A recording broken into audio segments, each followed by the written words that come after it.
Please note that this content is for educational purposes and for adults only.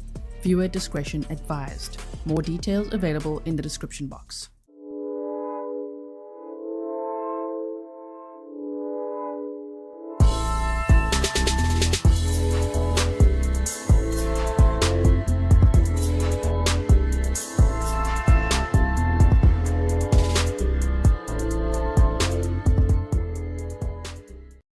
Hello everyone and welcome back to another live stream with me, Gisela K. This is Grizzly True Crime, and today we are meeting to watch day 3 of the Nichole Rice trial.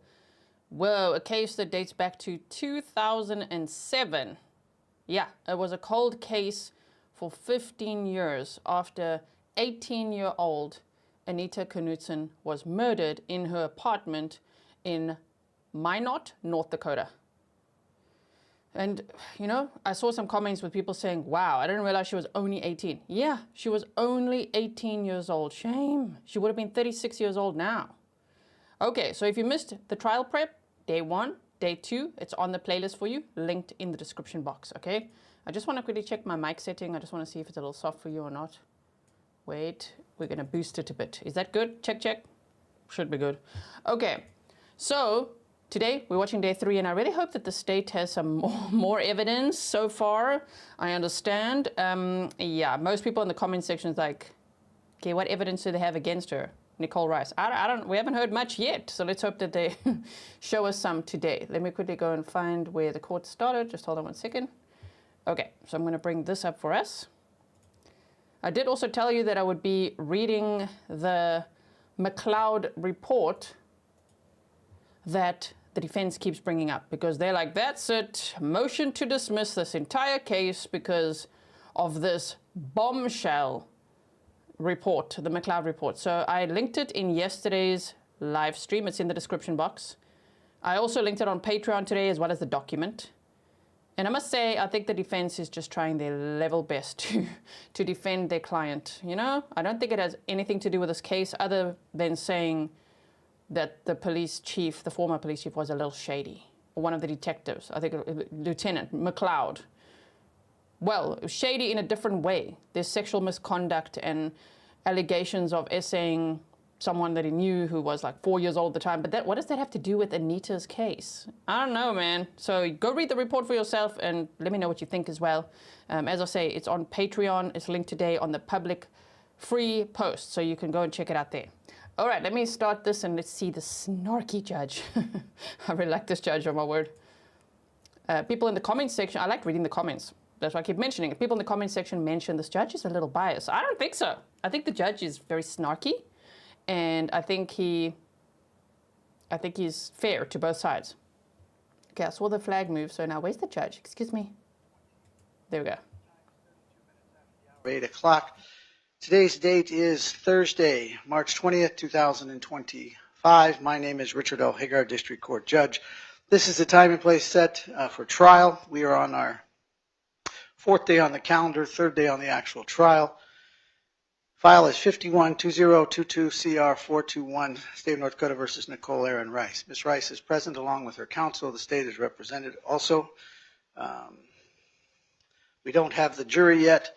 Before I call them in, Ms. Sorgan, was there anything else before I call the jury? Oh, no, Your Honor. You okay? I'm not feeling real hot this morning, so if during Mr. Nelson's questioning, I have to run out in the hallway. Okay. Just a heads up, So Your Honor. we're going to depend on Mr. Nelson then. All right. I depend on Mr. Nelson a lot, Your Honor. Okay. Mr. Sand, any issues? No, sir. All right, let's call in the jury, please.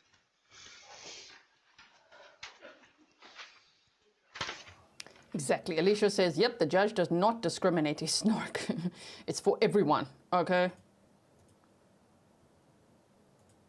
All right, they bring the jury and let's go forward. Call your next witness. You go. Mr. Nelson, do you waive roll call of the jury?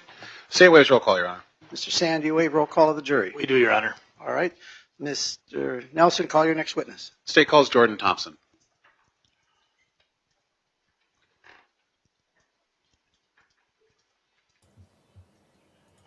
Let me not forget to say happy birthday to Pernille, one of our fantastic moderators. I have made a community post to wish Pernille happy birthday, and it's a place where you can all go and type comments that she will then read, okay? I hope that she's having a wonderful day. Thank you, Pernille, for everything you do, and happy birthday to you. Okay, let's keep going here.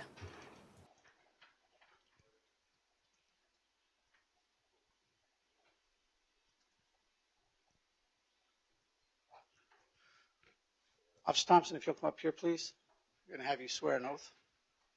I swear to tell the truth, the whole truth, and nothing but the truth, so help you God. And then we'll have you come over there, please.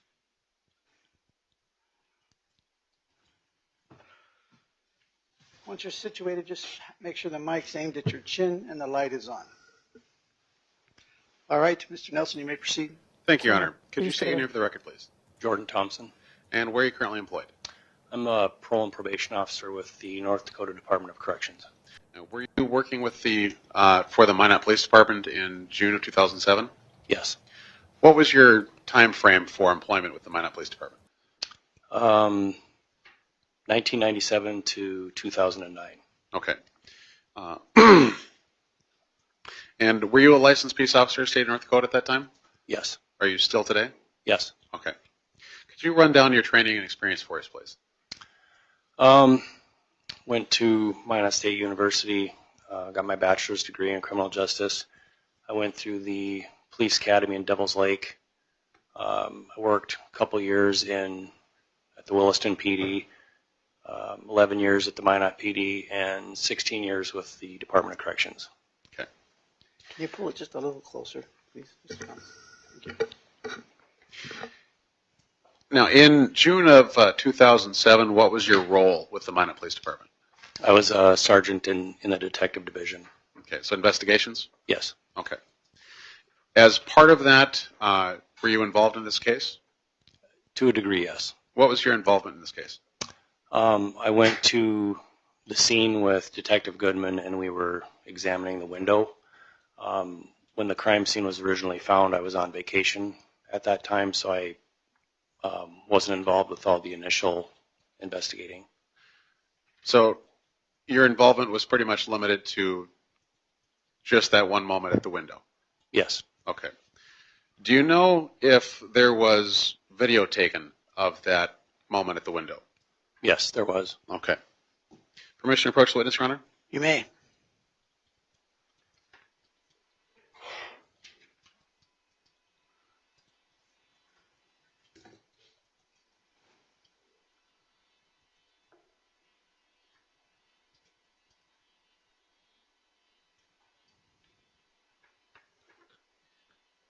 I've handed you a disc. Do you recognize that disc?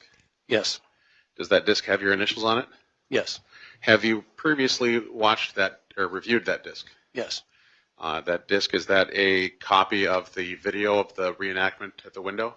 Yes. And is it a true and accurate copy of that reenactment? Yes. The state moves to introduce this into evidence, Your Honor. What's the exhibit number? 14. Exhibit 14, Your Honor. Mr. Sand, No objection. Plaintiff's Exhibit 14 is received without objection. Permission to publish, Your Honor? You may.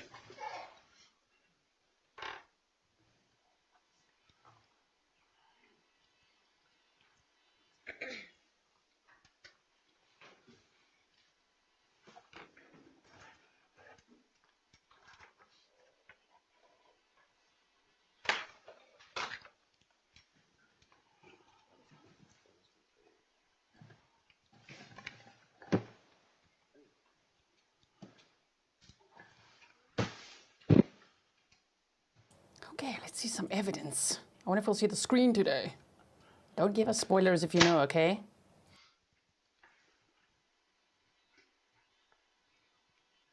And do you see a screen in front of you with like a home page with a tent on it? Yes. Just making sure you're seeing the same thing. Mr. Sergeant, can you make sure it's on that screen too, please? Well, that clears it up. It's not 10 feet off the ground, huh? Yeah, okay, interesting. There is the window. I think that would be the one they're looking at, right? And where the window screen was missing. All right. Thank you very much.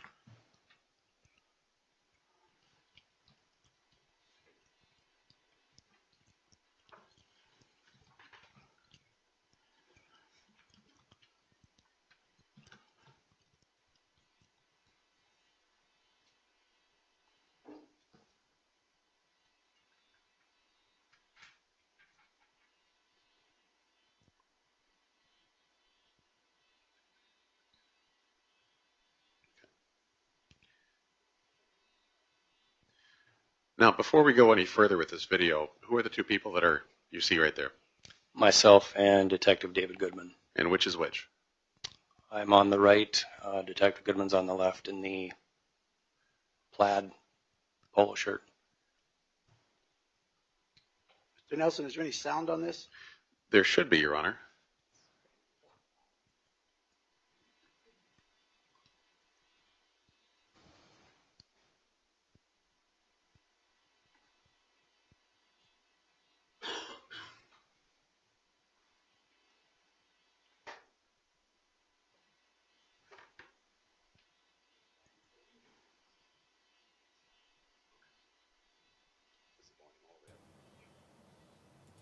Also, that reminds me, welcome to all the locals in chat as well. Thank you for watching with us. Okay, so let's see if they get the sound going.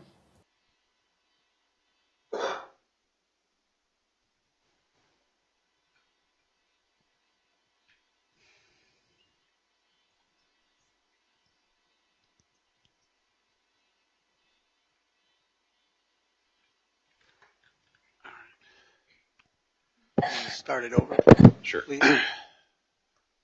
Thank you, Colette. And just to see if it comes through here, I'm just going to place the microphone next to the computer. Okay.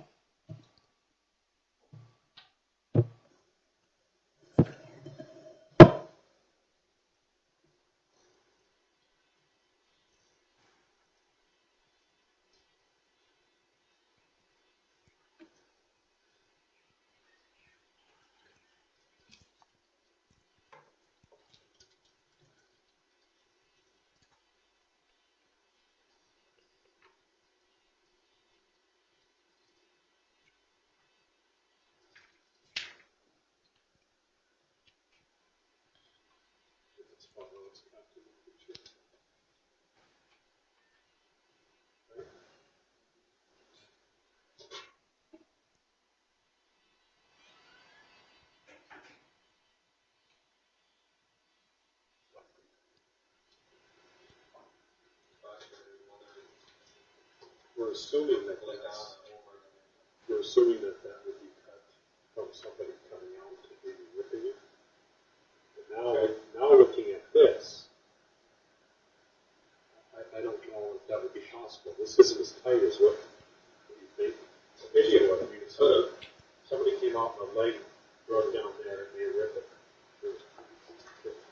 So now you've got this much of an area to get to.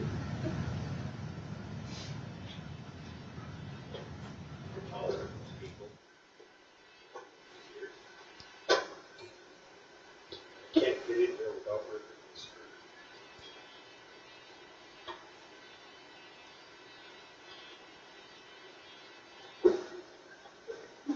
Let me check. What is? Since I'm less muscular than you do? Yeah, I was going to say he's a pretty big guy.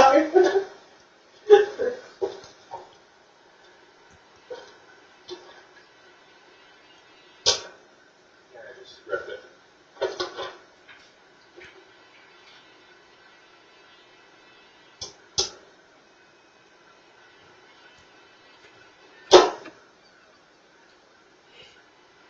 We're doing well, maybe good.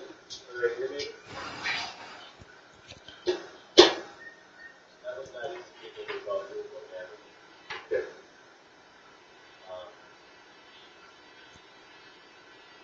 Yeah, I bet you that Rick was somebody leaving and maybe you've got that in there. So now try coming out and maybe drag this leg or whatever over to see if it either rips there.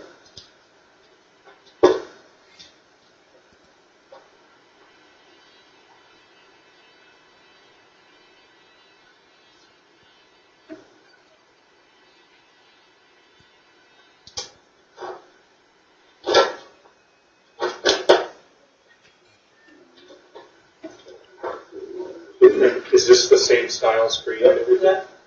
I don't think that would rip. I think it'd be equally well. I was trying to get through without touching things as much as I could. And the screen was out.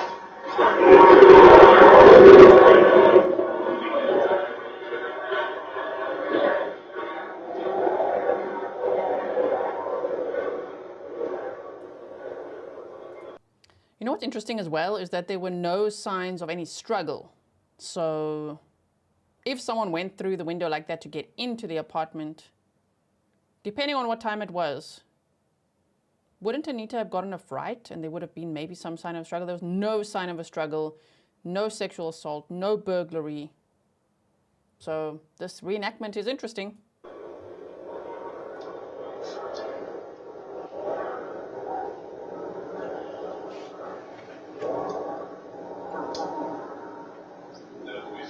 Short legs to tear it. Yeah, but he did him. That was not easy getting in or out. Yeah, well, the screen was also laying on the ground, too. Yeah. But I mean, No, it wasn't laying on the ground. Oh, I thought you said it was. It was still in the window, but it was pushed out. okay. So the frame was pushed out. So with that cut, though, I mean, I'm almost thinking that had to have been cut. It's perfectly straight. Yeah, because I mean, I heard it rip when I was going in, and it's uneven at the very end, which is where I tore when I went in. right. And same thing. If you were coming out and your leg drags here, look at the pressure it's putting on the end of the screen. It's going to rip there. It's not going to rip here.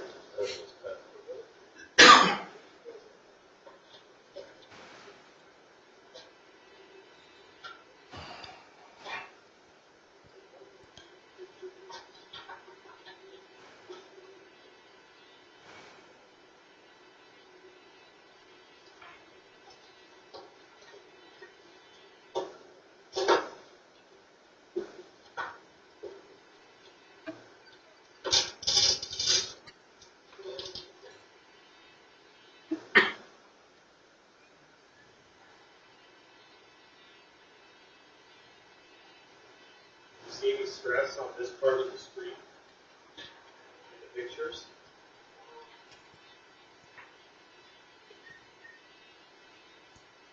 It looks like in this spot on the picture there's a slight,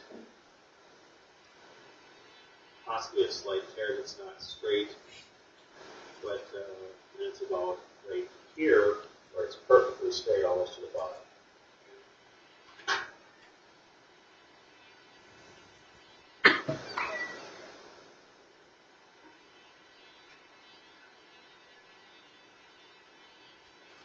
Was the bed right under that window? Mm-hmm. I wonder if that one stab was like maybe during the occupation.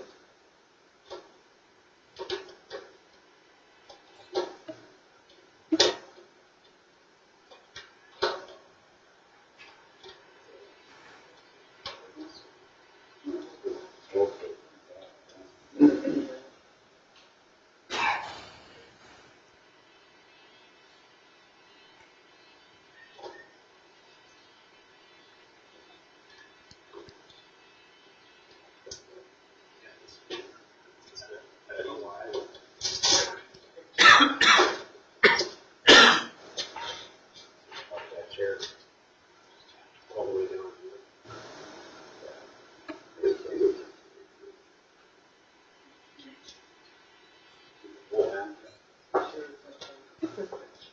Let's take the screen out. No, I didn't touch the window. No, we just took the screen out this morning, or this week. This, we got here, this window was open.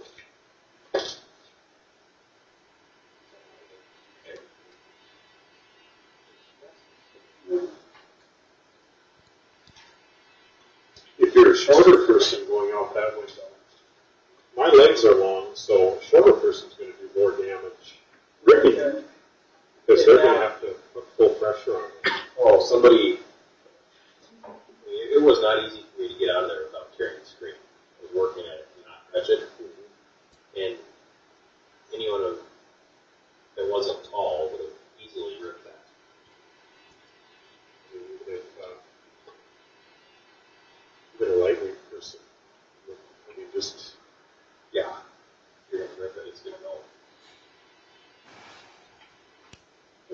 want to see how easy it is for you to come to the window. You want me to try to call in? If you don't mind. You want me to go in, right? Sure. I was gonna say, it's a floor, there's nothing to fall on. Are you comfortable doing that or no? Okay.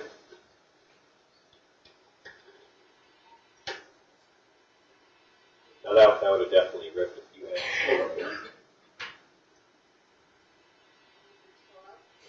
Sure, if you think you can without getting hurt. It's tough for getting out. Of course, I she says. Well, it's always over you. I was trying not to rip the screen when I did it. We need more lights. Yeah. I think that was fun.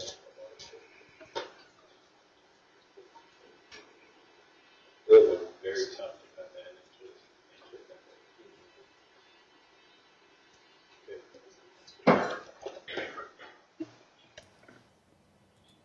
Yes, keep sharing your thoughts in the chat. I like reading them. Lou said height, weight, clothing, fitness, state of mind, agility, not wearing hanging cell phone or belt, tools, experience. Way too many variables. There's a lot of variables in this case. Oh my word. So, okay, let's see what the detective answers about this.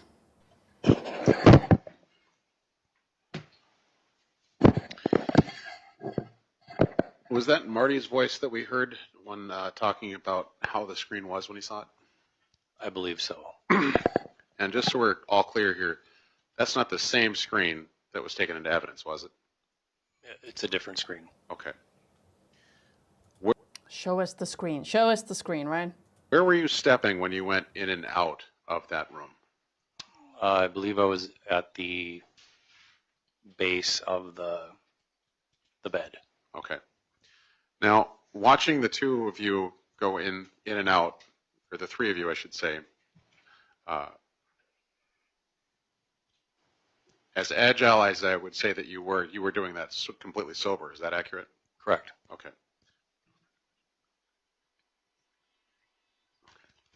The third person to go in and out, who was that individual? Evelyn Jones. And approximately how tall is she? About 5'4".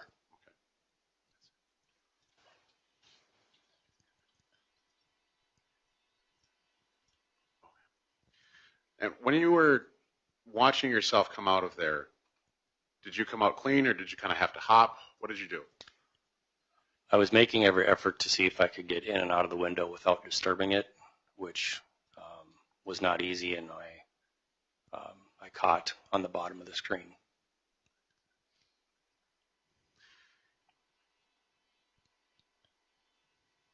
When you came out of there, do you recall if you created footprints in the dirt? I don't recall. Okay. I have no further questions, Your Honor. Mr. Sand, any cross-examination? Yes, thank you, Your Honor. No further questions? Oh my word, this case is frustrating. Is it Officer Thompson? That works. I know it's been a long time with everybody. Everybody's got different titles now. But... So, it's true you said you were on vacation when the original call came out on that Monday, right? Yes. So you didn't respond to the scene? Correct. Okay. When did you make this video? I believe it was approximately week and a half after the crime scene was found. And it's true you don't have any background in scene recreation or forensics. Did you take training for that? I've been to some schools, crime scene investigation with different things. Anything specific to crime scene recreation? Not that I recall. Tamara says, why not ask if there were things under that window and if they were disturbed? This was disappointing. This is so disappointing. Oh my word. Like, this case is a case from 2007. It's only taken, 17 years to get you. And, at this point, I'm just... the state... Oh, shame. No, guys, no, you need to step it up, like ask questions, make sure that the jury understands, don't take it for granted. We've seen cases where it's almost like, oh, we have this in the bag. You really don't. You really don't. No. So, I don't know. We'll have to see. I think the defense is asking more interesting questions right now. They should have questioned so much. Janet said state needs some harder evidence, in my opinion. Exactly. To convict someone of murder, she's facing life without parole if convicted. Based on what so far? I don't know. We're still waiting to hear, because if someone's sus or they lied or they confessed while drunk, that's not enough. That's not enough.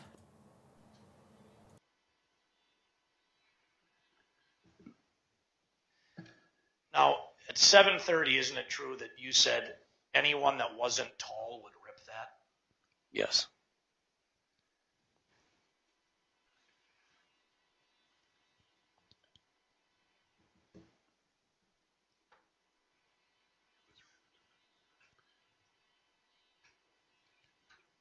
And I just want to read it. It's true, you weren't at the scene when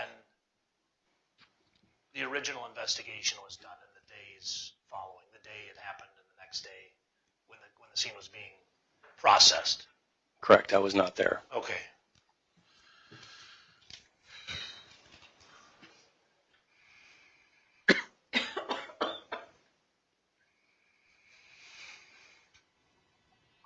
Now, obviously, you weren't here for other testimony earlier, but so you never saw the screen in the window. The original? Yeah. Correct. I did not see that. And that's not the original screen. That's a separate screen, right? Correct. Where did you guys get that screen? I believe the management had replaced it, and then Detective Goodman got permission to cut it for what we did with the video.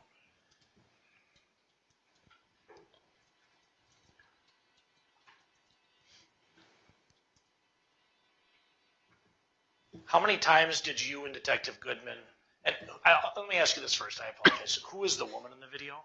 Evelyn Jones, she was a secretary in our office. How many times between the three of you did you go in and out of that window with that screen cut there? I believe Detective Goodman went in and out twice. I went in and out once, and Evelyn Jones went in and out once. Doug, don't you think the defense is asking more interesting questions right now? Holy crap. Oh, my word. So a number of times. Yes.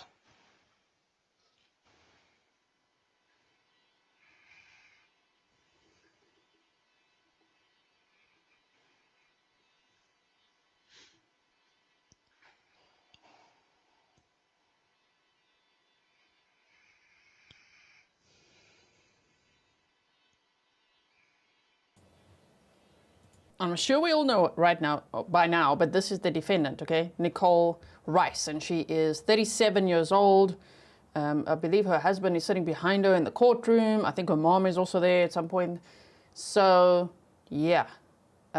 This is the person that after 15 years they charged with Anita's murder. She was Anita's roommate at the time. That's all I had, Your Honor. Thank you, sir. Mr. Nelson, do you have any redirect? Yes, Your Honor. Just one question. Mr. Thompson, approximately how tall are you? 6'4". And Sergeant Goodman was roughly the same height as you? He's a little taller, about 6'5". Okay. No further questions, Your Honor. Mr. Sand, anything else? I just want to reiterate, you said anyone that wasn't tall would rip that at 7:30, correct? Correct. That's all. Thank you, Your Honor. Mr. Nelson, is the officer here by subpoena? He is, Your Honor. He can be released. Mr. Sand, do you also have him here by subpoena? I don't, Your Honor. All right. I don't think so. No, we don't. Would you please? Thank you very much. Do you have another witness today, Mr. Nelson? I do, Your Honor. Just give me one moment here to get this for the evidence here.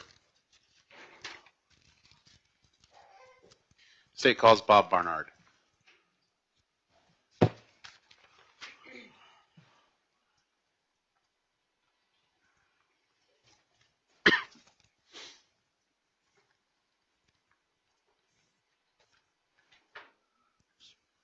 Officer Barnard, if you'll come up here, please, she'll swear you an oath. Do you solemnly swear to tell the truth, the whole truth, and nothing but the truth, so help you God? I do. Over here, please, then, officer. Thank you.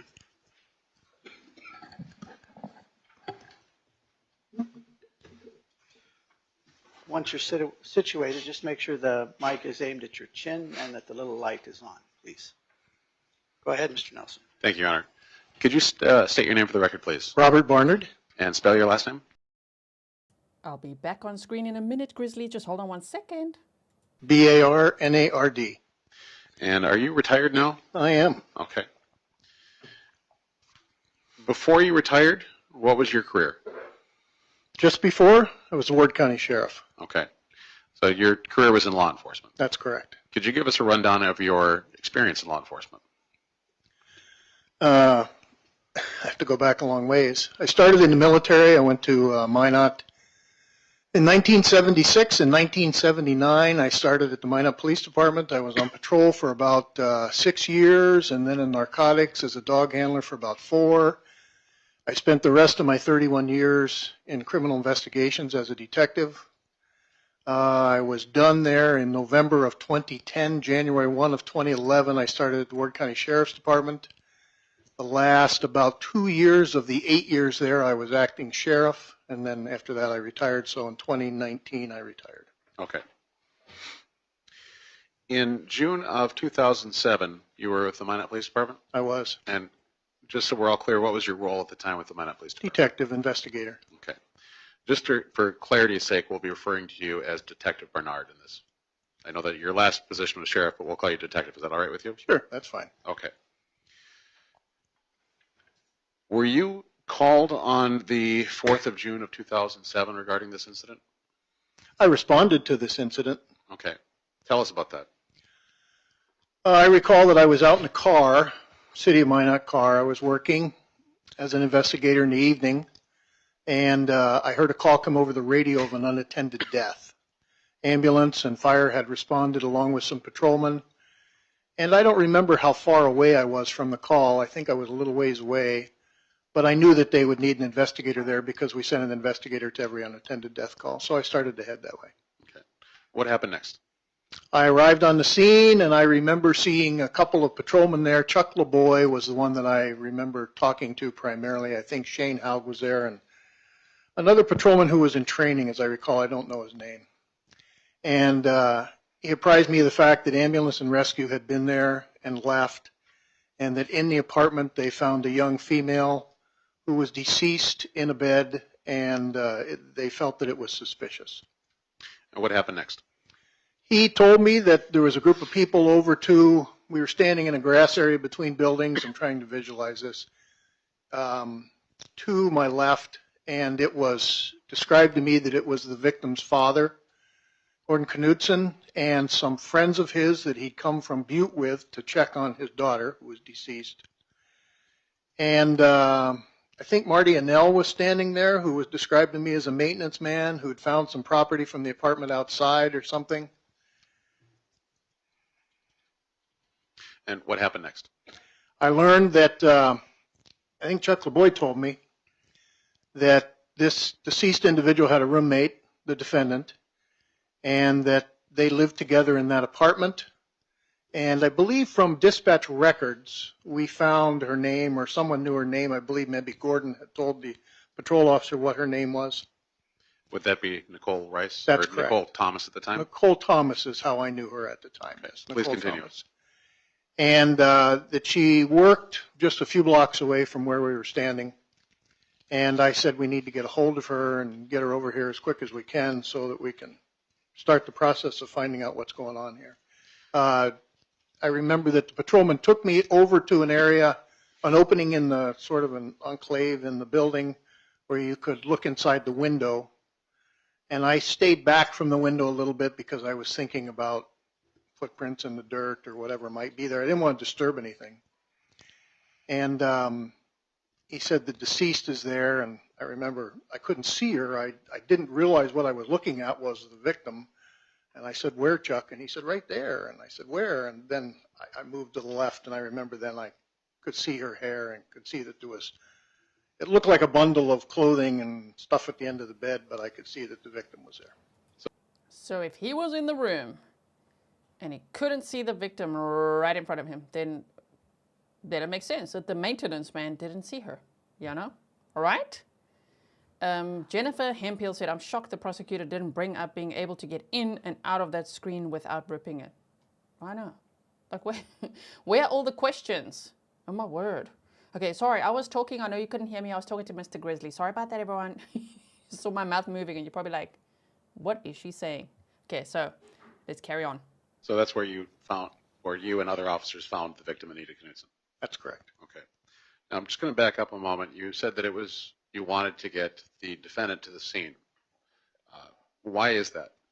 Because other than her father, who appeared to be very upset, she was going to be my source of information. I was anxious to see her and talk to her and say, what's going on here? Who's been here? What's going on?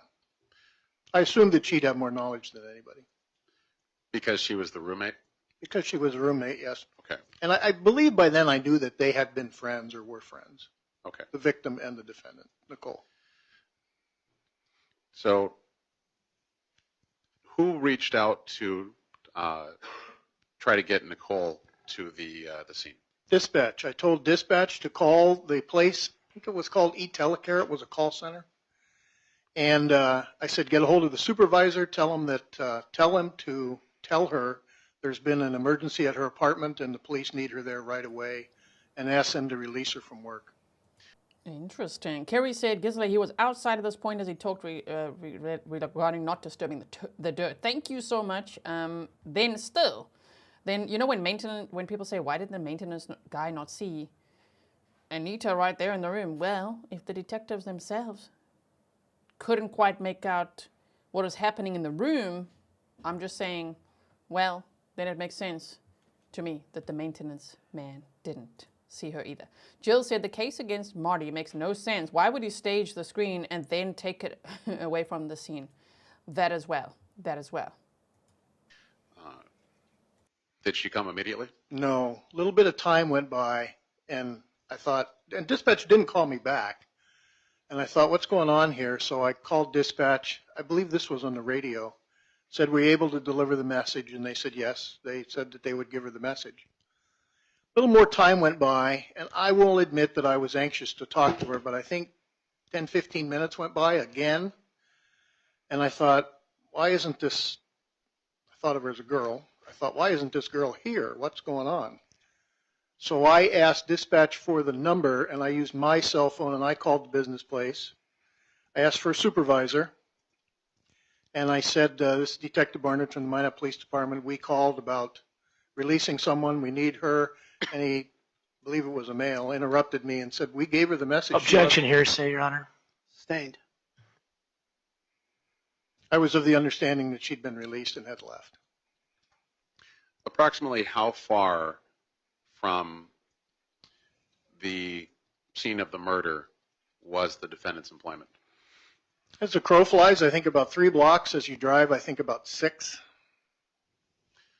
So 6 blocks, that take just a minute or two to drive?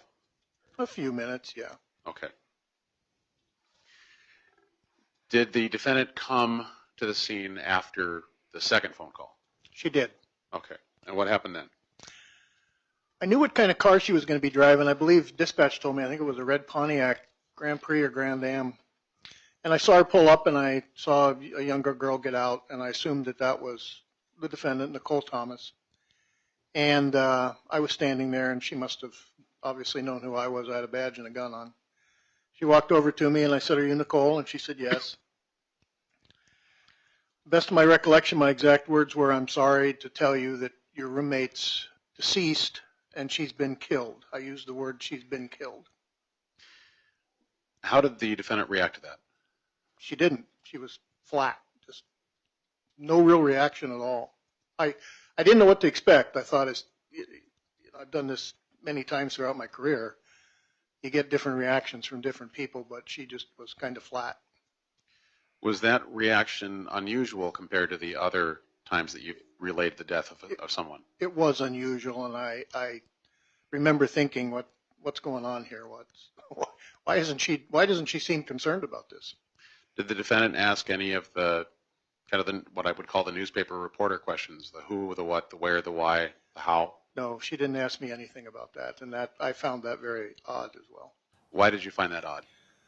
You know, my experience, if the cops call you up and say, I need to talk to you, for instance, the first question out of somebody's mouth is, why? What do you want to talk to me about? What's this about? What's going on? And the same thing if you notify somebody. I've, excuse me, walked up to doors in the middle of the night and told parents that their son was killed in a car accident, and they say, oh my God, where? Who was he with? What was he driving? Where was this? They always have questions. She had no questions about any of this. Is that pretty much the... As Court Looker said, that doesn't necessarily mean anything. Sus, but not screaming guilty yet. Right? The only time in your career that that was the reaction you got? That's the only time I recall, yeah. Okay. A reaction like that. What happened next? I think I took her at some point to a crime van that was there. I mean, other investigators were arriving, Strandberg, Sunbakken, maybe Murphy, I don't recall. Somebody brought a crime van that we had, which had some seats in it so you could sit in there and interview people or talk with people. I took her into that, and I talked to her for a little bit. I think I got a short statement from her. And then I asked her to meet me at the police department so we could talk more, and she agreed to do that. And I think at the same time I asked the patrolman to talk to the victim's father and anybody that was there and asked them if they could come down so we could start the interview process. So you interviewed her in the police van at the scene, and then a second interview at the police department? As I recall, yeah. Okay. Are we going to see those police video interviews or what? There's snippets of it from the Cold Justice episode, but we want to see more, right? We want to see if she lied, as they say she did. I also wonder why the state only charged her with this Class AA felony murder versus other cases like Leilani Simon or Megan Boswell, where they charged them with 13 or 18 counts of lying to the police. Remember that? Why didn't they charge this one with lying to the police as well? Then there's something to work with, eh? Sure, it's quite a charge and a standard to meet to be able to convict on that charge. It's going to be interesting to see how this trial develops, which is set to last for 2 to 3 weeks, is what they said. So slow and steady they go, I guess. Were those interviews transcribed? I believe they were, yes. Yeah, they were recorded. Permission to approach the witness, Your Honor? You may.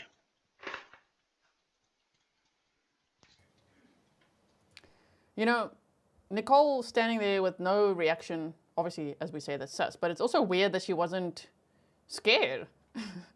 Like, if she had absolutely nothing to do with it and had no knowledge, you're not scared that somebody entered the apartment and killed your roommate? Did she move back in afterwards because she was asking, I wonder if my rent will be cheaper now that a murder was committed in that apartment? Oh my word.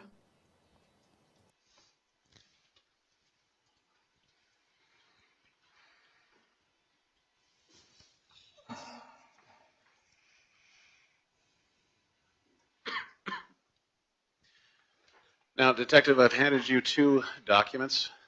Do you recognize these documents? I do. Are these the transcripts of the interviews that took place between you and the defendant? Yes, they are. One's indicated it's in the crime van and the other one at the Minot Police Department. And were those both done on the 4th of June of 2007? They were. One at 18:11 hours and one at 22:27 hours. Have you previously reviewed these transcripts?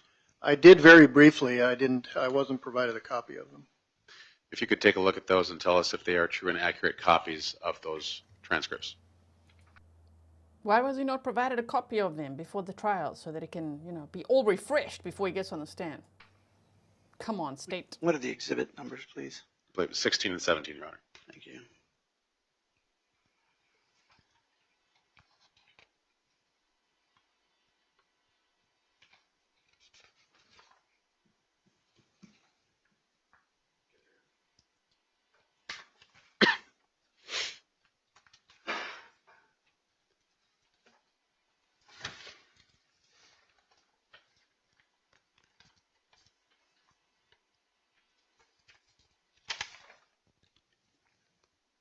Please keep in mind it's been 17 years, but these appear to me to be accurate, correct? So those are true and accurate As I copies? recall them, yes. State moves to enter Exhibits 16 and 17 into evidence. Mr. Sand.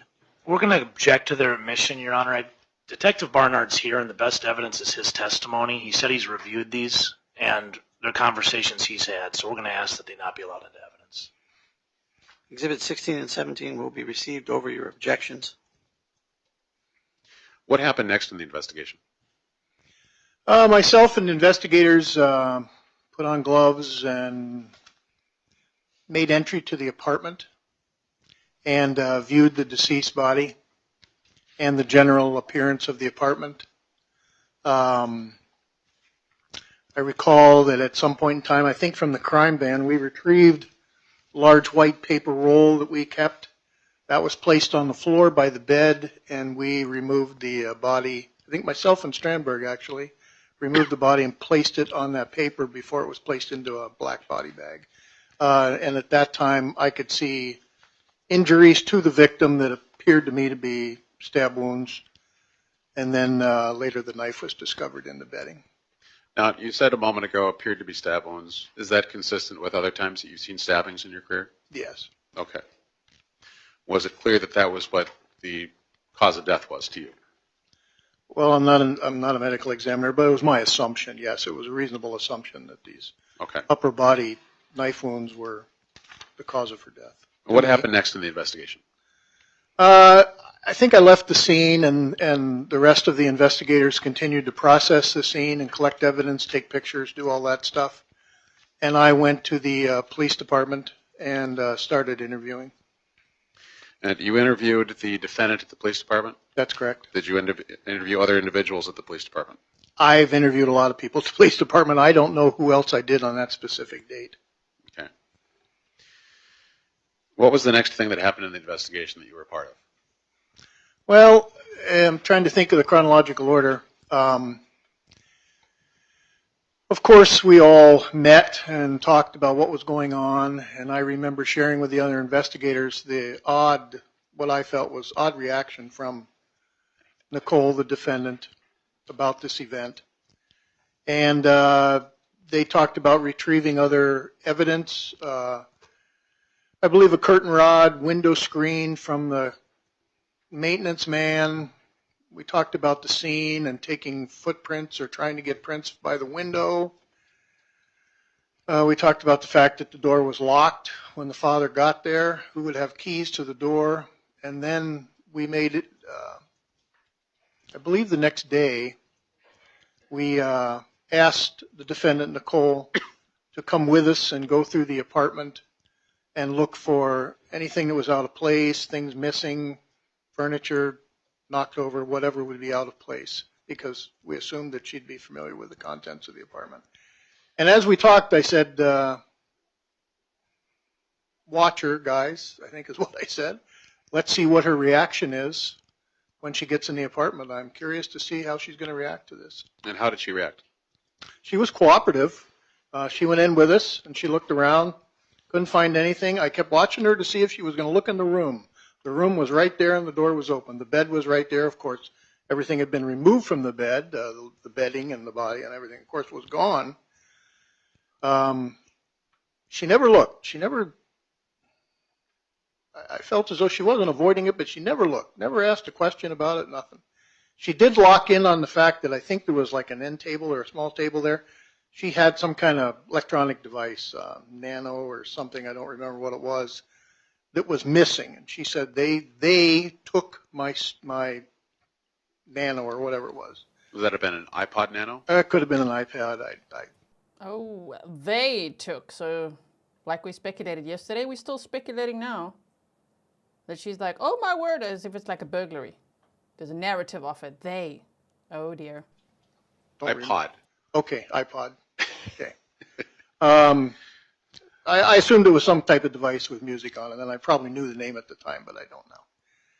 And she just kind of fixated on that. She was all of a sudden she was animated. And she was animated about this listening device, and I thought, this is what excites you here?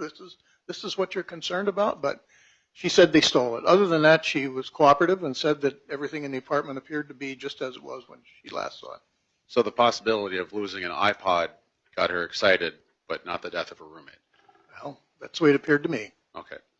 Now, on the 4th of June, so we're going to go back a day, Was there a video taken of the apartment? Yes. And were you part in that video? Yes. Have you reviewed that video? No. Well, I have seen it, but not recently. Okay. Did you just watch this video 2 nights ago? I saw a portion of it, yes. Okay. And was that the video that you saw 2 nights ago, the video that was taken that day? Yes. I And you're didn't see it from beginning to end, but Okay. I saw the majority of it, yes. And you're in that video? Yes. Okay.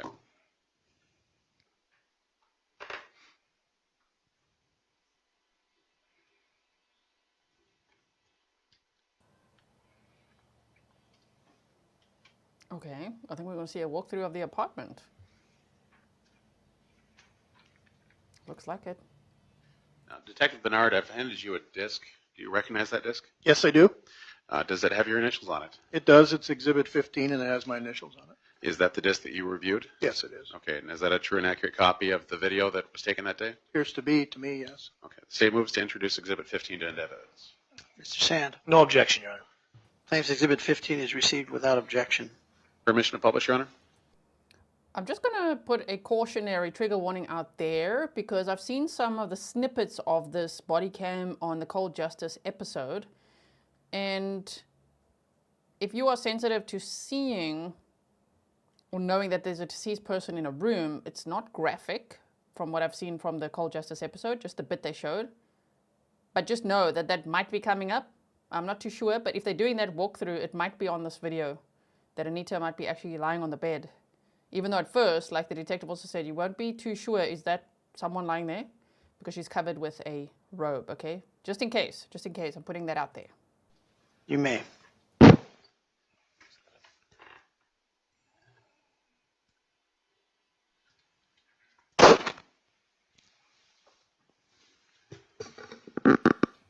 At least finally on day 3, we get to see the apartment, right?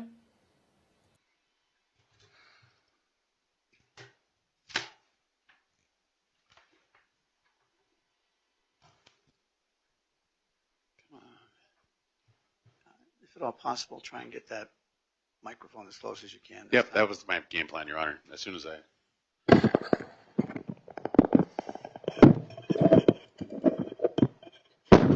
about as close as I can get it.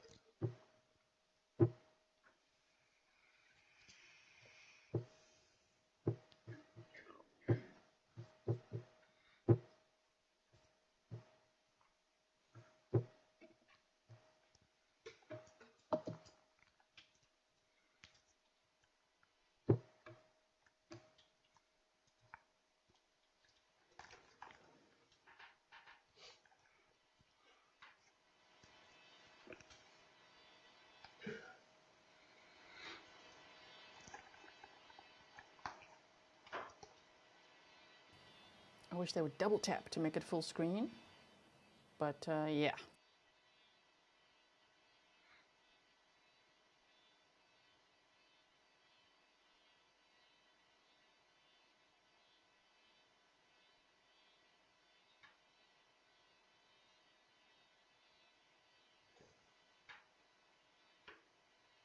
Two bedrooms, 1 bathroom. That's what they said.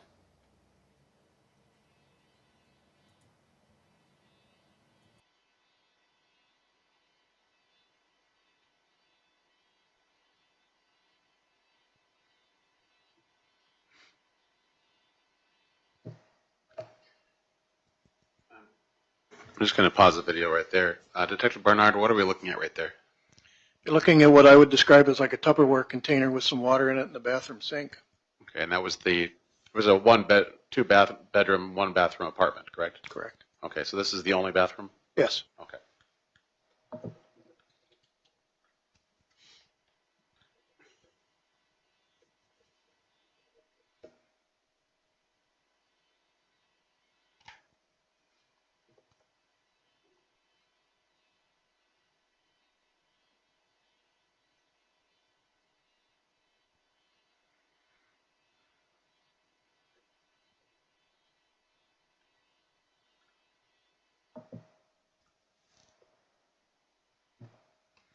And whose bedroom are we looking at right now? I'm not sure. Okay.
Okay, I'm just going to pause. Was this Anita's room? That's correct. And is that Anita that we see on the bed? Yes. So because this is Anita's room. Okay, that's what it is. I'm so sorry. There it is. Okay, trigger warning, potentially upsetting, triggering distressing content. It's for educational purposes, for adults only.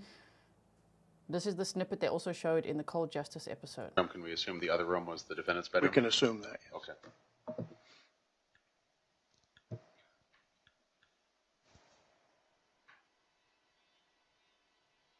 Shame.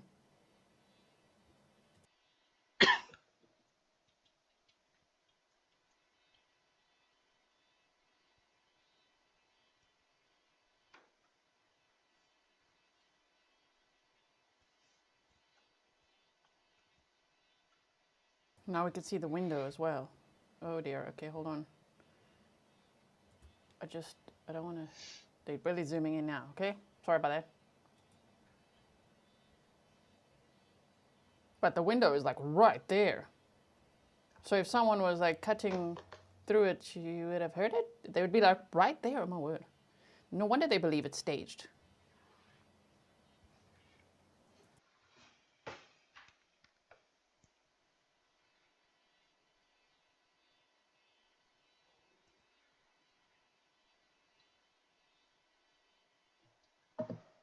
Now, as we're watching this video, this is before any evidence was collected, anything was disturbed by law enforcement. Is that That's accurate? correct.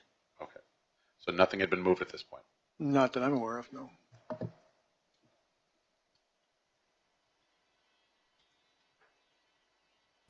Yes, yes. Sarah says, I understand how the maintenance man missed the body, right? Oh my word.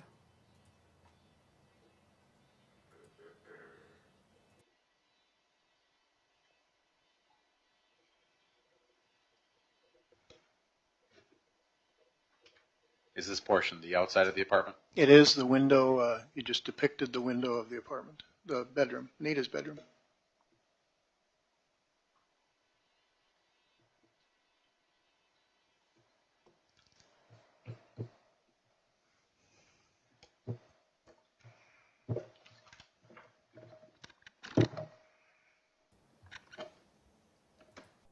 Shame. On the one hand, based on how little we've seen in the case, I'm kind of glad that they at least showed the room layout, but the part that I just took off the screen, I just want to make sure that we respect the victim and the family in this case. I mean, shame. She's like lying right there on the bed. So I'm sorry if that was upsetting to anyone. Of course, this is a true crime case. We know that. But you know that usually I would just not show that. I think the court, I'm not sure if they were supposed to show that because you could see the camera person also took that off after a while and they would just stared at the detective. Okay, let me put the detective's name back up. Sorry, I just took that off because we could hardly see anything from the video there. Okay, so here we go.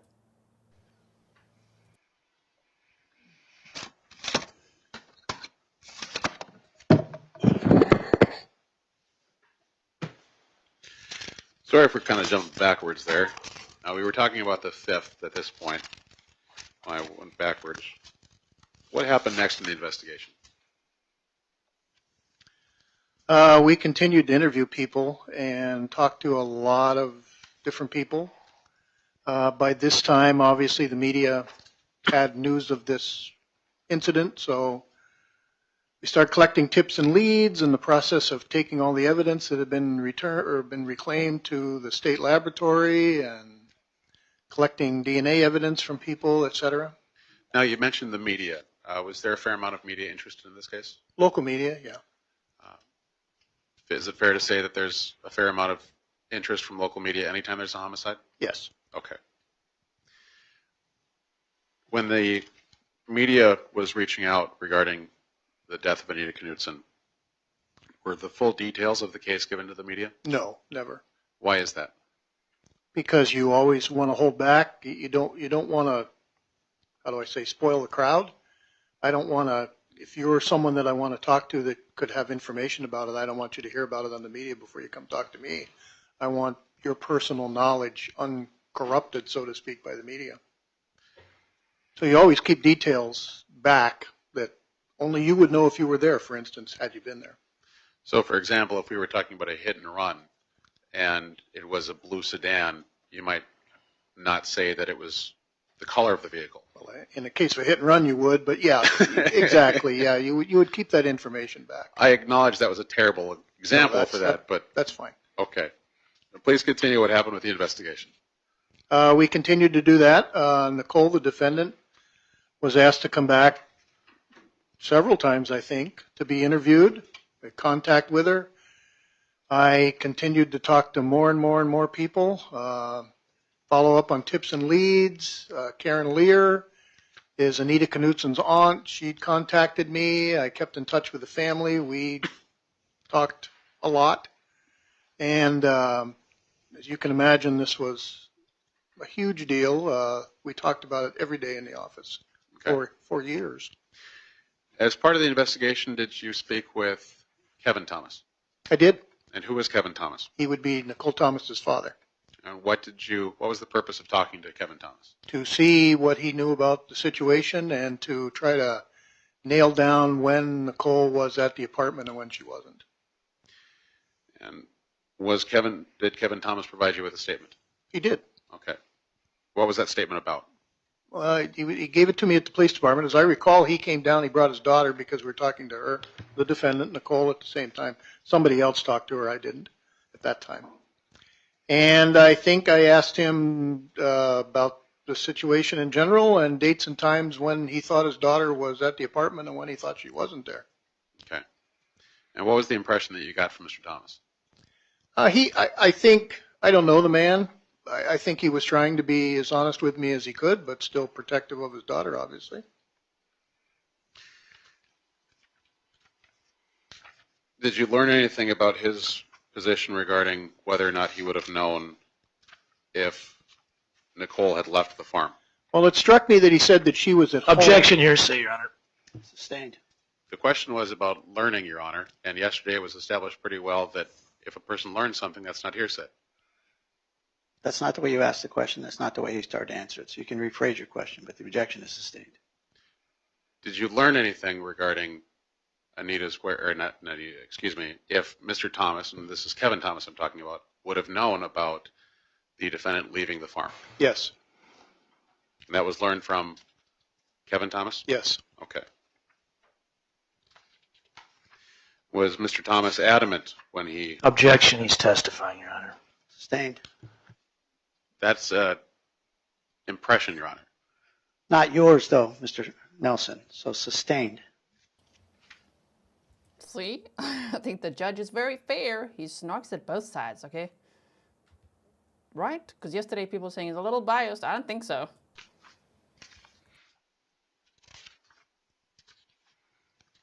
I'll move along.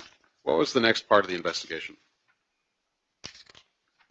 Continue to interview people. Continue to get tips and leads and follow up on them. Continue to contact the lab and talk about fingerprints and DNA evidence and hair and things of that nature. Now, you left the Minot Police Department approximately December of 2010. November of 2010. November of 2010. And then January of 2011, that's when you went to the sheriff's office? Correct. Okay. So between June of 2007 and November of 2010, were you the primary detective on this case?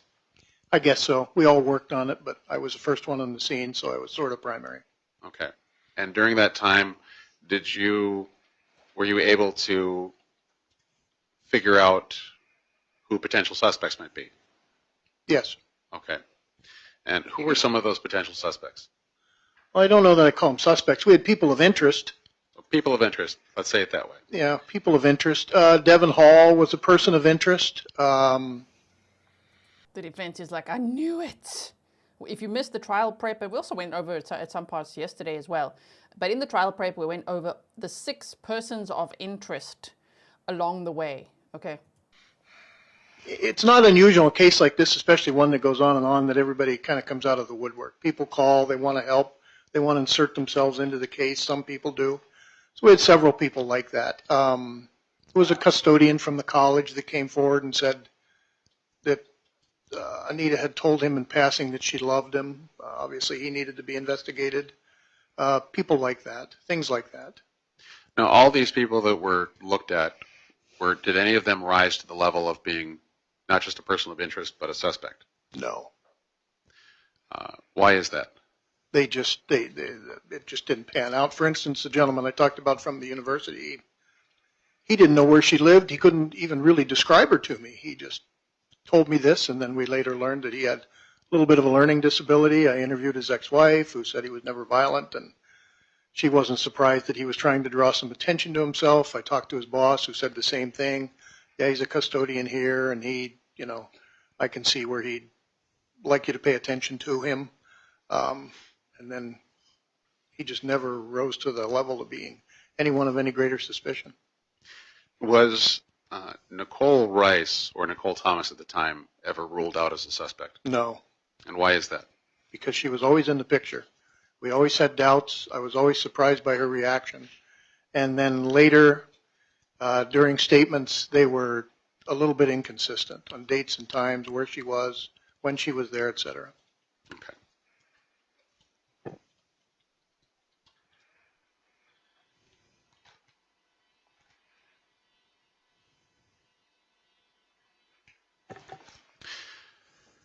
Now, we talked a moment ago about the holdbacks from the media, that we don't tell everything, and you corrected me about a hit and run potentially. Was that also done with potential suspects? Yeah, I don't remember releasing anything about any potential suspects. The only, if you want me to describe it, there's only one incident in the case that I remember where we put something like that out. Now, the question I'm asking or trying to ask here is, was any of that, the specific sort of details of the case, ever given to the defendant, Nichole Thomas Rice? No. Okay. So she would never have known the specific details of the murder? No. Not from me. Not from the investigators. Now, looking back to that video that we all saw, in the bathroom sink, you described it as a Tupperware full of water. Is that accurate? That's correct. Okay. What happened with that Tupperware full of water? I believe it was the water was collected by one of the investigators and kept for testing. Okay. So and that would have been done when everything else was being processed, when Anita was put on the white paper and all that? Correct. Okay. So when Nichole was brought to the apartment, that Tupperware full of water would not have been? It was gone. Okay. Now, were you on scene when Anita's body was removed from the apartment? Yes. Okay. How was that body removed? The ambulance responded. I mean, the ambulance was there initially, obviously, but then typically we'd call them back later after we were done with the crime scene to transport the body to the morgue. And the body was placed into a black typical body bag and put onto a gurney and taken out to an ambulance. Now, sealed. The bag would have been sealed. So zipped up, like zipped we see up, in the movies? Yeah. Yep. Okay. Yep. Now, in your career in law enforcement, I would imagine you've seen these bags on multiple occasions? Yes. Okay. Are they see-through? No, they're black. Heavy black plastic. Heavy black plastic, so you can't see what's inside. I've never seen one that you could see inside of, no. When the body was removed, would it have been zipped up? Oh, yes, absolutely. Zipped and sealed in the room before we removed it. So would have there been any opportunity for the defendant to see the body of Anita other than just knowing that it was in the body bag? No. No further questions, Your Honor. We got to that same place yesterday. They've asked us the same question. So I want to know if Nichole, did she say something incriminating based on not actually knowing what Anita's injuries were, not seeing the body? Did she say something? Why do they keep asking that? What's the follow-up question? Oh, my word. Okay. Hopefully we'll find out along the way. Sand, do you have any cross-examination, sir? Your Honor. Thank you. Thanks for being here, Detective.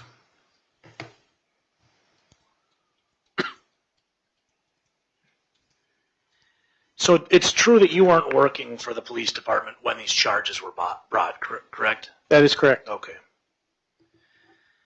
I'm going to go over a couple of things regarding your testimony.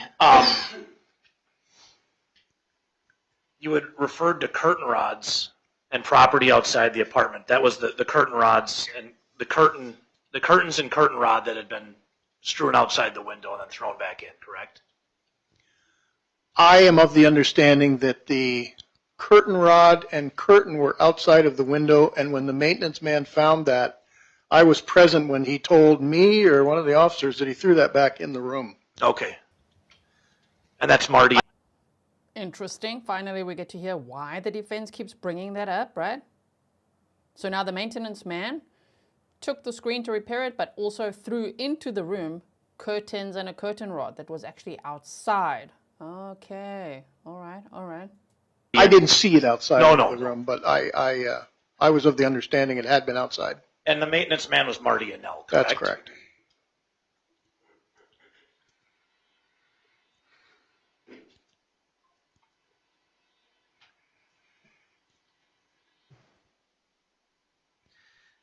Now, when the state was talking to you, you guys were referring to something that happened 2 nights ago. Did you guys meet 2 nights ago? We did. Okay, to just go over everything? Not everything, no. What'd you go over? Exhibits that were to be entered. Okay. So you had some time to kind of catch up on what was going to be presented today? A little bit, yeah. Okay.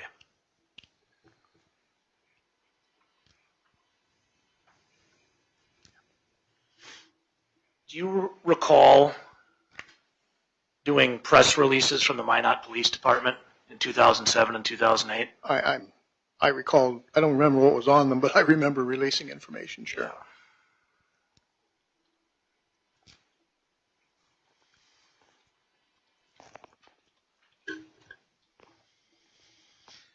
Isn't it true that you did a press release in August of 2007?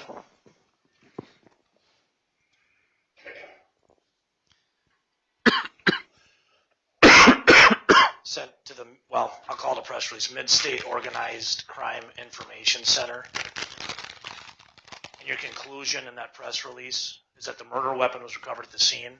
And isn't it true that you were looking for a Native American male in his early 20s, approximately 6 feet tall? Well, that wasn't a press release, I don't believe. What was that? Well, MOCIC, Mid-States Organized Crime Information Center, is a conglomeration of information packet for law enforcement agencies. So you would share the information of a crime that you had with them in hopes that they would disseminate it to agents, law enforcement agencies that might have similar information and be able to contact you and say, hey, we had the same thing happen in our town or something. But you didn't send them something looking for a 5'5" blonde girl. You sent them something looking for a 6-foot Native American man in his early 20s. That's correct. That's somebody we were trying to locate at that time. You're correct. Right. Okay. And that the murder weapon was recovered at the scene. Right. Okay.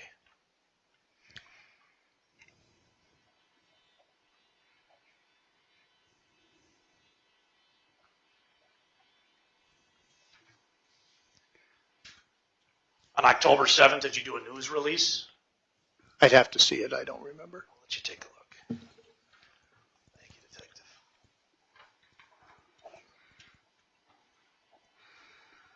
Yep, this appears to be from me, and it is dated October 7th, 2008.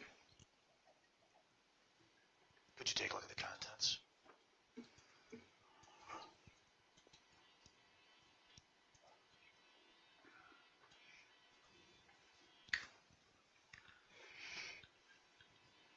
Yes, I recall that. Thank you, sir. Mm-hmm.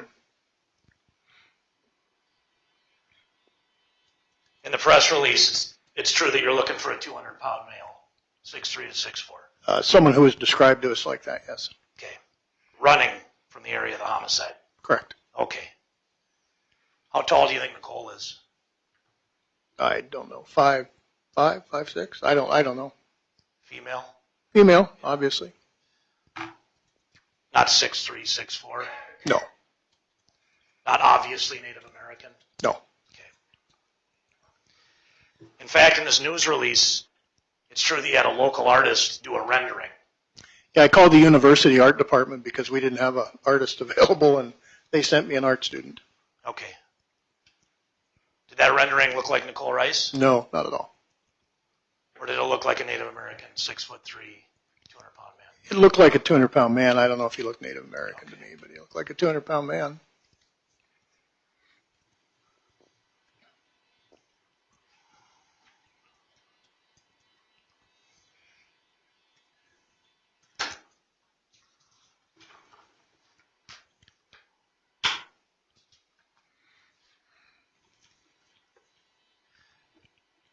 I've read through a lot of evidence in this case, reports, things created by law enforcement. I've gone through all of it. My whole office has, because this case is important to us. Is there a question here, Your Honor? I'm just about to hit it. Mr. Nelson, it's his cross-examination. Oh, oh my word. Crime Time Crochet said fish, so Nichole's fish died. So you said, so maybe she scooped them with a container and flushed them? Maybe. I mean, maybe. That's plausible. We don't know yet, but that's plausible. Isn't it true that you concluded that easy access could be made through the bedroom by cutting the screen and going in? I wouldn't say easy access. You wouldn't? No. If I showed you a report, might that help you a little bit? I'll review it. Thank you, sir.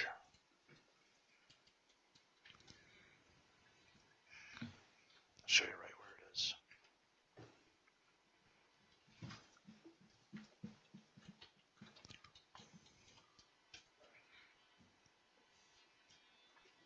Start on the word easy there.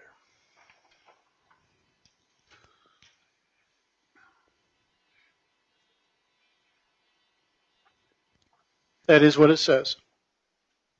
And I'm just asking to refresh your recollection, but I appreciate it. Sure. And I know it's been a long time, but if you could think as hard as you could, I'd really appreciate it because it's important, sir. Now, did you also conclude, it's true you concluded, that you speculated that someone exiting through that window had caught the curtain and the curtain rod? That was my most reasonable assumption at the time, yes. Okay. On their way out of the window. It would seem to me that the most reasonable conclusion an average person could reach, knowing what I knew at the time, that if they exited through the window, it was inside out. And I'm just confused because you're telling me that Devin Hall was never a suspect in the case, but you're doing press releases, you're sending letters to or crime agencies looking for this kind of person. Isn't that true? That's correct. Two different individuals. Now, isn't it true that during the course of your investigation you discovered that there was a Native American male, late teens, early 20s, 200 pounds, 6'2", running in a white t-shirt and shorts?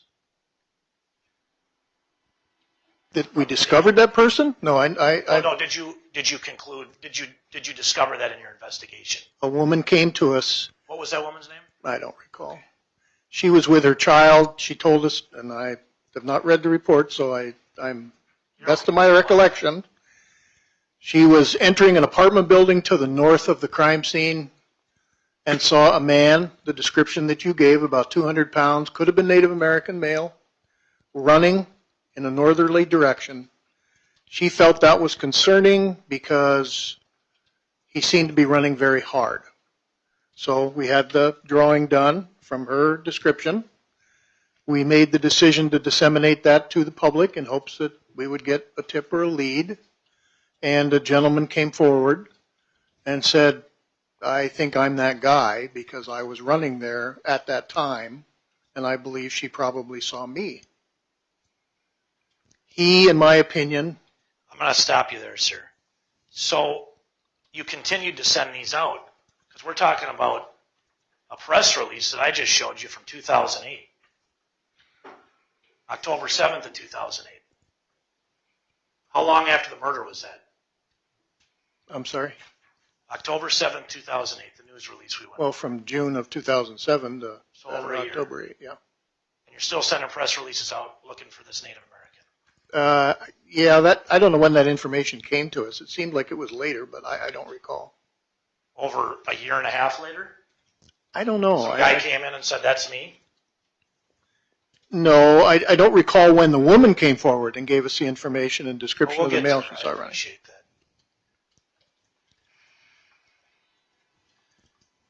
Do you recall in the course of your investigation that you found out that there was dirt or possibly blood on that person's clothes? No. She described a stain on his shirt. I'm going to have to show you again your report here, sir.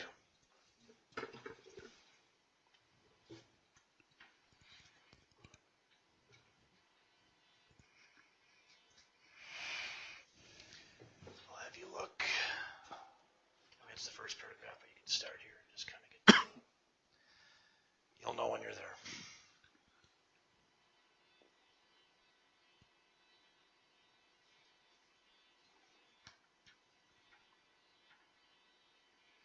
That's her description, yep. I can read it if you wish. It's okay. So that's correct? She described it as a stain on his T-shirt, possibly blood or dirt. Thank you.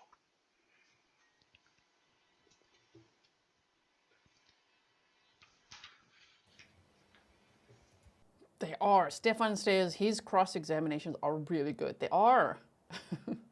He's a good defense attorney.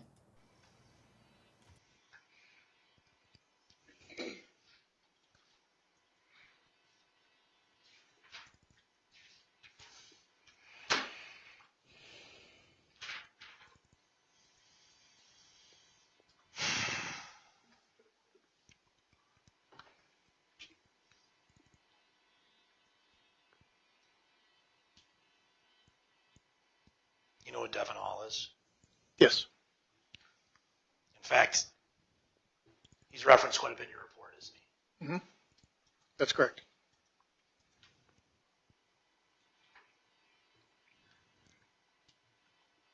How did you end up interacting with Devon Hall? John Klug from the police department called me and said, Bob, you should know the last night patrol dealt with a Native American kid on Sioux Street. He had entered an apartment and was, I think, hiding in a closet in near a girl's room or in a girl's room, and was, I think, chased by the father and maybe a neighbor, and eventually captured. And it's true he had a knife on him, right? He had apparently taken a knife from the kitchen, had it in his pocket, back pocket, I believe.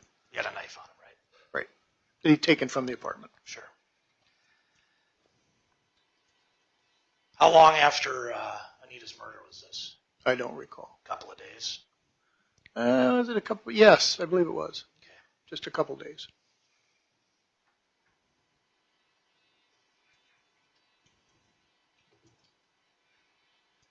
Did you discuss what happened with him? Yes. Did you interview him? Yes.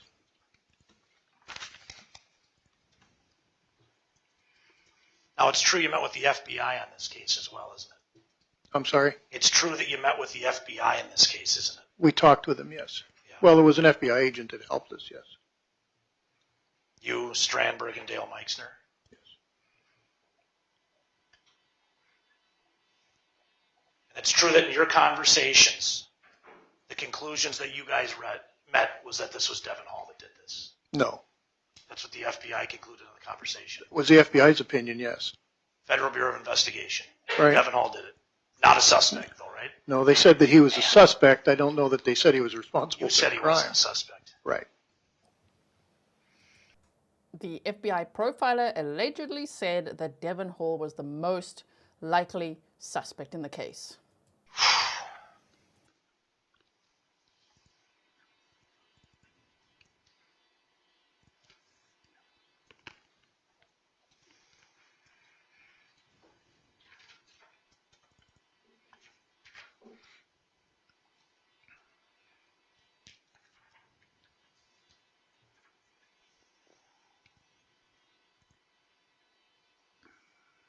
Do you know where Devon Hall's from? He was from Montana. Was it, I don't know where he's from originally. I think Fort Peck Reservation. Yeah, I think it was Poplar. Yeah.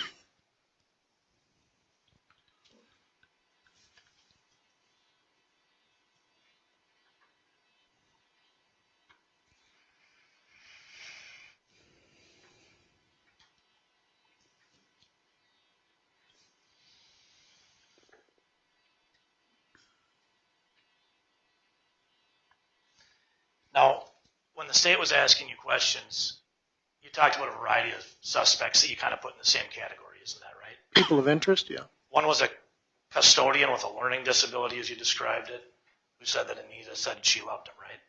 He told us that, yeah. Yeah. And you said that guy's name along with Devon Hall. You said custodian, Devon Hall, correct? I believe I did, yeah. Okay. Did you have as much evidence regarding this custodian as you did it with Devin Hall? No. FBI telling you he did it? Well, the FBI didn't. Okay. The FBI didn't tell us he did it. But you're correct. No, we did not have as much evidence as we did with. Because I'm just concerned that they're getting lumped into the same category.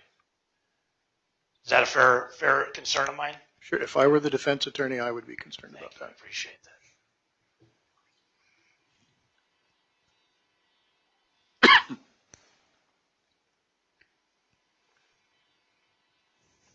I'm going to go back to one of my earlier questions. These charges weren't brought while you were at the PD's office, were they? I did not charge the defendant, no.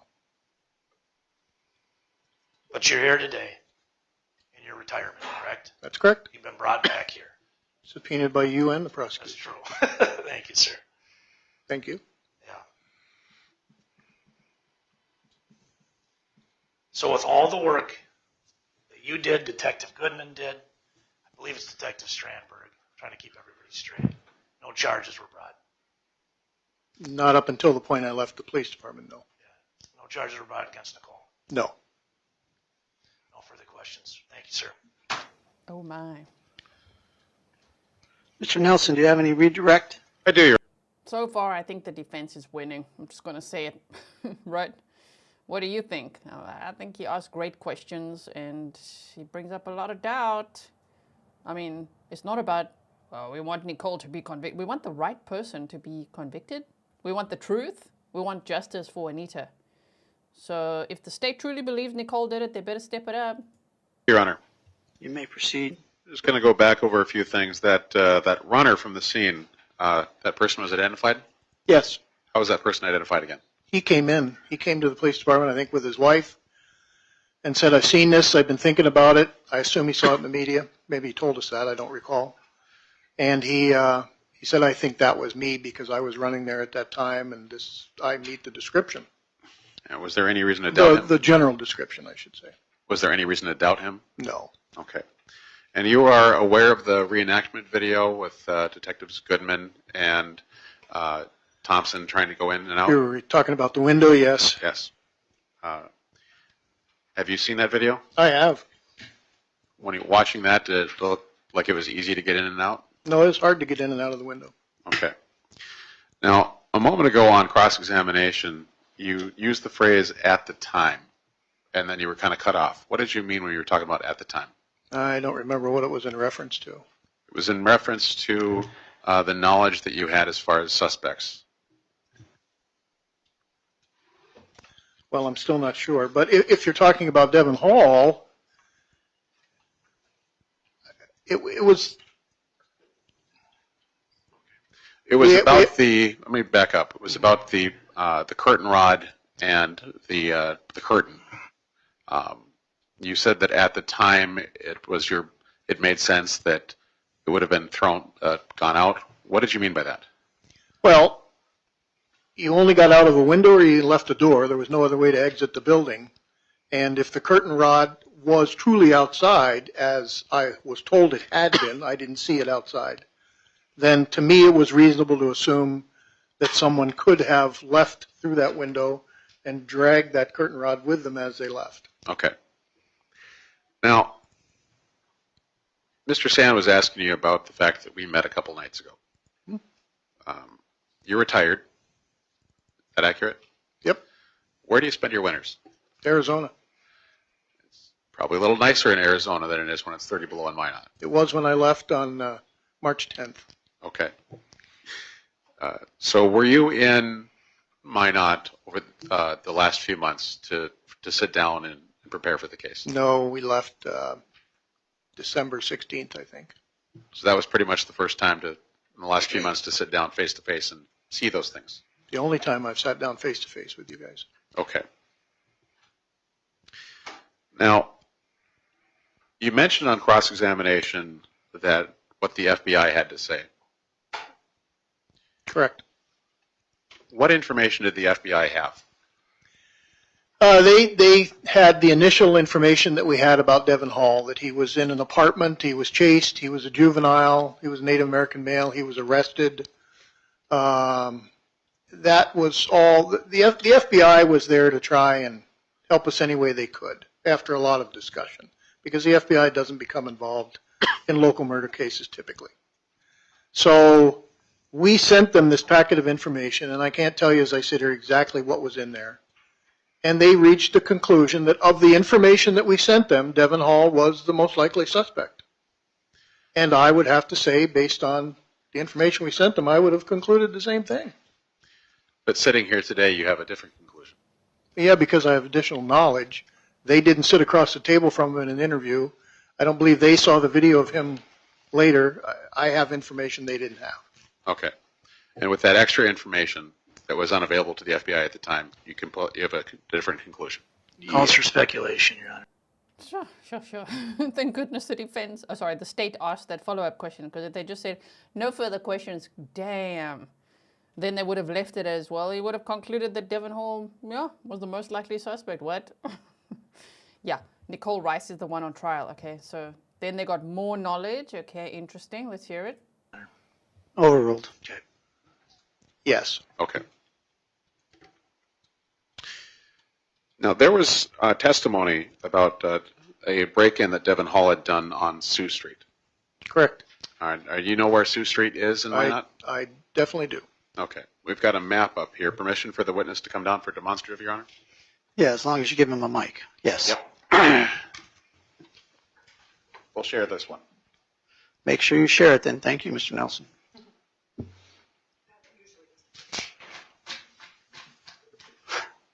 I don't think Colette trusts you.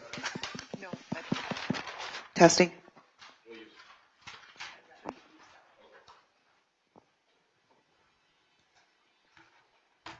Oh, a new microphone.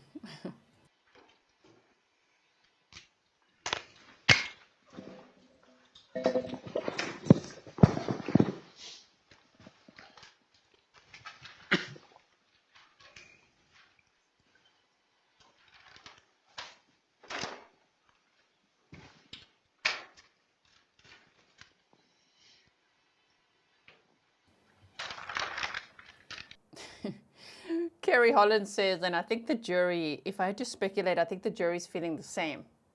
If we feel like this, maybe the state should let us know what the information is that makes her so guilty.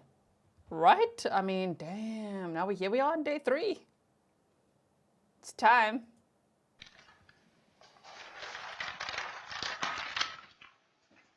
Now, Detective Barnard, this is 2B. This is more of a blow-up of the, what section of Minot is this? Well, this would be North Broadway. The airport's here on my right. This is Burdick Expressway. The fairgrounds would be to the east. So the northern part of Minot. Is Sioux Street on this map? Yes, it is. Okay. Now, I've had a sticky note here where I wrote Devon Hall on it. You see that? I do. Can you use that to point out where Sioux Street is on this map? Your Honor, may I go up there and take a look at what they're doing? Yes, you may.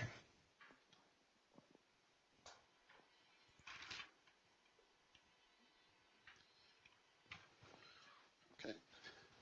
So that's where Sioux Street is? That's correct. Okay. And is that a fair ways away from where the murder took place, Anita? Other side of town, or southeast, yes. Okay. Different quadrant of the city entirely? Yes. I just wrote Devon Hall on that. Can you take a seat? Yes. You can go back to this table. The camera person is like, let's zoom into that. Sioux Street, Devon Hall. I mean, it's not that far away. You know what I mean? Also, I wanted to say yesterday on day 2, I put the timestamps in the pinned comments and also in the description box, and you can hover over. There was a moment where the attorneys said something to each other, and the judge said, keep your comments, only about the case. And I think, and please go listen to it as well, and let me know in the comments of yesterday's one, I think that the state said something about, here you go, buddy. And then the defense said, don't call me buddy. That was interesting. If you missed it, timestamp that one. So, oh my word, here we go. Okay, Devon Hall, Sioux Street. Let's see what else the state is getting up to.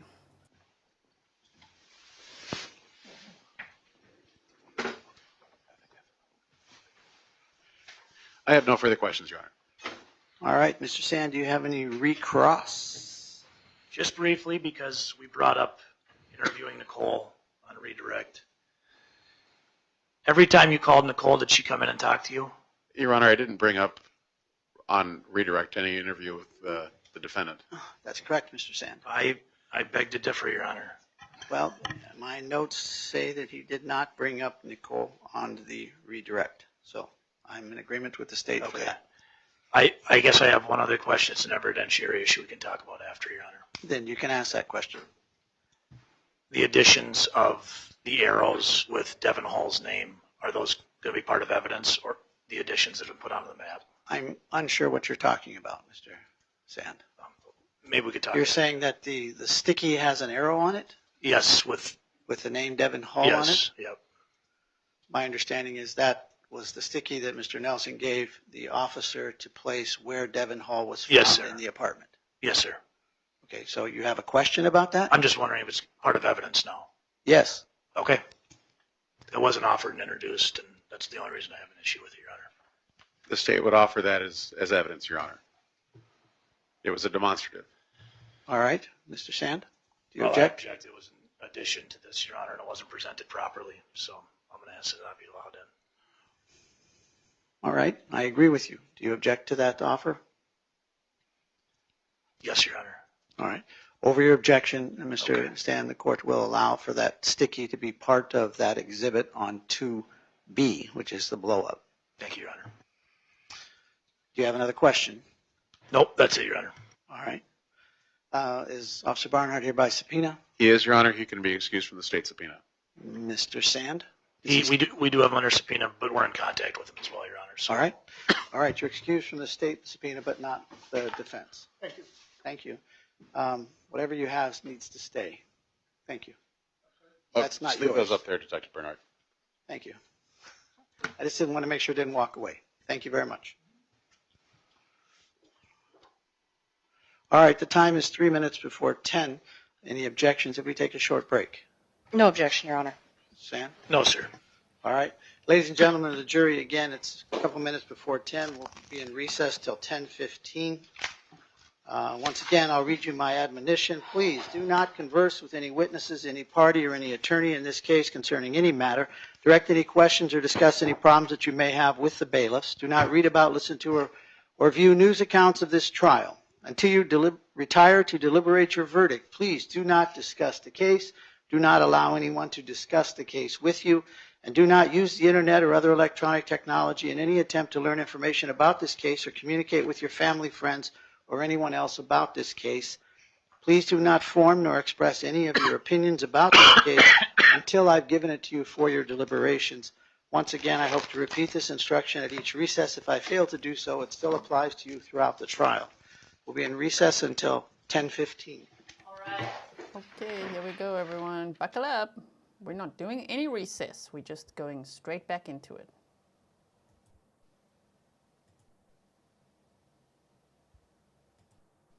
Thank you very much.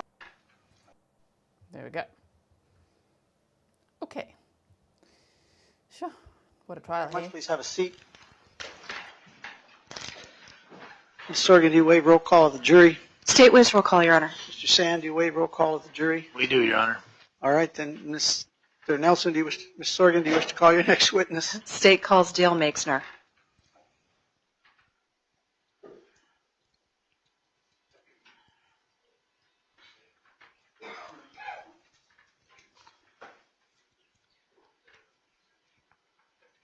Ms. Maixner, I'll have you come up here. She will swear you an oath first, please.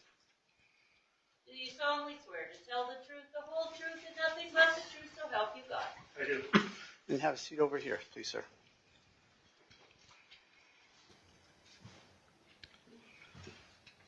Once you're situated. So Michelle said, in my opinion, the state needs to step it up. All they need is one juror and reasonable doubt. It's not looking good so far for the prosecution. You said, just my opinion. I share your opinion. Nichole, 2282, said, did Nichole stay at the apartment after the murder? I also want to know. I want to know. Did she? I know she was asking if her rent would be cheaper. Allegedly. Okay, according to reports. So, interesting. Situated, just make sure the mic's kind of aimed at your chin, and then make sure the light is on. Okay, you may go ahead, Ms. Sorgan. Thank you, Your Honor. Would you please state your name and spell your last name for the record? Dale Maixner, M-A-I-X-N-E-R. Are you currently employed? I am not. I'm retired. Okay. When did you retire? I retired from the State Bureau of Criminal Investigation in June of 2016. Now you said you retired from the State Bureau of Criminal Investigation. What is that?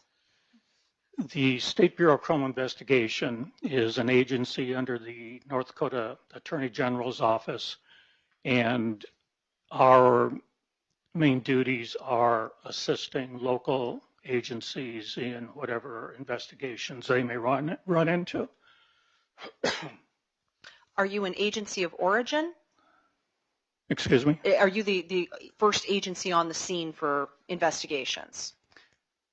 Normally, the local agencies are the first individuals on the scene, and they in turn determine if they're going to need additional assistance, at which point they would contact our office. Okay. At the time that you retired in June of 2016, how many BCI agents were there throughout the state? If you know. I would say approximately 30. And that's for the entire state of North Dakota? That's correct. Okay. How are your assignments divvied up in BCI? Each agent has a supervisory agent that, for each area, I'm sorry. I worked out of Minot, so I was mainly responsible for the northwest corner of the state, even though I did work over the remainder of the state at times. We had some agents that worked mainly drug investigations, and then we had some like myself that mainly worked investigations other than drugs. Okay. What kind of investigations did you typically handle? I typically handled anywhere from burglary, business burglaries, to sexual assaults, to child abuse, to homicides, to suspicious deaths that turned out to be suicides, anything along that line. How long had you been with BCI before you retired? I had been with the Attorney General's office for 37 years. Okay. Now, you didn't necessarily state that you were with BCI that whole 37 years. Can you explain why that was? When I was first hired by the Attorney General's office, which was in 1979, a new unit had just been started, which was called the Drug Enforcement Unit. I was one of the first 7 agents that were hired to staff that unit. Okay. After that, I spent 5 years on the Drug Enforcement Unit, approximately 10 years on the Drug Enforcement Unit before we were combined with the State Bureau of Criminal Investigation, so we became one unit.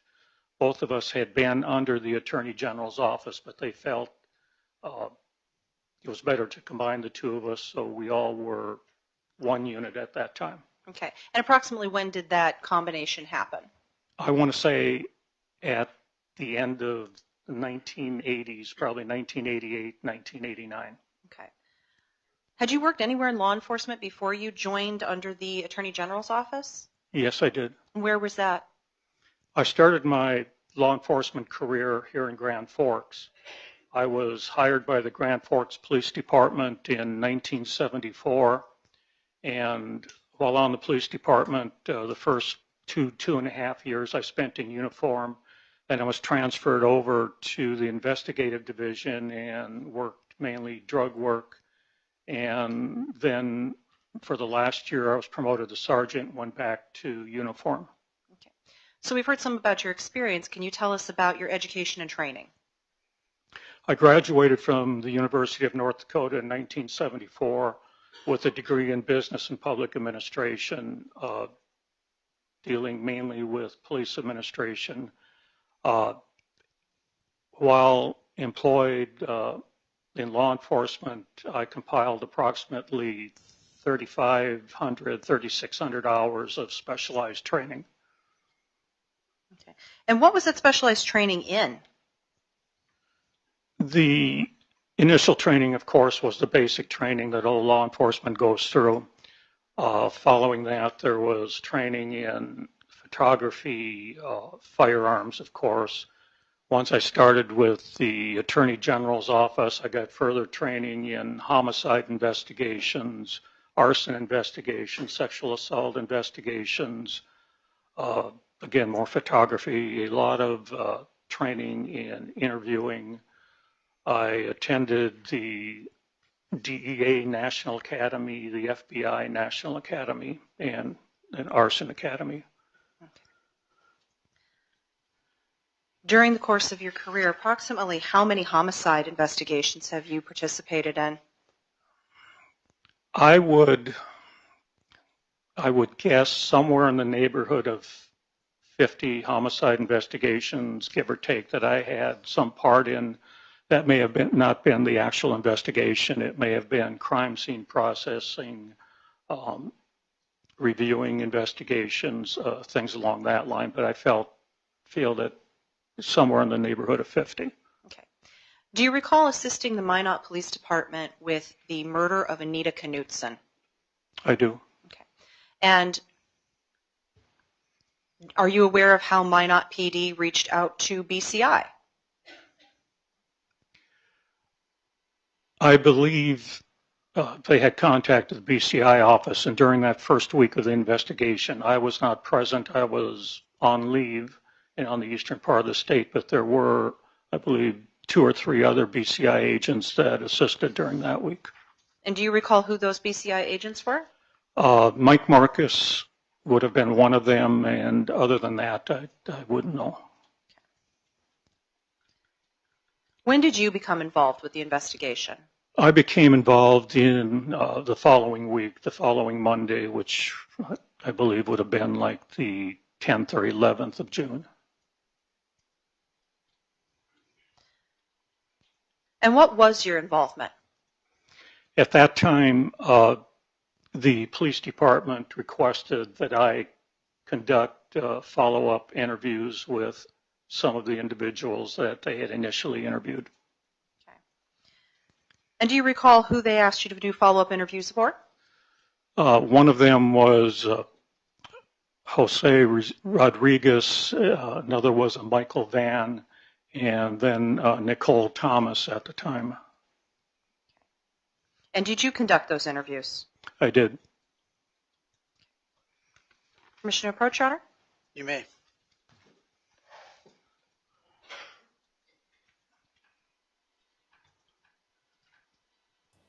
I'm going to peek.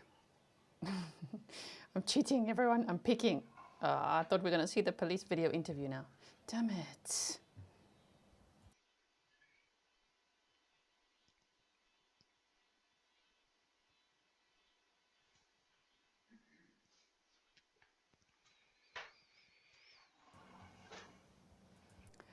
Jenny Lynn said, I think we must not forget how old this case is. It goes back to 2007. How much investigations have evolved over the years, the ability of remembering the facts of the case. This is a hard one for the state. Fingers crossed.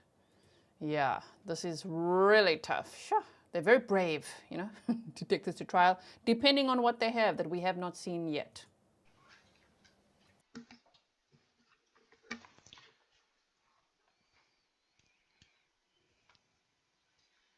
Agent Maixner, I'm just going to ask you to hold on to that for a second because I'm going to back up a second here. You conducted those follow-up interviews in June of 2007. Did you have any subsequent involvement with this case after that? Yes, I conducted a number of interviews in this investigation up through approximately 2010, 2011. Okay.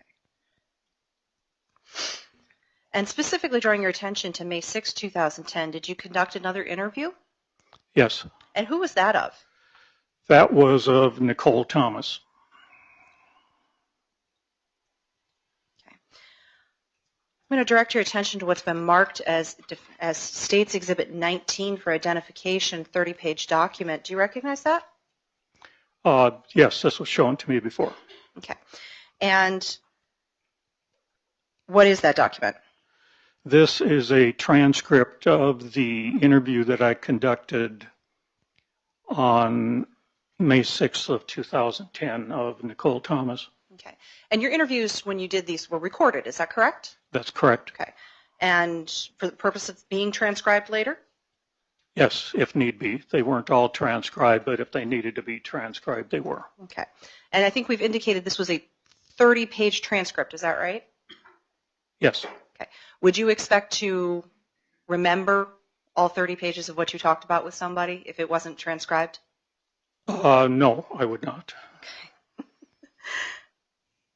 And you've reviewed this. If you also reviewed the audio recording that transcript was made from? I have. Okay. And this is true and accurate, is that correct?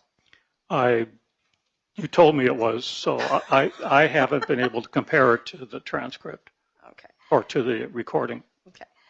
Do you have any reason to believe that it's not? I do not. Okay. State moves to introduce Exhibit 19. Mr. Sand.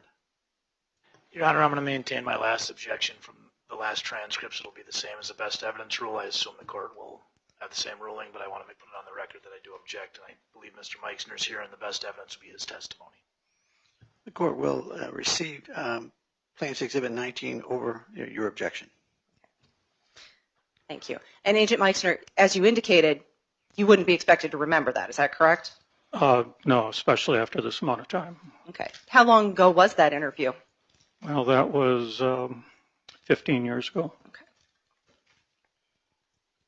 And you've since retired, is that correct? Yes. Okay. At the time that you retired, had all of your cases closed? Yes, I believe they have. I believe this is my only open case, at least open homicide that I was involved in. Okay. What would you expect other officers to do with open cases when you retire? Well, they become, especially with homicides, they become what's known as cold cases. And as in the past I had been responsible for investigating other cold cases, I would think that someone would continue investigating this case in the future until it's resolved. Okay. I have no more questions for Agent Maixner. Mr. Sand. Just a couple of brief ones, Your Honor. All right.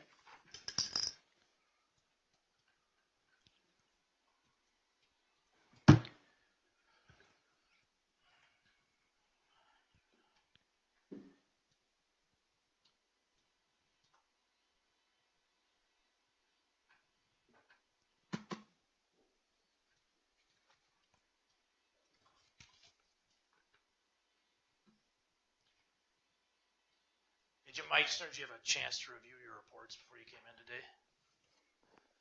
Yes. Okay.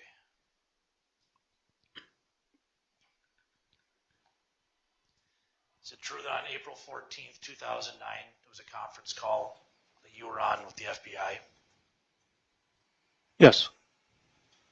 Isn't it true that the result of that was that calls that the FBI felt that there needed to be more research done into the subjects from Wolf Point because of the knife?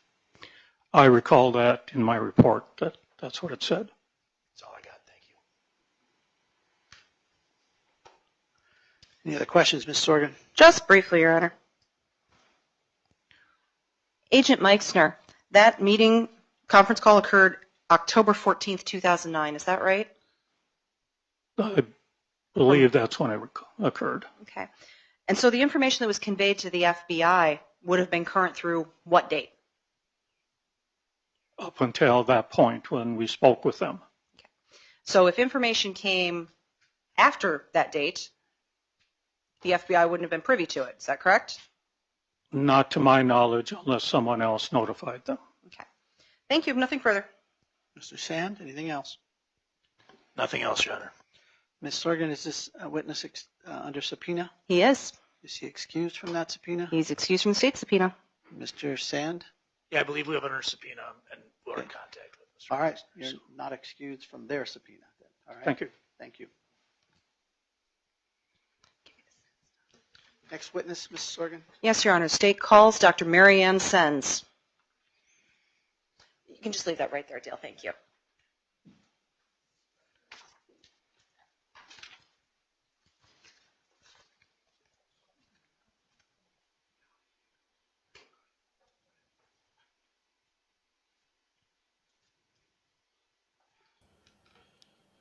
Dr. Sens, I'll have you come right up here, ma'am.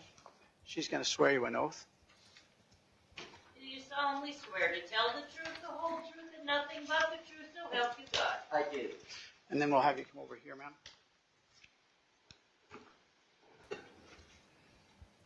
Okay, we get into the next witness. Donald Payne said state needs to step up or she'll be found not guilty. I agree. I think they're way too comfortable.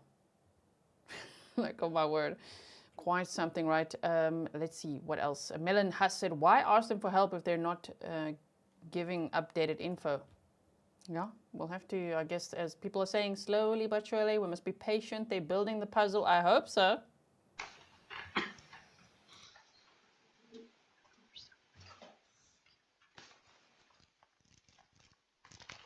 Once you get situated, just try to adjust the mic so it's kind of aimed at your chin, and then make sure the little light is on the bottom there. Yes, it seems to be. All right, you may proceed, Ms. Sorgan. Thank you. Would you please state your name for the record and spell your last name? Yes, my name is Mary Ann Sens, S-E-N-S. What is your occupation? I am chair of I'm a pathologist. I'm chair of pathology at the University of North Dakota and coroner of Grand Forks County and a forensic pathologist serving the state of North Dakota. Okay. How long have you held that position? Or those positions, rather? I came to North Dakota in 2002. Okay.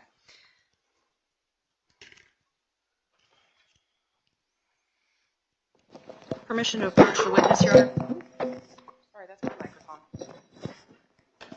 You may.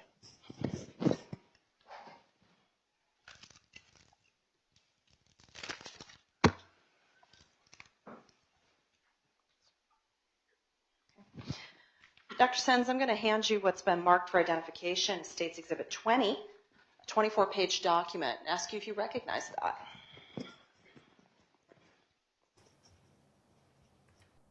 Melissa Gable says, can they retry her if she's found not guilty? Hell no. No, they can't. Also, for everyone rolling in here sharing other news, please don't. We focus on this case right now.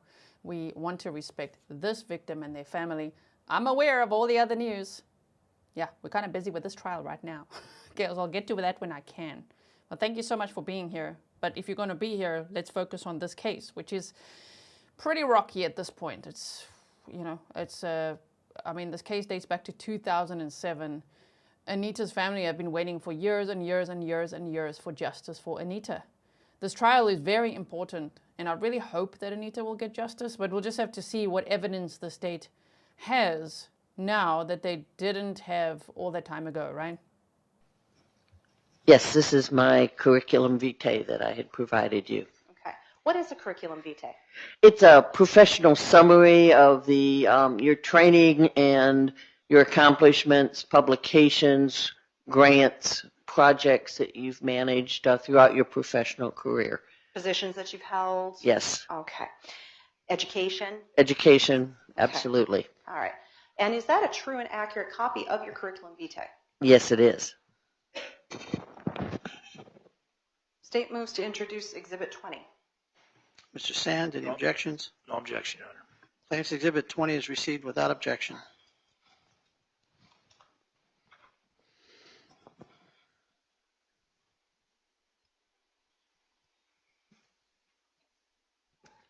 Dr. Sens, can you briefly sum up your curriculum vitae for the jury, specifically as it pertains to your training and experience and education?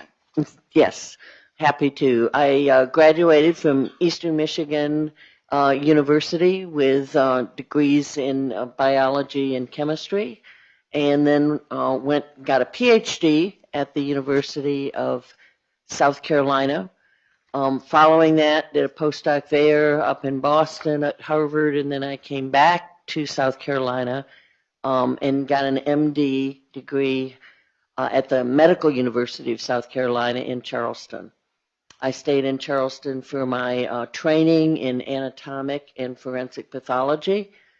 After that was finished and I had passed board exams and licensure, I stayed on the faculty at the University of South Carolina, or the Medical University of South Carolina in Charleston, for a few years, leaving in 1994 to briefly go up to West Virginia to chair their department there, and was recruited to North Dakota in 2002 to chair the department here in Grand Forks. Okay. Thank you.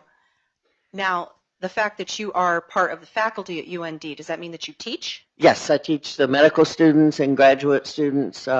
We have some undergraduates, and I do some online education. Okay. Have you ever had to testify in court previously? Yes, many times. In the state of North Dakota? Yes. In what capacity? I've testified always as a forensic pathologist, usually regarding some of the cases that I've personally performed, and occasionally as an expert witness for a case I didn't do but have an opinion on. Okay. And have you been qualified as an expert witness in the courts of the state of North Dakota previously? Every time, yes, thank you. And approximately how many times is that? In North Dakota, perhaps 15 to 20. Fortunately, we're not a very high crime state, which I like. I can understand that. And what area are you qualified as an expert in? In forensic and anatomic pathology. Your Honor, at this time, the state asks that Dr. Sens be designated and qualified as an expert in anatomic and forensic pathology. Any objections, Mr. Sand? No objection, sir.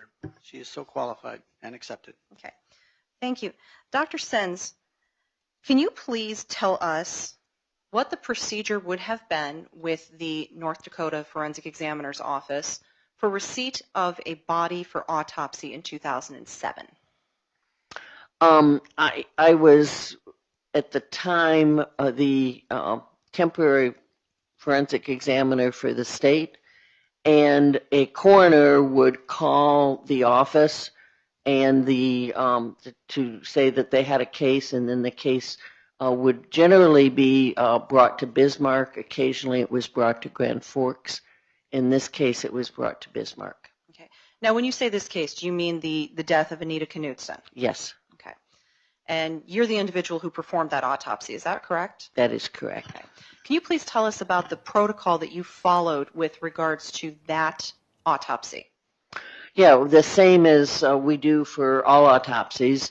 We first get a history from the coroner, from law enforcement, the applicable people that might know information of what happened, what the last time the person was seen, things like that.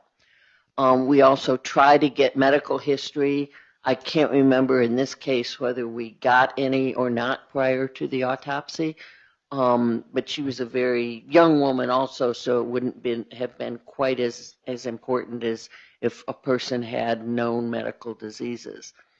Why is it important for you to obtain that information?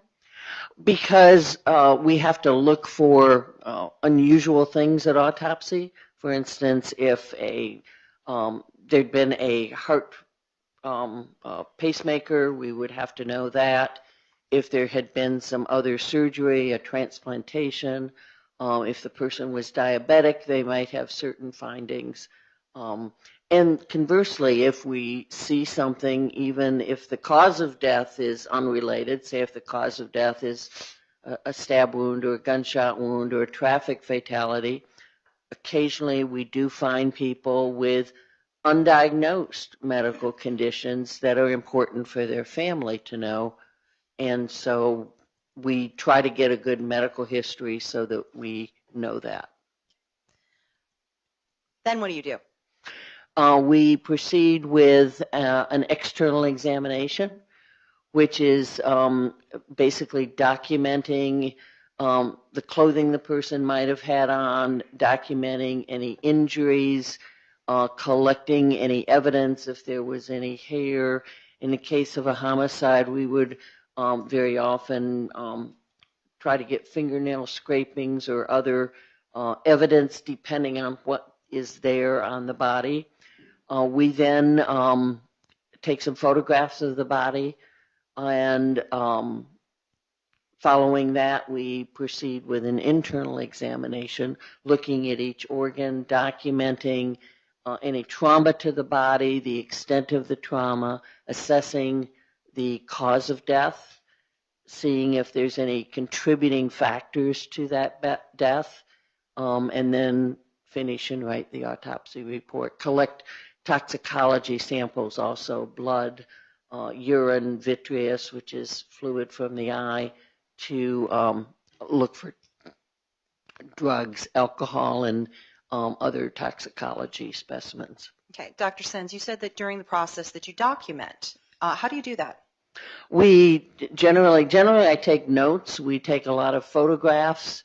We have sketches that we can fill in, and we dictate immediately after the autopsy, sometimes during the autopsy, our findings, and those are recorded. Okay. And how are these recorded? I personally work, I enter them myself on a computer. I find that easier than doing dictating and transcription, particularly since I was at the time going between Grand Forks and Bismarck. So I had a little laptop with me, and I entered the stuff myself. Okay.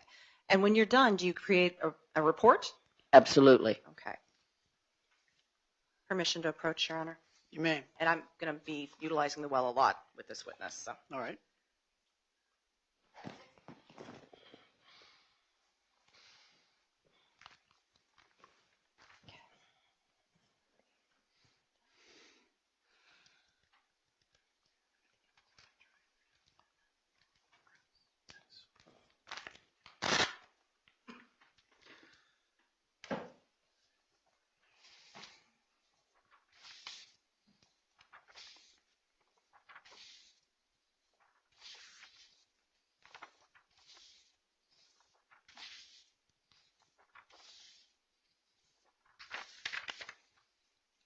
I'm just going to take a peek. I hope they don't show graphic pictures.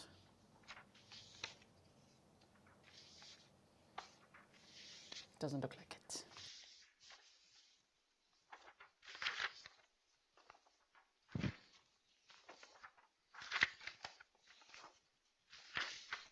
Okay, shall I go forward a bit?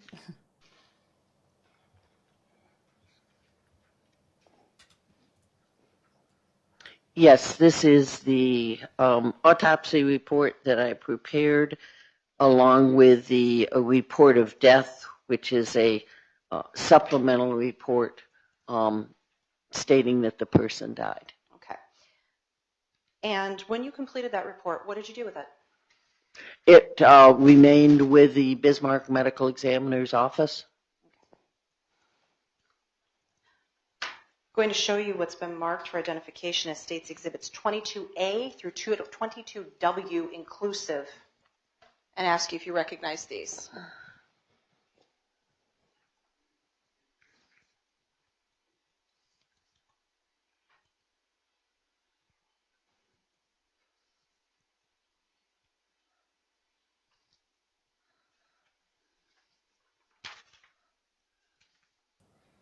Just looking sleepy today or what?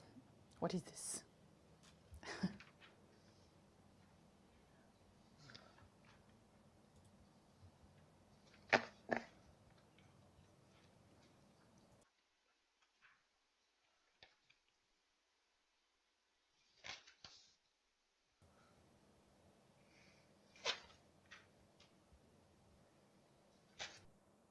Photograph. There we go. A little bit forward. Yes, these are all copies of photographs that were taken at the autopsy. You were present when those photographs were taken? Yes. And are they true and accurate representations of the photographs that were taken? Yes. State moves to introduce Exhibits 22A through 22W inclusive. Mr. Sand, any Objection, Your Honor. States Exhibits 22A through 22W are received. This is 23 photographs without objection. Thank you, Your Honor. Okay, you can just set those down there, Dr. Sens. Okay. And lastly, we'll just work with this last exhibit here real quick before I go sit down. Showing you what's been marked for identification as States Exhibit 21. Do you recognize that? Yes, I do. And what is it? That is a anatomic diagram, a schematic diagram of a adult female. I created this for you. Actually, I didn't create the drawing, but on the drawing are the location of the 2 stab wounds I found at the autopsy. I created this this year at your request when we were reviewing the case. Okay. So to be clear, it's basically a little outline of a person. Yes. Right? And that's a standard form, is that right? That's a standard form, yes. However, there's some markings on the document, is that right? That's correct. And you created that? I created that at that time. And is this true and accurate as to what you created based upon the case information in this matter? Yes, it is. State moves to introduce Exhibit 21. Mr. Sand. No objection. State's Exhibit 21 is again received without objection. Okay. Now, Dr. Sens, you had indicated on your statements just recently that you prepare a report of autopsy that comes up with your conclusions. Is that correct? That is correct. Dr. Sens. She's so cute when she smiles like that. Look at it. This Dr. Sens, oh my word. She must be such a nice teacher as well, right? I'm not chipping in too much because there's not too much that I can add right now. We're just listening together, listening intently. What will the evidence be? Just know that there might be some upsetting content if you're sensitive to that, if they're going to be discussing the autopsy report. Hopefully it'll have some interesting evidence in it, right? Sens, could you please explain to us what you mean when you say cause of death? Yeah, when we say the cause of death, that is basically the disease or the process that led to a cessation of life, what caused the person to die. There can be a lot of things wrong with us. We could have diabetes, we could have heart disease, but what we die of is the cause of death, and that may be that disease, or it may be trauma, such as a gunshot wound or a stab wound. But whatever is the process, the ultimate process leading to death is the cause of death. Okay. And how do you go about determining cause of death? We do the autopsy. That's why we review the medical records. That's why we do the details that we have. That's why the path residency is 4 years long to study disease, and why the forensic pathology fellowship is a year long, so that we assess the cause of death. And is cause of death different than manner of death? Yes, it is. Could you please explain to the jury what manner of death is? Yes, manner of death in this country is a public health assessment, and it's to classify each death the best we can into 5 categories. Natural death, where the death was caused by a disease or a process. Suicide, where a person takes their own life. Accident, where there is a force that cannot be controlled or is not controlled, that sets in a chain of events to take the person's life. Homicide, where the death is as a result of the action of another person, and then undetermined, when we cannot tell. This is a public health, strictly public health determination. It is not legal at all. There's a totally different process, and we're going through part of that process today to determine whatever legal charges, ramifications should be present. Manner of death is a public health classification that I make, that doctors make themselves. We don't have a jury. It's our best estimate as to why the death occurred. Was it caused by another person? Was it caused by an accident? Was it caused by disease? was it caused by yourself, or we don't know. Okay. So Dr. Sens, before I get into the specifics of this particular case, I want to ask you to explain a few more items to the jury. Okay. Could you please explain what livor mortis or lividity is? Yes, livor mortis, lividity is basically the settling of the blood. When we die, our heart stops pumping, and the blood that's there by gravity settles to the lowest position.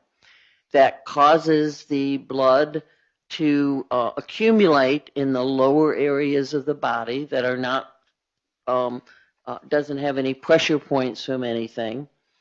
And it also, because it's not being oxygenated, it tends to be darker. So it's areas of darker areas where the blood is settled, still within the vasculature, but it reflects that the heart isn't pumping anymore, and with gravity it settles. Okay. So to a lay person, what would that look like? A darkening of the skin in the areas that are lower, with a very sharp lightening of the skin, say if a person is laying on their back, where their buttocks or where their shoulders may be touching the ground, that'd be light. In areas away from that, it would be much darker. And how long does that last, that lividity or livor mortis? It starts to occur right at death. You can usually start to see it in 2 to 3 hours. In most people, it tends to maximize and become very fixed at about 8 hours, and then it goes away, or it doesn't go away, but we start losing the perception of it as decomposition starts to occur and other changes supersede it. That generally starts, we say, at about 48 hours. However, if a person's in a cool environment without a lot of sun, it may be a bit longer. If it's warm and hot and the person's out in direct sun, decomposition may start in 8 to 10 hours. So lividity, really, you lose, it's still there, but you lose the perception of it once decomposition sets in. Okay. Now, most of us have seen TV and movies, CSI shows, where they set the exact time of death in the autopsy. Does that ever happen? No. This isn't Perry Mason either. No one is going to get up and, explain exactly what happened. That's just for television. And why is that not possible? These are very complex situations, and you have to look at all the different facts and come up with a range. And that range is just that. It's a range. Do you have to look to outside information? Absolutely. Okay. Will you ever be able to determine time of death based on autopsy alone? Only when there's a pacemaker that stops, and I query the pacemaker. Okay. And that's really not from the autopsy. That's true. Okay. Dr. Sens, what is a hesitation mark? A hesitation mark is something we call a sharp force injury, and they're very common as a person is injuring themselves to it hurts. And so as they start to cut their skin, either to kill themselves or some people just like cutting their skin, sometimes it goes a little bit deeper and then the pressure is released and then goes a little bit deeper. It's an irregular indentation in the skin and also an irregular, you stop and you start, reflective of hesitation, hence the word hesitation. That may be a person's decision not to cut themselves, or it may reflect pain, or it may reflect any other mental things they're thinking about, but their hesitation leads to an irregular, usually superficial incised wounds or wounds from a sharp object. Have you ever encountered hesitation marks in a case that you have ruled a homicide? Yes. Okay. And can you explain those? Sometimes people are actually cutting themselves. Sometimes a person is committing the homicide and they, may have second thoughts. The person may move. Any number of reasons why it isn't a, so to speak, direct incised or direct stab wound with a sharp object. And at this time, Dr. Sens, I'm going to come up and work with you with some of the exhibits, okay? Okay. All right, I'm sorry for hovering, but we have to share. All right. Now, on State's Exhibit 21, being the anatomical diagram, can you please describe where you put the markings on that diagram? Yes, I put two markings on the diagram. I labeled them A and B. They are on the upper chest above. One is more toward the center, and one is more toward the right side of the body. Okay. Why did you label these A and B? We have to keep track of the wounds, and I have no way. In this case, I have no way to know which wound was inflicted first. In fact, it's very uncommon that we are able to tell which wound was inflicted first. And so we generally will label them either A, B, C, starting from the top of the head going down. Some people use 1, 2, 3. Again, with the emphasis that these are, I just assign them to keep track of them during the autopsy. It doesn't imply that A was first or B was second. Okay. So these notations correspond to a wound? Yes. Okay. And is that notated in your report as well? Yes, it is. Okay. Permission to publish 21 to the jury, Your Honor. You may.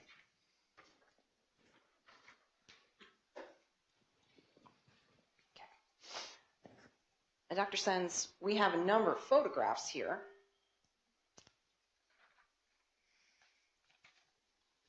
I'm going to have you explain a few of these in particular. Okay. Now, some of these you picked out and some of these I picked out. Is that correct? That's correct.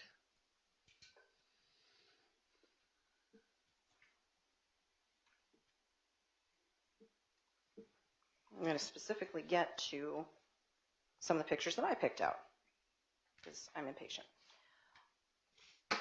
Okay, specifically drawing your attention to exhibits 22U, 22V, and 22W.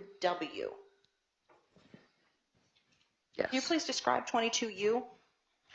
22U is a photograph of the decedent demonstrating her backside. She is laying. No, go ahead. She is laying on the autopsy table, and an assistant is holding her in that position. Okay. 22V?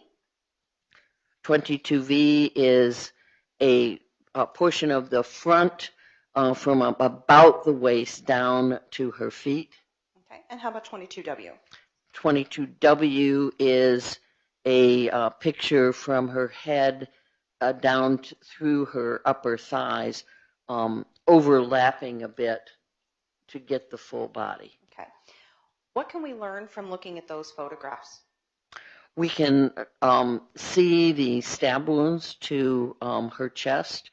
We can also see that there is a partial lividity pattern on the front of her and on the front of her face. Okay. And what does this... Oh my. It's like she knows when the camera's on her, in my opinion, because it's like chewing gum and looking unbothered, and then suddenly it's like, oh, there's the camera. Slow blink. Slow blink. What the hell, man? It's just my opinion. Okay, Jackie said, so far, the best evidence against Nikki is Nikki. She goes from resting B-face to bored to irritated looking, laughing. I mean, you know you're here, right? Yeah. To me, it doesn't look bothered about the death of her friend. So that is interesting, but that's not enough to convict someone. But interesting, nonetheless, right? AC said, can she look any more bored? Yeah, Jackie says chewing gum's not a good look. Disgusting and disrespectful, lady. Did you see that demeanor shift when it's like chewing gum, listening, and then suddenly the camera's on? Ooh, let's look really, really sleepy, really bothered, really sad. Yeah, right. I'm not buying it. What does this indicate to you about the position of her body at the time of her death? Hold on, probably need to put a disclaimer in there. One cannot convict someone based on how they look. And I'm not mocking her literal appearance, just her demeanor, the change in demeanor, just how bored she looks in the courtroom, that she's chewing gum and all of that. That's what I'm talking about, okay? That's definitely not enough to convict someone. She is innocent till proven guilty, and we'll have to see what evidence the state has. For a period of time after her death, she was actually on her stomach for a while. Laying face down. Laying face down. Okay.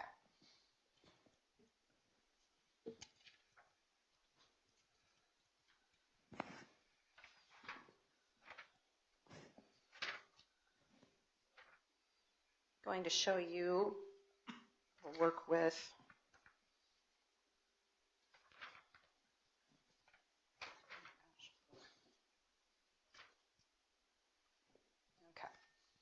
working now with 22N through 22T. These are photographs of what? 22N is of her hands. In fact, most of these are of various views of her hands. Okay. And why was it important to photograph her hands?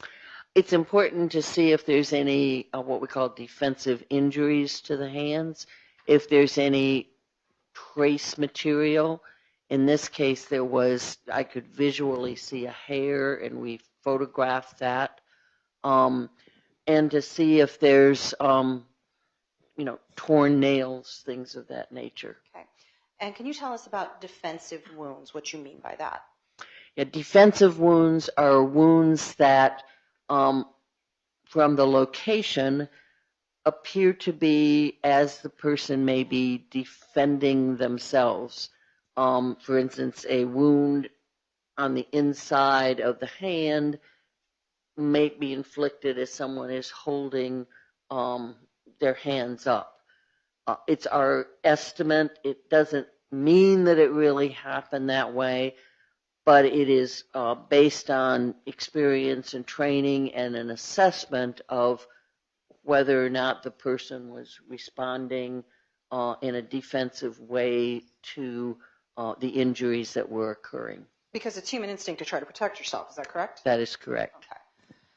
And did you find any indication of any defensive wounds on Anita's hands? No, there was a great deal of blood, but we couldn't really identify anything. As I said, there was a hair. We photographed the hands. There wasn't anything that we could definitively say was from that. Okay. And then I'm going to show you a couple more pictures that I picked out. Can I ask which pictures you just showed her? These were 22N through T. Great, thank you. Okay. Showing you 22L and 22M.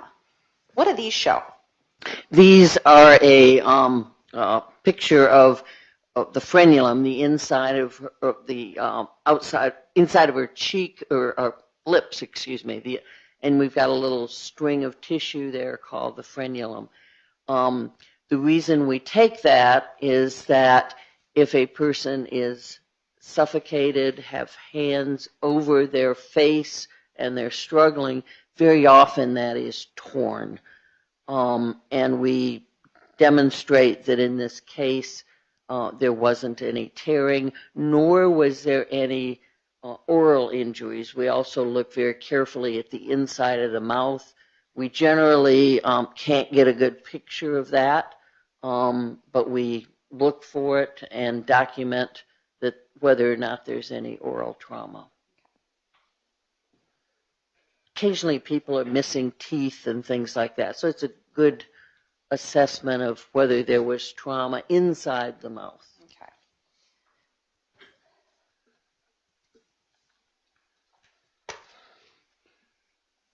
And Dr. Sens, I'm now going to show you 22A through G. What are those images of? Those are photographs of the 2 stab wounds that were present, both as they appeared on the body, and then because our skin stretches and our body stretches a bit, how a stab wound looks on the body is very different than how it may have been inflicted, and so we try to adjust the skin a little bit to get a better picture of how the wound actually occurred on the body. Okay, and is that what you're doing in picture? If I can find the one where you're doing that. Yes, picture F, and to some extent picture E. Okay, and you're basically just manipulating the wound a little bit so that you can see. So that it was back to where it was when it occurred, because the skin stretches, and it would be misinterpreted if it was a big gapping hole. It's not. It's a slit. Okay. Now, in these photographs, we are also seeing a ruler or a scale, correct? That is correct. Okay. And can you and a tell case number. Oh, yeah, absolutely. And that's important for keeping track of everything, isn't that right? Yes, it is. Right. Can you please tell us what the dimensions of these wounds were? Yes, these wounds, and I measured them, and they're in my report, but they're about an inch in length and less than an eighth of an inch in width. Okay. And we're also looking at 22G, correct? Correct. And that depicts what? Those are 2 stab wounds. That shows her chest, and it shows both stab wounds present. The other images are close-ups of individual wounds. And I also should say, to give you some history, if you look at these are reddish. We take them at that time. The medical examiner was only using Kodachrome slides, 35 millimeter slides. Those were then scanned at a later point. I was taking some digital photographs, but any photograph and any time you go through a scanning process, stuff always looks redder than it truly is. And so I wanted to preface, if you are looking at those, they're different than you would expect for a Christmas photograph, obviously. Understandable. A normal family photograph. Okay. Are you able to determine from 22G the distance between the 2 wounds? Yes, the distance is approximately 3.5 inches. Okay. Now you picked out these photographs, 22H, I, J, and K, and I'm going to ask you to explain to the jury why you picked those. Yes, the 22H is a picture of her chest plate. We removed the chest plate, the ribs, during autopsy, and this is a picture of that, of the inside of that. It's actually photographed upside down, but it shows the 2 stab wounds that are present on the inside, okay, to show that they went through the ribs and into the chest. Photograph number 22I is the inside, and it shows where one of the stab wounds hit the heart and caused a larger wound. Obviously, a knife can move. The person using the knife can move, and the victim can move. Both independently and combined, the internal wounds are often larger than what's on the outside. Now, Dr. Sens, you said... Donald says, I'm sure her lawyer said, do not get caught on camera chewing gum or smiling, because now she's not doing it anymore. She's not doing it anymore. Oh, dear. Okay. Went through the ribs. Did this stab wound go through bone? This one stab wound just went through the soft tissue between the ribs. The one that was closest actually went through part of the soft part of the rib that's cartilage, so it's not bone. Okay. Can you explain that a little bit more, what the soft part of a bone? Yeah, our bones, especially our ribs when we're young, are connected, have cartilage at the end, and they have cartilage where they connect to other bones. And it's a little bit easier to cut through at that point because you're not cutting through calcified bone. Okay. And cartilage is kind of the same stuff that we have in our nose and our earlobes, correct? Correct. Were you able to determine with a reasonable degree of medical certainty how much force was necessary to cause those stab wounds? These would not take a terrible amount of force. You are going through basically muscle, a little bit of cartilage, and then the heart is muscle. That is very easy to cut through. And the stab wound also went through the rib or through the lung, and that's very easy to cut through. It's mostly just air and some elastic tissue. Okay. Dr. Sens, what was Anita Knutson's cause of death? She died from exsanguination, or she bled to death from stab wounds, one of which severed her heart, cut her heart open, and the blood ran out of her heart. What does it mean if a wound is immediately fatal? I hate the word immediate. I can give you some ranges. A wound that would, say, be the fastest to kill you would be one, say, that cut your brain in two. And we know that happens rarely with, say, an internal stroke or something in the midbrain in the pons.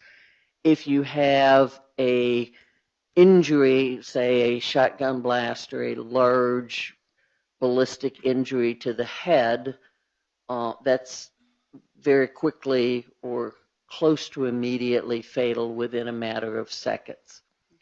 Exsanguination or bleeding can occur in different time frames. This was very, very quick. She lost a lot of blood from her heart. Within seconds to minutes, she likely lost consciousness within a minute or so from the one stab wound. And I wouldn't call that immediate, but it's within a minute or two with the loss of consciousness in a shorter period of time. Okay. Were these wounds survivable? The one wound was likely survivable. The one wound went through her lung, and it caused a lot of damage, and it caused some hemorrhage. But had she gotten medical care promptly, it was likely survivable. The other wound was not. The other wound, as I said, she bled out very, very quickly. It cut a part of the heart that is very thin. The blood would have, there was no way to stop the blood from that, and she would have lost consciousness within seconds to a minute and died shortly thereafter. Dr. Sens, were you able to determine what kind of knife caused these wounds? It was likely a single blade weapon, but there's a very broad range. We really can't identify this came from this gun. I can't do that. Okay. Why do you say it was likely a single blade? I say it was likely because when we looked at it and we opposed the edges, it appeared that one edge was sharper than the other, saying that it was a single-edged blade as opposed to a double-edged blade. And certainly a single edge is much more common. But again, that is my opinion. It's an estimate, and it's going on a pattern in the skin. Okay. Are you able to determine the length or width of a knife based on a wound? No, we can't. And why is that? Because stabbing is dynamic. As I said before, a person can have a stab wound and the knife can move, the knife can wiggle, the knife can move even if the person doing the stabbing stays still. The person that's a victim can move, and that will increase the diameter of the knife. I know that in crime novels and in TV they can measure it, but we really can't. They use plaster of Paris and they pour down and get a model of the knife, and you can't do that. Realistically, stab wounds we can say where they are. I have seen stab wounds with a little tiny pocket knife that left a 10-inch opening in the skin. So we just can't tell. It's too dynamic. Okay. Dr. Sens, your role throughout this entire investigation was the performance and documentation of the autopsy, correct? Correct. Okay. In order to determine cause and manner of death? Yes. All right. Is it your job to determine who caused that death? No, not at all. Okay. I can't. Okay. I'm here, I explain, I'm an advocate for the deceased person. She was my patient, and I examined her and to the best of my medical ability figured out why she died.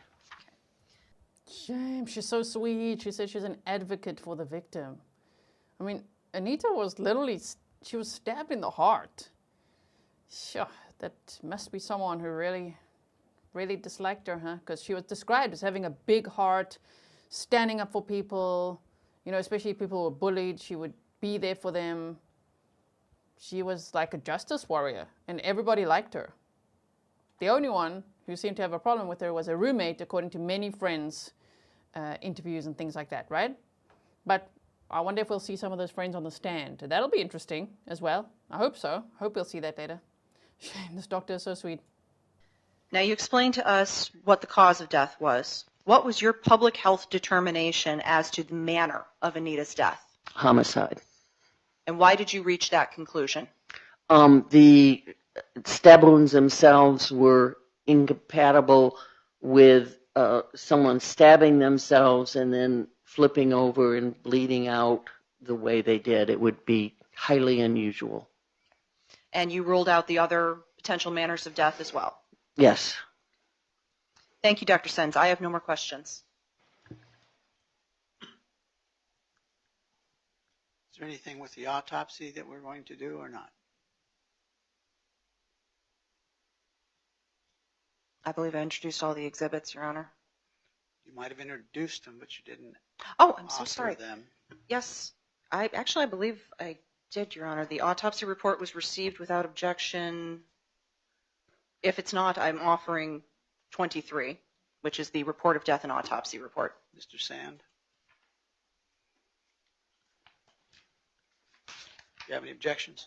No, sir. Exhibit 23 is received without objection. Okay.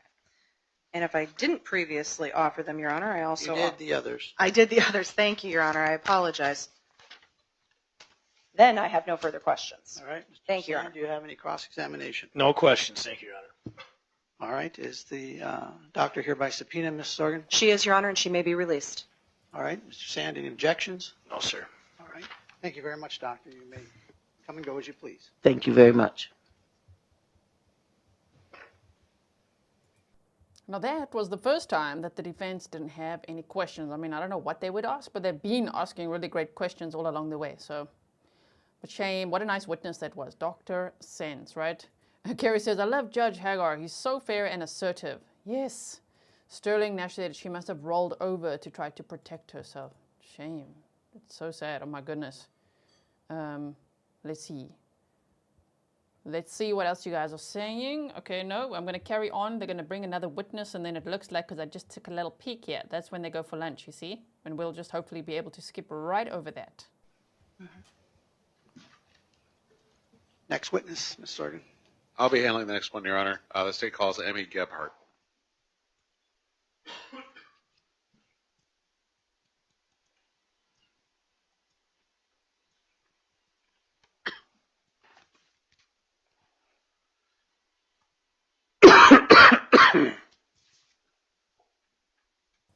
Okay, let's go forward a bit.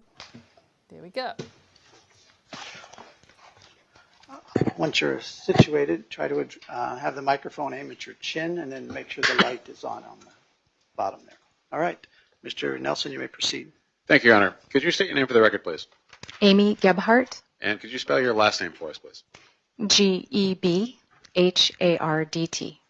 And what is your current occupation? I'm a forensic scientist at the North Dakota State Crime Laboratory. What does that mean exactly? It means that I analyze evidence for the presence of biological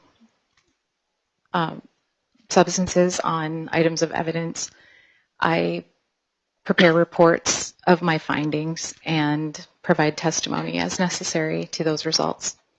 And how long have you been with the North Dakota Crime Laboratory Division? A little over 27 years. Okay. So going back to about 97 or so? Yes. Okay. You could describe the nature of your work. I am an analyst in the DNA unit, and so I analyze evidence for the presence of biological material on those DNA evidence lady. Oh, yes. Okay. Okay. This is getting interesting. items of evidence and prepare reports of my findings and testify. If you could describe for us your training and education. I have a Bachelor of Science degree in medical technology from Minot State University. When I was hired at the crime lab, I was hired as a drug analyst because the DNA section didn't exist at that time. When part of my training and education includes assisting in performing the validation studies and writing the policies and procedures used to start the DNA section. Under the supervision and training of my then supervisor, I successfully completed a competency exam and became a qualified DNA analyst in December of 2001. Have you previously testified regarding DNA analysis? Yes. Approximately, how many times, have you previously been qualified as an expert in DNA analysis? Yes. Approximately how many times? I've testified 51 times, and I was qualified as an expert 26 of those times. Okay. Permission to approach the witness, Your Honor? You may.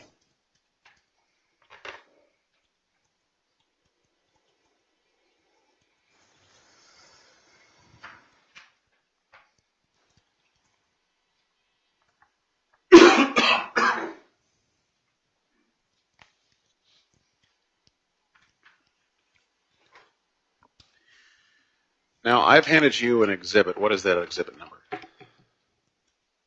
24. Okay, and that's a 4-page exhibit? Yes. What is that exhibit? This is my curriculum vitae or resume.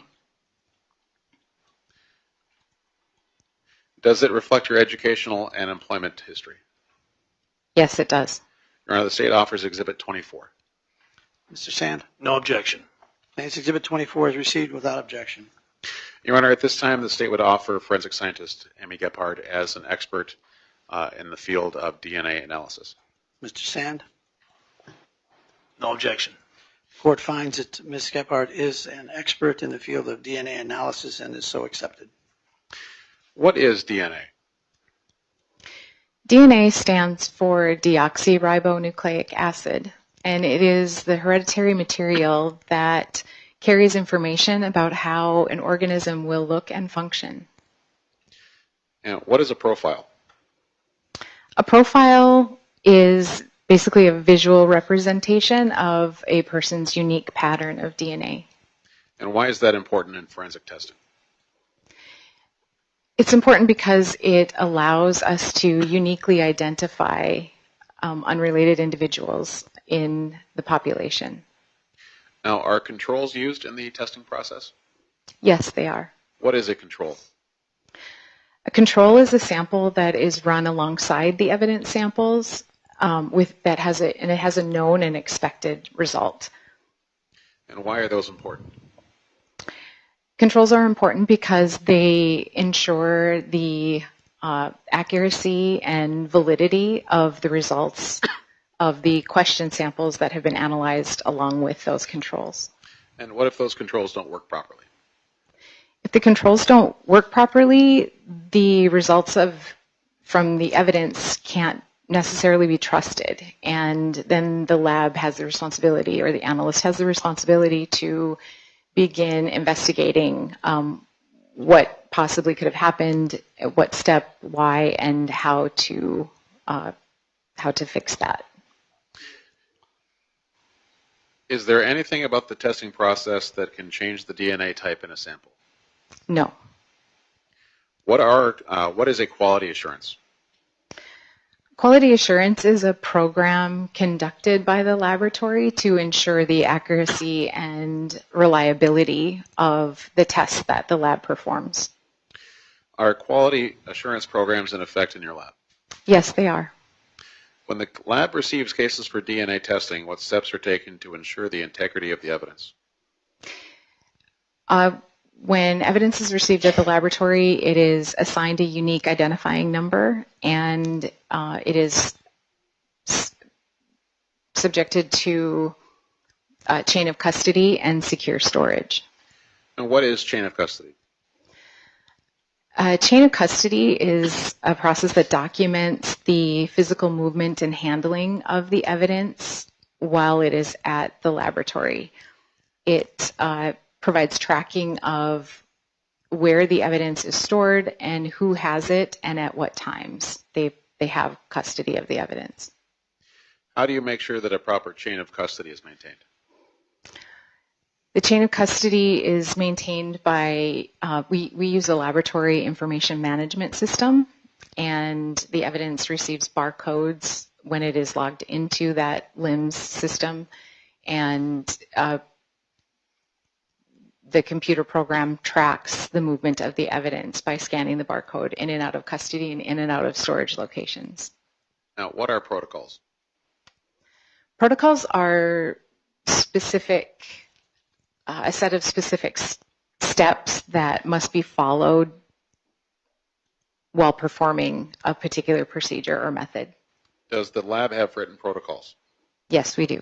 Do those protocols cover every step from receipt of evidence to the writing of reports? Yes. Have those protocols been approved by any agency or organization? Yes, they have. Sir, why are you asking questions like that? He's asking like a robot. Does this and this and this, like trying to get through those first 20 questions or what?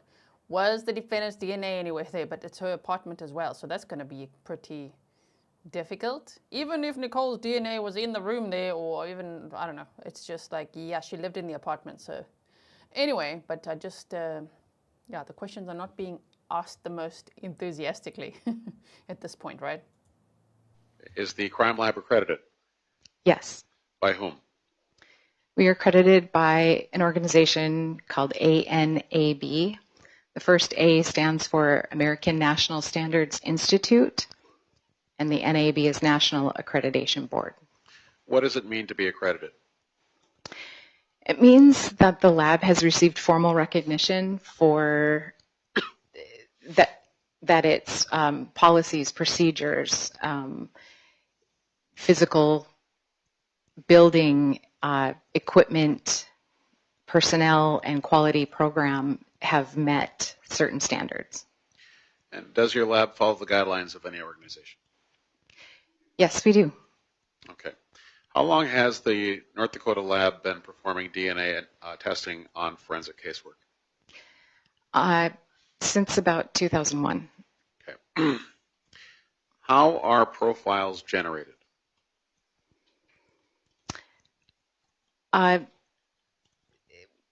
When we are trying to develop a profile from evidence, there's a series of steps that we must go through. The initial step is called extraction. We need to isolate the DNA from whatever the DNA is deposited on, whether that's a swab or a towel or a sheet. After we have isolated the DNA, we need to know approximately how much DNA we have. Too much or too little DNA will not provide optimal results, and so the second step is a quantitation step. After we've obtained an approximate quantity of the DNA that has been extracted, if there is enough, if it has met the minimum quantitation threshold, it will go on to a step called amplification, which is performed by a process called PCR, or polymerase chain reaction. And basically, that step forces the DNA to copy itself. It's not changing the DNA in any way, but it is causing the DNA to make millions of copies of itself. After amplification, the sample is put on the genetic analyzer instrument, and that instrument will translate that DNA into a profile that can be interpreted and used for comparison. After DNA analysis was completed, was a report created stating the results of analysis? Yes, it was. LEB says just because it's boring doesn't mean they're bad. Oh, they're bad. The information isn't boring. It's the way that it's being asked and just the lack of enthusiasm for a case that took 17 years to get to this courtroom. Holy crap. I mean, Anita's parents are sitting there in the courtroom. Shame. Gordon's 90 years old and he's sitting there every day. He's making the effort. You know what I mean? Like, step it up, state. Please, oh my goodness. And remember, they need to relay the information to the jury. You can't lose the jury. At this point, they're probably putting them to sleep. You know what I mean? I know they have to ask some of these questions, you know, to build the foundation, but holy crap, step it up after that, please. The jury needs to pay attention.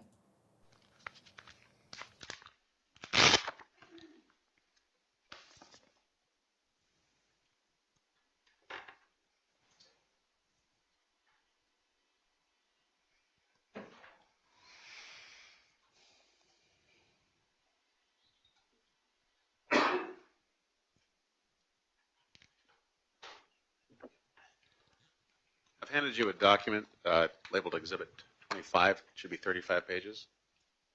Is that accurate?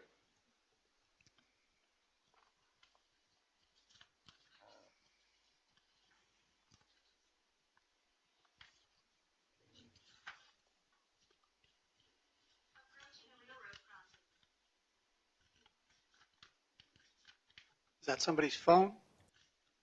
Somebody's going to be in trouble. Someone have their phone on? Wasn't me. It should not have been on. Oh dear. Somebody's going to get in trouble for having their phone on. I just also want to add that I'm not just, I mean, I know all of us are saying it in the chat, right? All of you guys are saying your opinions too. Sometimes when I verbalize something like that, it's literally because district attorneys, not so much defense attorneys, but here they will email me to say thank you for your commentary and for what you guys are saying, because it helps them. It's like a learning tool, because we're like an international mock jury. So they like to check in to see, well, where did we go wrong? Or are we losing the jury? Or how are people reading this right now? So it helps when we actually give honest feedback and not just like, oh, yay, everyone's doing so amazing. They're not. They're not doing amazing right now. So it just helps to sometimes say that, because as I say, if we're as a crowd of like, how many people are here? Oh, just over 3,000 people are like, oh my word, the consensus is generally, it's not going well, and they need to this and this, and clear up the timeline, you know? It helps them to be able to say that. So just know that that is my intention and why I actually say it. And it's not comfortable to say sometimes, but like it is what it is, you know?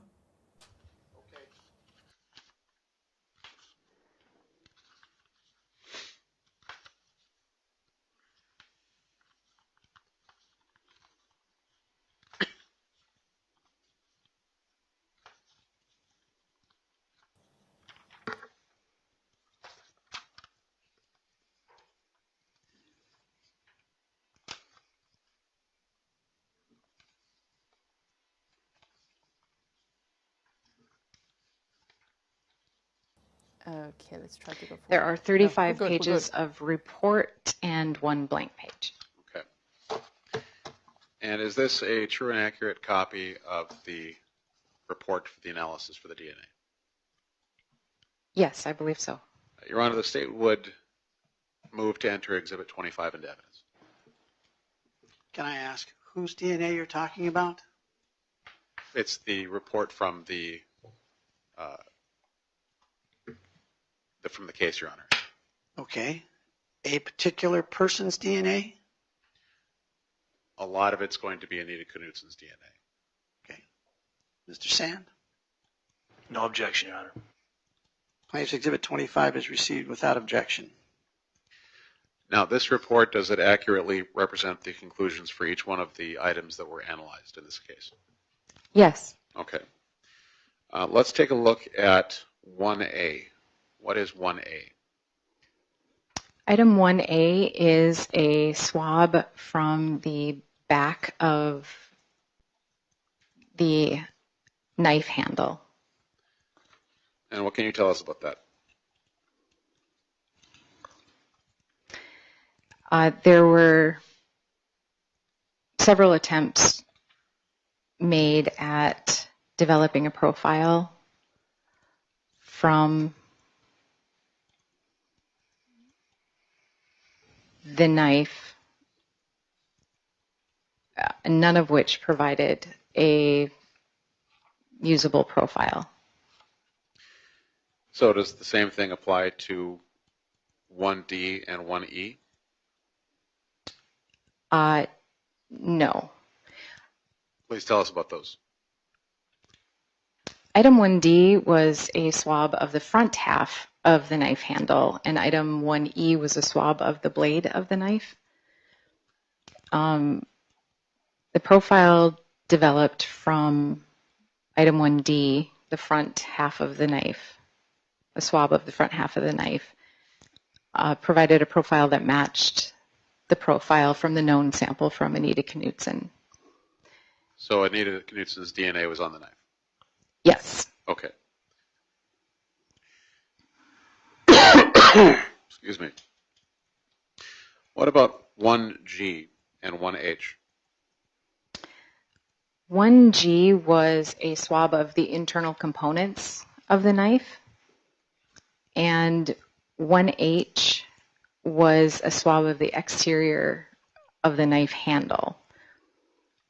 Item 1G, the profile developed from item 1G, the swab of the internal components of the knife, was a mixture that was determined to be too complex for comparison. What does that mean exactly? It means that there's an indication that there were three or more than three contributors on the knife, and the laboratory's policy is that when an analyst believes there to be more than three contributors, interpretation will not be made. Why is that? When you have three or four or more contributors in a mixture on a particular item, it becomes difficult to accurately assign genetic information to individual contributors due to the chances of them sharing genetic information, and it cannot be reliable statements cannot be made about potential contributors to that mixture. Now, in the process of analysis for this case, was the screen also, was there a screen that was tested? There was. And was DNA pulled from that screen? Yes. What did that DNA show? I believe there were 4 samples taken from the screen, 3 swabs and 1 cutting. And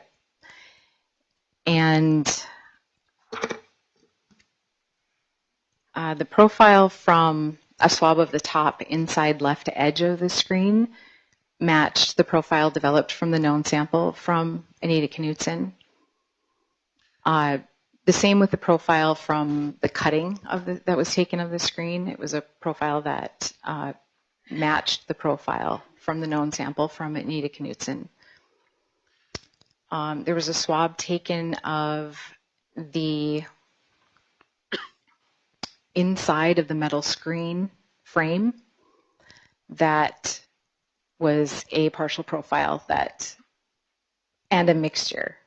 That mixture we were able to determine a major contributor and a minor contributor, and the major profile matched the profile from the known sample from Anita Knutson.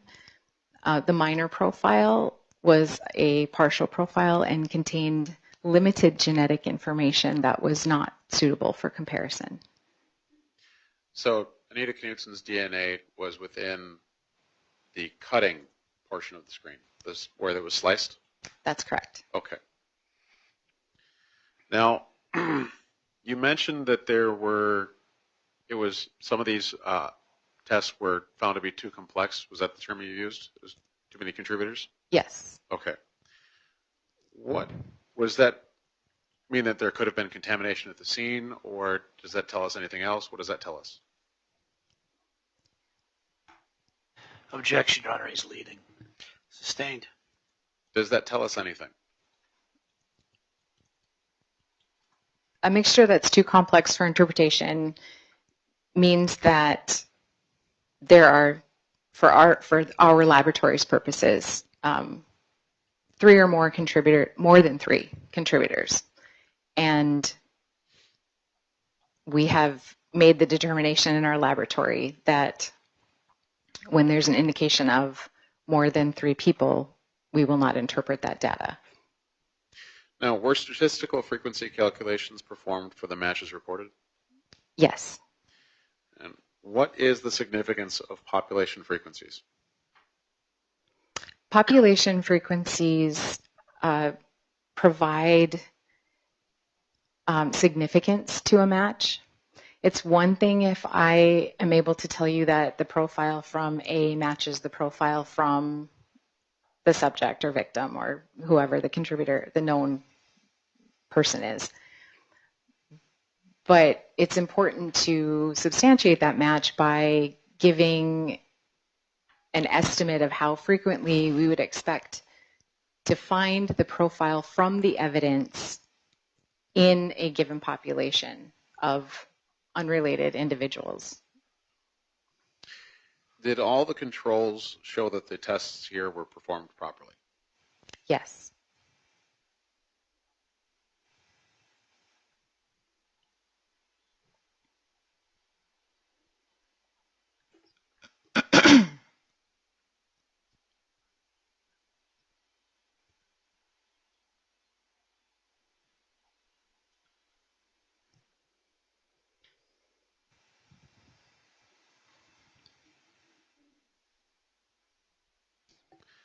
No further questions, Your Honor. Mr. Sand, do you have any cross-examination? Briefly, sir.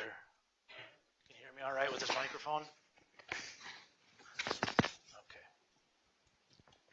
Thanks for coming in today. Yes.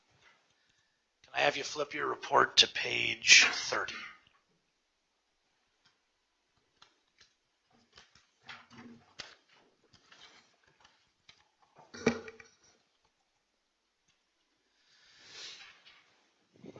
See up top there, item 17. I believe it's 17I, right?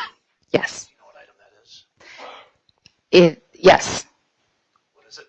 Thanks. It is fingernail clippings from Anita Knutson. And what's found in item on page 30, 17I, right?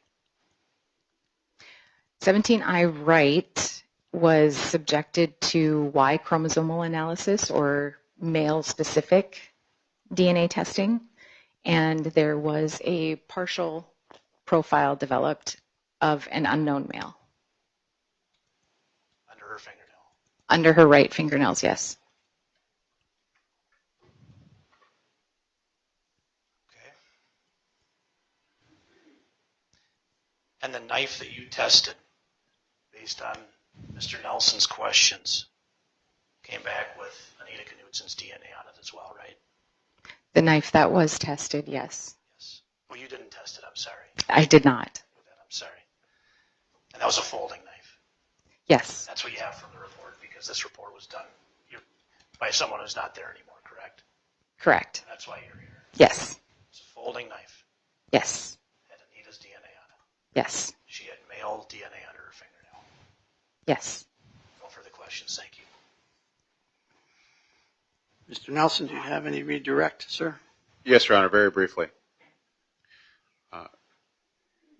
Looking at the report that shows that there was male DNA under Anita's fingertips, can you tell us when that DNA was deposited? I cannot. So there's no way to know when that happened? No. At least you can't tell us. No. Okay. No further questions, Your Honor. Mr. Sand? That's all I got, sir. All right. Mr. Nelson, is this witness here by subpoena? She is, Your Honor, and she can be released. All right. Any objections, Mr. Sand? No, sir. All right. Thank you very much, ma'am. You may come and go as you please. Please make sure you leave the items, though. Yes. Thank you very much. Thank you. Yes, Stefan says that's how you do a cross. And Cord Lurker says good cross. Exactly, right? Wow. So, okay. I think they go to lunch now. Do you have another witness today, Mr. Nelson? We do, Your Honor, but she's going to be quite lengthy. I don't know if you want to take lunch recess right now. Being Okay, quarter to quite 12. lengthy. Again, you're thinking an hour or so? Oh, yeah. Okay. All right. Ladies and gentlemen, the jury, the time is 46 minutes after 11. It's a little bit early, but I did start you at 8:30, so maybe we're okay with that. The plan would be for you for us to be in recess till 1 o'clock, at which point you would be requested to return, hopefully a few minutes before that, maybe 12:50, 12:55. While you're gone for lunch, please do not converse with any witnesses, any party, or any attorney in this case concerning any matter. Direct any questions or discuss any problems that you may have with the bailiffs. Do not read about, listen to, or view news accounts of this trial. Until you retire to deliberate your verdict, please do not discuss the case. Do not allow anyone to discuss the case with you, and please do not use the internet or other electronic technology in any attempt to learn information about this case or communicate with your family, friends, or anyone else about this case. And do not form nor express any opinion about this case until I've given it to you for your deliberations. I hope to repeat this instruction at each recess. If I fail to do so, it will apply to you throughout the trial. All right? We'll be in recess for the jury until 1 o'clock. Excuse me. Ready? Ready? Buckle up, everyone. We're about to skip ahead. Okay, so it was here, and then they came back. Wow. Okay. Almost there. Just wait. They come back here. Okay.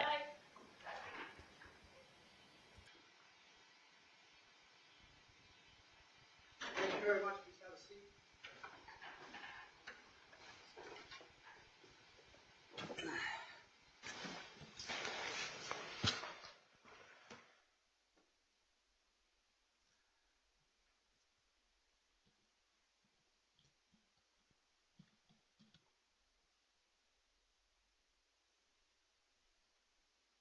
Back on the record. Time is 5 minutes after 1 o'clock. Today's date continues to be Thursday, March 20th. Parties are present along with counsel. Ms. Sorgen, is there anything before I bring in the jury? Yes, Your Honor. I just wanted to advise the court of our ETA on witnesses. We have 3 witnesses available for this afternoon. We have other witnesses that are coming into Grand Forks tonight. As the court's aware, all of our witnesses have had to travel. That will make us have 4 more witnesses available for tomorrow. And then we have 4 more witnesses who are flying in over the course of the weekend, so they will not be available till Monday. So we have 7 witnesses between now and the end of the day tomorrow is what you're saying. Available. Correct, Your Honor. Okay. And only 3 of whom will be available for this afternoon. The other 4 are all tomorrow. Yes, they'll be tomorrow. They're not going to be getting in until after 4 o'clock today. Okay. Okay. Mr. Sand, any thoughts? Yeah, I actually was going to bring something very similar up, Your Honor, because I know we're moving through. And, you know, we had worked on scheduling before, but that didn't happen. Our witnesses are planning on next week just on what we know about the state and with the availability of this weekend for Miss Asham that the court had ordered. Okay, so it wasn't solved on the day, so we're going to do it this weekend. I'm confused, Your Honor. She was deposed yesterday morning. She was, and we're still waiting on the transcript to go through and see if there's anything more that needs to be done, Your Honor. Okay. But I just want to make sure we're okay to have our witnesses next week and not Yes. end a day tomorrow. Yes. My understanding is it will be next week. Okay. The state will not be done no sooner than the Monday. That's Okay. my understanding. Maybe Monday or Tuesday, but no sooner than Monday. I had one other small piece. I'm wondering if that board could be put anywhere else because it obscures our view of the jury. Sure. Absolutely. We can put it over in that corner over there. You can. Thank you very much. That would be fine. That's all I got. Well, since we're already taking the time, do need to address oral arguments on your Rule 52 motion. So, and I'd like to do that sooner than later. So the suggestion would be, I'll just wait for this. I can deal with the rule. Thank you. The suggestion, thank you, Mr. Nelson, I apologize. The suggestion would be, my thoughts would be that if the 3 witnesses today go a little early, like again, if we're done by 3:30, 3:45, something like that, we could argue the motion today. I don't expect the motion argument is going to take long, but you've asked for it, so I'm required to give it to you. Okay?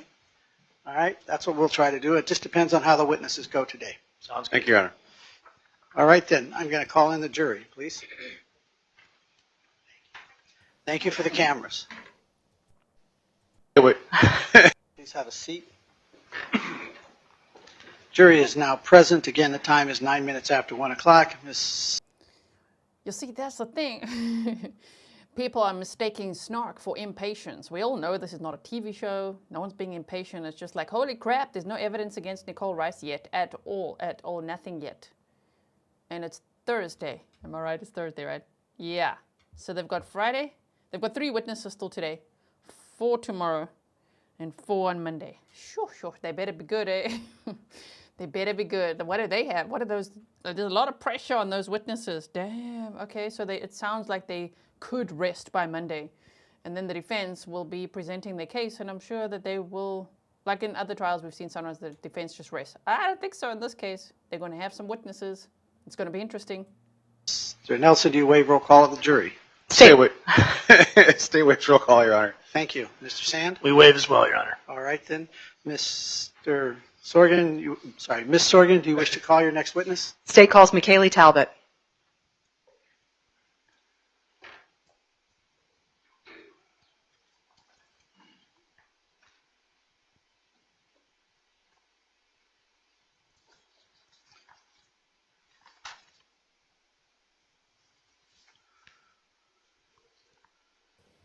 Okay. Talbott. Solemnly swear to tell the truth, the whole truth, and nothing but the truth, so help you God. Have a seat over here, please.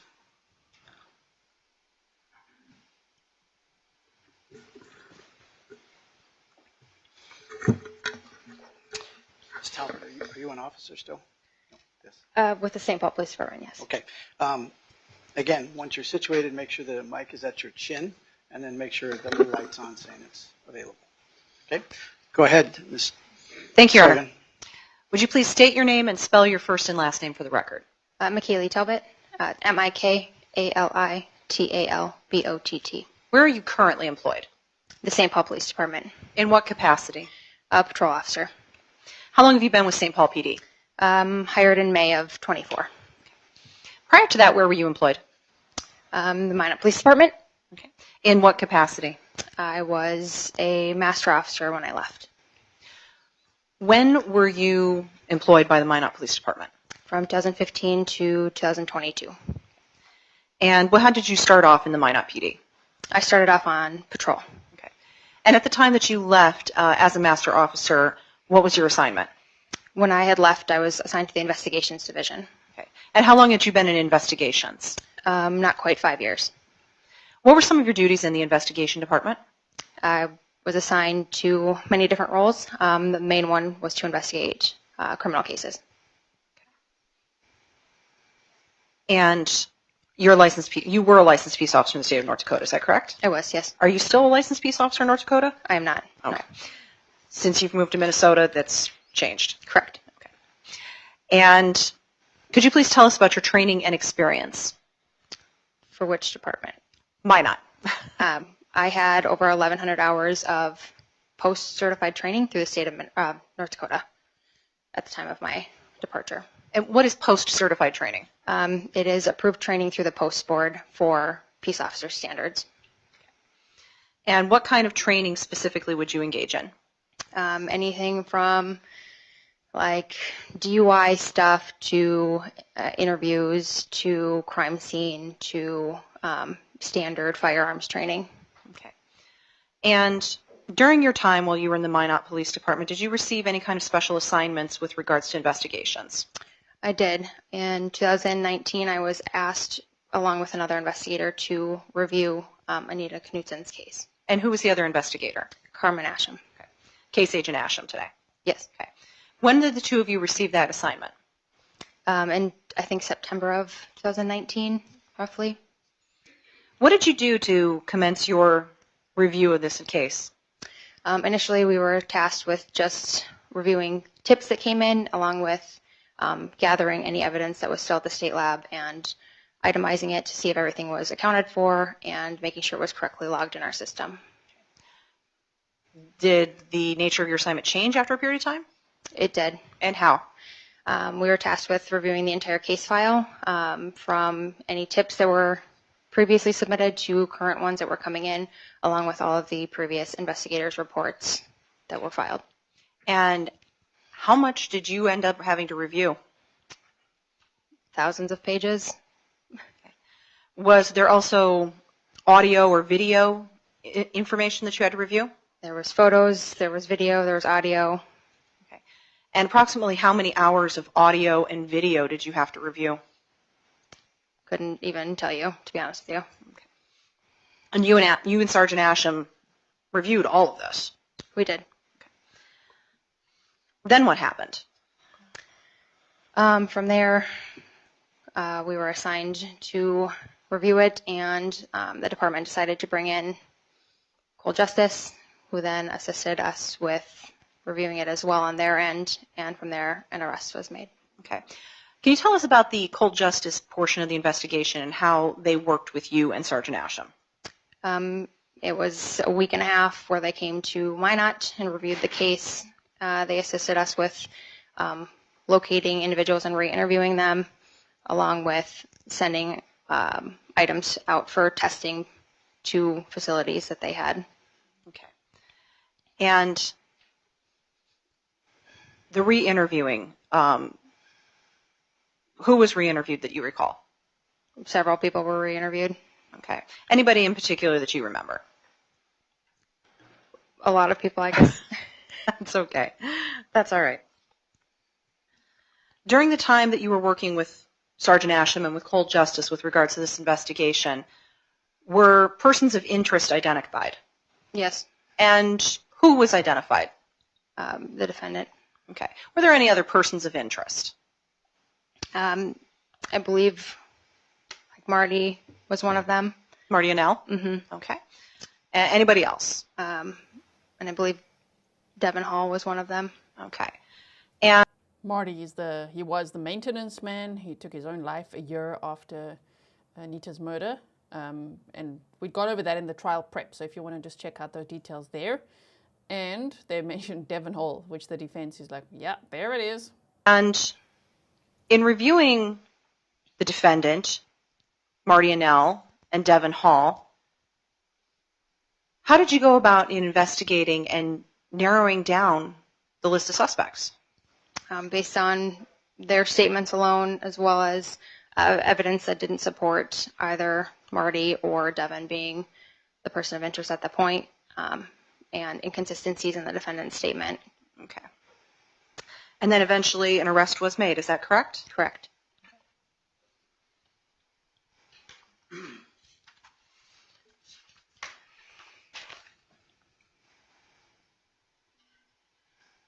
And who was arrested? Nichole Rice.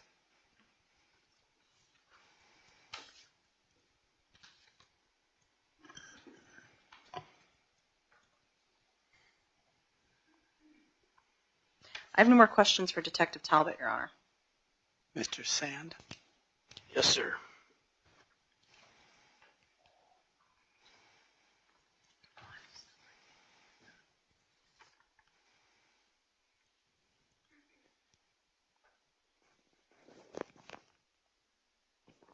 Detective Talbott? I'm all right. How are you? Good. You're with St. Paul PD now? I am. Nice.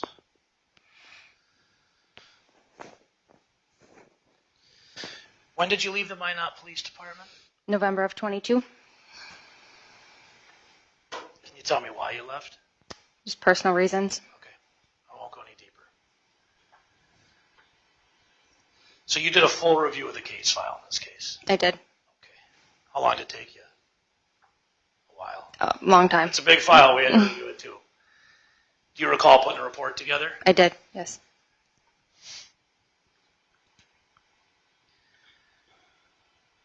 Do you recall on March 9th of 2022, you spoke with a man named Vern Olson? I did, yes. Is it true that Vern was a friend of Marty and Al? He was, yes.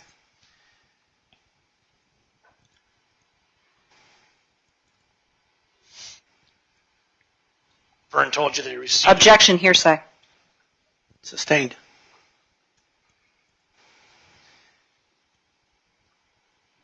It's true that you learned from your conversation with Vern that Marty committed suicide on New Year's Eve?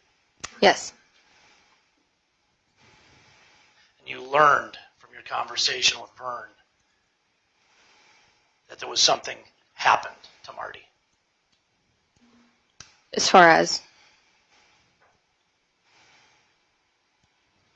You learned that Marty had portrayed to Vern that something had happened to him. I can show you the report. Sure. That would help. Thanks. Just make sure I can show you the right paragraphs. If you could just look at 51 and 52 and I'll continue asking questions.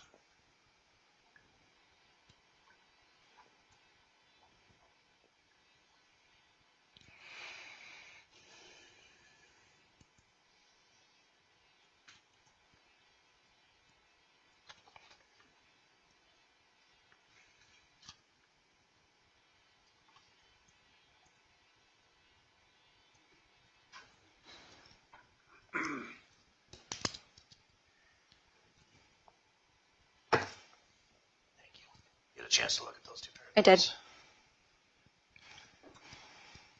I did. You learned through that conversation that Marty was a heavy drinker? Yes.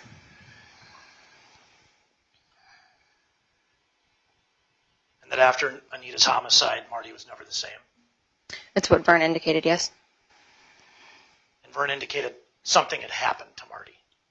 That's all I said was something happened. And Vern spoke with Marty the night he committed suicide, correct? For like 6 hours, I believe is what he said.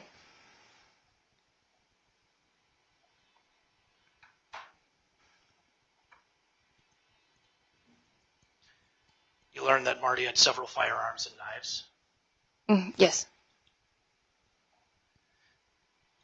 Did you learn that he had a decorative folding hunting knife? That's what Vern had stated.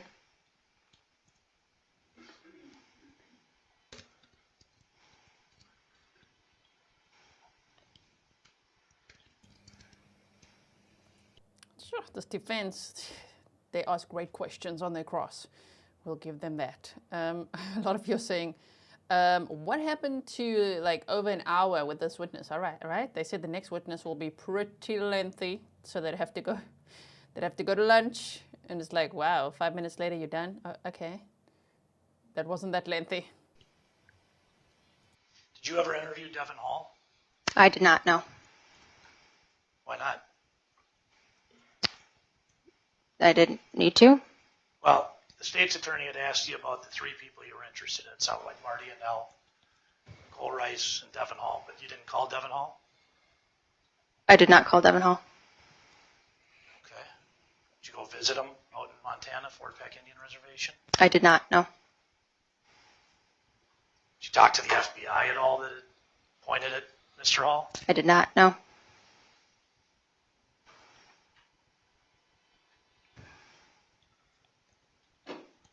How long did you conduct this investigation after you reviewed the report? In what capacity?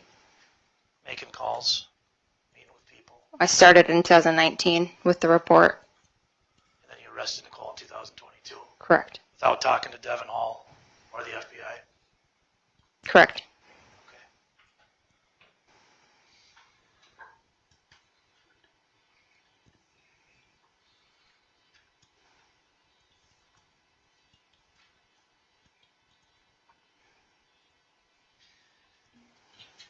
Cold Justice was in town. Did you do interviews alongside of Cold Justice employees or representatives of Cold Justice? One would accompany me, yes. So like a producer of Cold Justice or one of the faces of Cold Justice, a TV person? Yes. A TV person was sitting in on interviews you were doing during your investigation. They were casual Did they interviews. suggest that you call Devin Hall in their review? As far as Give him a call. Go talk to him. See what he knows. Re-interview him. they had a list of people they wanted us to talk to, which we talked to. But Devin wasn't one of them. No. And when you made calls, these people were sitting with you at points. Objection asked and answered. I'll withdraw it. I'll withdraw it.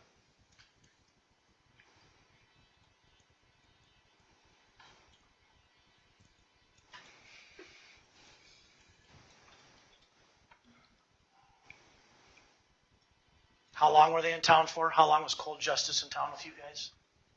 I think 7 to 10 days. I don't exactly remember. Did you have contact with them outside of the time they were in town? We might have spoke on the phone a couple times, but I don't recall how many. So they came into town, they worked, they reviewed the file, they worked with you guys to get justice, and then they were gone. Yes. Except for the documentary they released, right? They did that, right? Correct. Okay, no further questions. Thank you, officer. Ms. Sorgan, do you have any redirect, ma'am? I do. Okay. Detective Talbott, the information that you learned from your conversation with Vern Olson, did that cause you to consider Marty and Nell a suspect? We had considered everybody at that point. Okay. Marty was one of them. Okay. But the information from Vern Olson, did that bump him up in the suspect level? Not that something had happened. Okay. And did you learn through the course of your investigation what was it that had happened to Marty? I believe that him and his girlfriend at the time were having issues in their relationship. Okay. And this information that you learned from Vern of Marty owning several firearms and knives, were you ever able to independently verify that? No, I was not. Now, you interviewed other people in Marty's life, right? I did. Such as? I don't recall names. Okay. Do you remember his girlfriend at the time, Laura? Yes. Okay. How about a sister? Probably, if I could refer to my report. Okay. Your report would refresh your recollection? Yes. Sure. Permission to approach, Your Honor. You may.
Oh dear.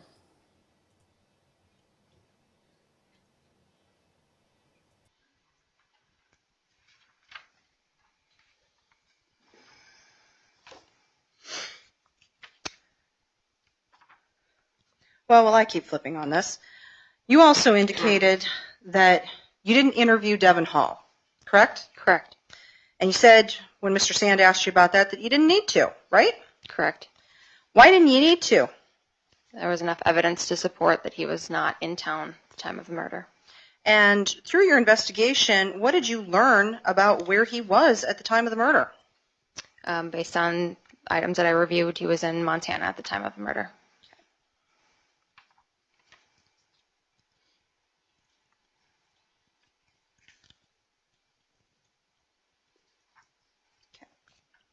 Do you have any information as to who he was with in Montana at the time of the murder?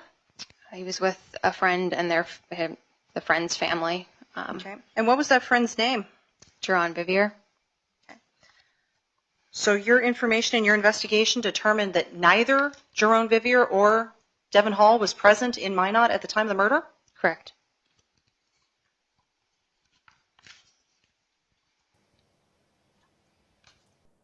And they only bring that up on redirect? Damn, okay. Okay. Now, some of the other interviews that you conducted, you said that you spoke with a lot of people, right? Correct. All right.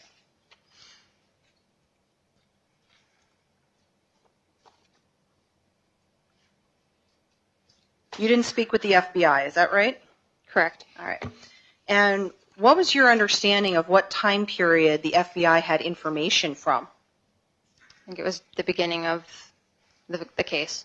Okay. So was it your understanding, would the FBI have had more updated information? When I talked to them? Correct. They would have just the beginning portion of the case. Okay. So they wouldn't have known anything new? Not to my knowledge, no.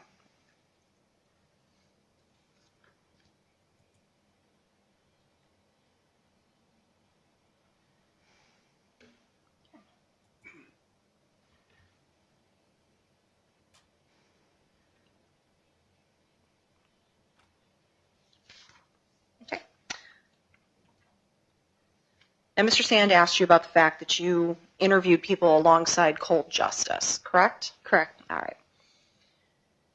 And you said that they had a list of people that you to re-interview. Was this something that they were directing you, or was this suggestions? What was this? They just put together a list that we also supported based on the case review. Okay.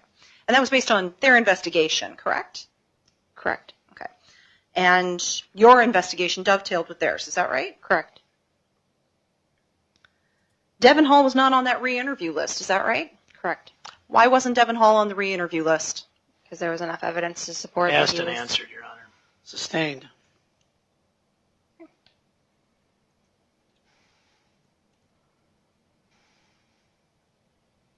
Detective Talbott, was Devin Hall ruled out as a suspect? He was. Was Marty Annell ruled out as a suspect? He was.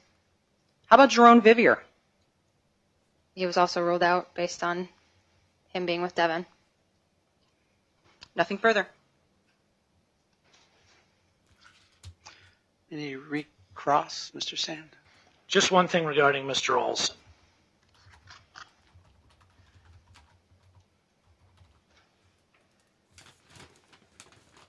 You had stated that you learned from your report that Marty started changing shortly after Anita's homicide, that you learned that from Vern, correct? That's what Vern stated, correct. That's all I have, thank you. All right. Wow. Is Officer Talbott here by subpoena? She is. But he could have also changed a lot based on being blamed for a murder, being a person of interest in a murder, when maybe he was just trying to fix the screen, right? There could be so many reasons, but I mean, I still think the defense asked great questions. So, yeah, Dan says evidence that he was in Montana. I mean, now they've ruled out this Devin Hall that the defense has brought up consistently, and Marty, and somebody called Jerome saying that Devin and this Jerome person were in Montana. Okay. She excused? She is. Mr. Sand, any objections? No, sir. All right, you may come and go as you please, ma'am. Thank you very much. Thank you. Next witness, Mr. Nelson. The state's going to call Matthew Hanson, Your Honor. We're having difficulties texting for some reason, and I believe he's downstairs in the state's attorney's office, so I'll go get him.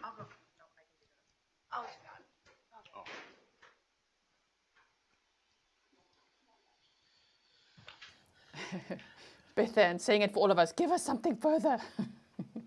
Right? Oh, my word. Yeah, Brenda says, how was Marty ruled out? We need to know that. Yeah, how were they ruled out? Are you Mr. Hanson? Yes, come on up here, please. Please come up here. She's going to swear you an oath.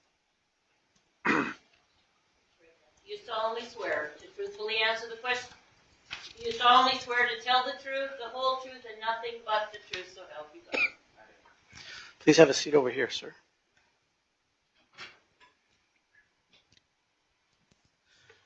Once you're situated, just try to address the microphone so it's kind of aimed at your chin, and then make sure the light is on. Okay? Okay. All right, Mr. Nelson, you may proceed. Thank you, Your Honor. Could you state your name for the record, please? Matthew Hanson, And could you spell your first and last name for the court, please? Matthewhansen. Okay. And you know the defendant, is that accurate? Yes. How do you know the defendant? She worked with me at eTelecare. eTelecare, that was the business in Minot? Yes. Were you her supervisor at that business? Yes, I was. Approximately how long were you her supervisor at that business? I don't know. I don't remember. Year or two. I don't recall exactly how long it was. Somewhere between a year and 2 years? I think so. I don't know. That's a guess. I don't specifically remember how long, but it was a while. You were her supervisor. Objection, Your Honor. He's testifying. Sustained. Well, let me ask the question this way. Were you her supervisor in June of 2007? Yes. Okay. Do you recall conversations with the defendant prior to June 4th of 2007? Yes. Do you recall conversations about issues between the defendant and her roommate? Yes. What sort of things did the defendant say about her and her roommate? She had just talked about her situation at their apartment. What did she say about the situation? Just that they weren't getting along. She was some strange things, like she was locked out of the Wi-Fi, and I remember her telling me that she was locked out of a microwave or something, things that just seemed strange at the time, but a little bit ridiculous, you know? How did she seem when she talked about these? She was kind of stuck in a bad spot, she made it seem like. She was up at my desk, and I just remember her talking to me that it always ended in, what am I supposed to do, or what do I do, or what am I supposed to do, type of things. Every time she would talk about their living situation, she was stuck in this. She was very worried about the lease. What do you mean she was worried about the lease? Well, because I would tell her that just move out, and she would say she couldn't because she was in a lease. She was just very worried about the lease that they had at the time, that she couldn't get out of this situation. Okay. Now, was Nichole a good worker at eTelecare? Yeah. How so? I'm sorry? 1 second. Tell me about her as a worker. She was a great sales agent, a top performer consistently. Okay. Was there an award for that? Yeah, we did have awards for that, yeah. Yeah. Was she going to be a recipient of one of those awards? Well, we had like monthly, sales awards and things like that, and I'm sure that she was. I don't remember that either. But I think you're alluding to there was a trip that was won. Yeah. Let's talk about the trip. What do you remember about the trip? The company that we sold roadside assistance for on the wireless phones had offered an incentive trip to Florida. I don't remember the specifics of it. It was I want to say it was like a 5-day, all expenses paid trip to Florida. It was a big deal in the call center at the time. It was a huge incentive thing. I don't know if we ever had one like that before or after, to be honest, but it was a big deal. Yeah. Was that something that a lot of people were gunning for then? Yes, everyone was gunning for it, yeah. Okay. But Nichole was the one who got the trip? Yes, she was. Okay. Did she take the trip? No, she did not. Why not? After these events, she no longer worked there. Okay. Were you working there on June 4th of 2007? Yes, I was. Okay. Was Nichole working there that day? Yes. Do you remember how she was acting that day? Was this the day that the police called me and stuff? Is that what you're talking about? Yes. It's not like the fresh to my memory, but I remember she seemed a bit like hurried that day, a little bit sped up, going about her thing, not as social as usual. She was kind of quick to get to her desk and things. Would that have been different than the way she would act on other days? Possibly, yeah. Do you recall when dispatch called about getting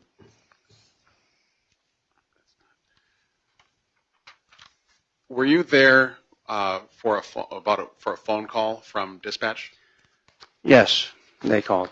What did they call about? They called me and said that Nichole needed to go to her apartment. Did they give you any information beyond that? No, they did not. Did you relay that information to Nichole? Yes, I did. And what did she say in response? I went to her and I said, the police called, you have to go to your apartment. And she just kind of, I don't even think she looked at me. From what I remember, she just said, no, my roommate's a crackhead, I'm not dealing with it, and this and that. And I was kind of just like, okay. So I went back to the phone and I relayed that to the police on the phone, and they said, well, she either comes here now or we're going to come there and take her here. Did you relay that information to the defendant? Yes, I did. And what was her response to that? I believe she up and left. Okay. So at that point, she left eTelecare? Yes. Did she ever return to eTelecare after that point? I don't remember, honestly. It seems to me that she did not, but she may have. I don't specifically remember that.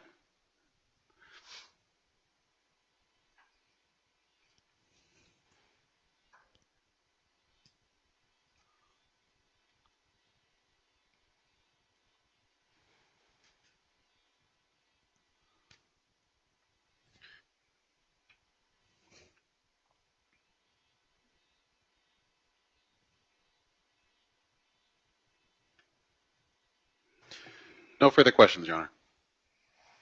Mr. Sand, do you have any cross-examination for Just Mr. Hanson? Just a few, sir.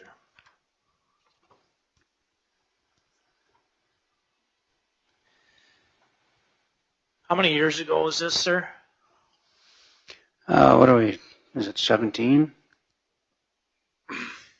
Yeah, 17. You said you have trouble recalling a lot of the stuff that happened 17 years ago. How old were you back then?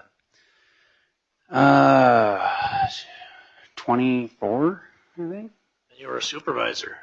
Yeah. Nice. Was that trip to Florida or was it to Cancun? I thought it was Florida, but But it was a long time ago. yeah. And you don't remember if she came back to work or not? I don't. Too long ago. It seems to me that in my mind she didn't, but I'm not sure enough to say, Right. you know. Did you guys have any kind of relationship outside of work? No. No. How many people worked under your division? Well, on my team specifically, just on my team, or Yep. like between 15 and 20. Okay.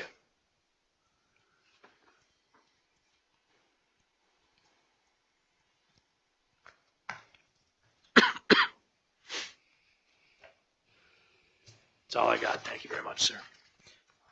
Mr. Nelson, anything else? No, Redirect, Your Honor. All right. Is Mr. Hanson here by subpoena? He is, Your Honor. He can be released. Thank you. Mr. Nelson, I'm sorry, Mr. Sand, any No, sir. concerns? No. All right. Thank you very much. So you may come and go, please. Next witness, Ms. Sorgan. Your Honor, I've just been advised by our victim witness coordinator that our next witness is circling in Grand Forks, a little lost. She went to go meet her to bring her here. So if we could maybe take about a 10, 15-minute recess, that would be much appreciated. Do you have another one after this one? No, Your Honor, that would be the end of the witnesses for the day that we have for today. The rest are not expected in until this evening. Okay, so this was the three then. This was the three, yes. Okay. Which they said would be very lengthy and was not. All right. Well, it doesn't look like we have a whole lot of choice that way. So I apologize. I apologize for that, Your Honor. And I understand.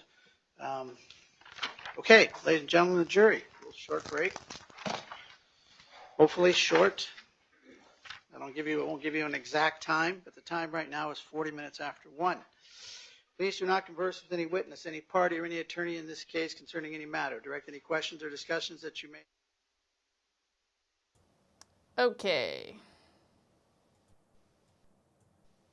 Now we're all caught up.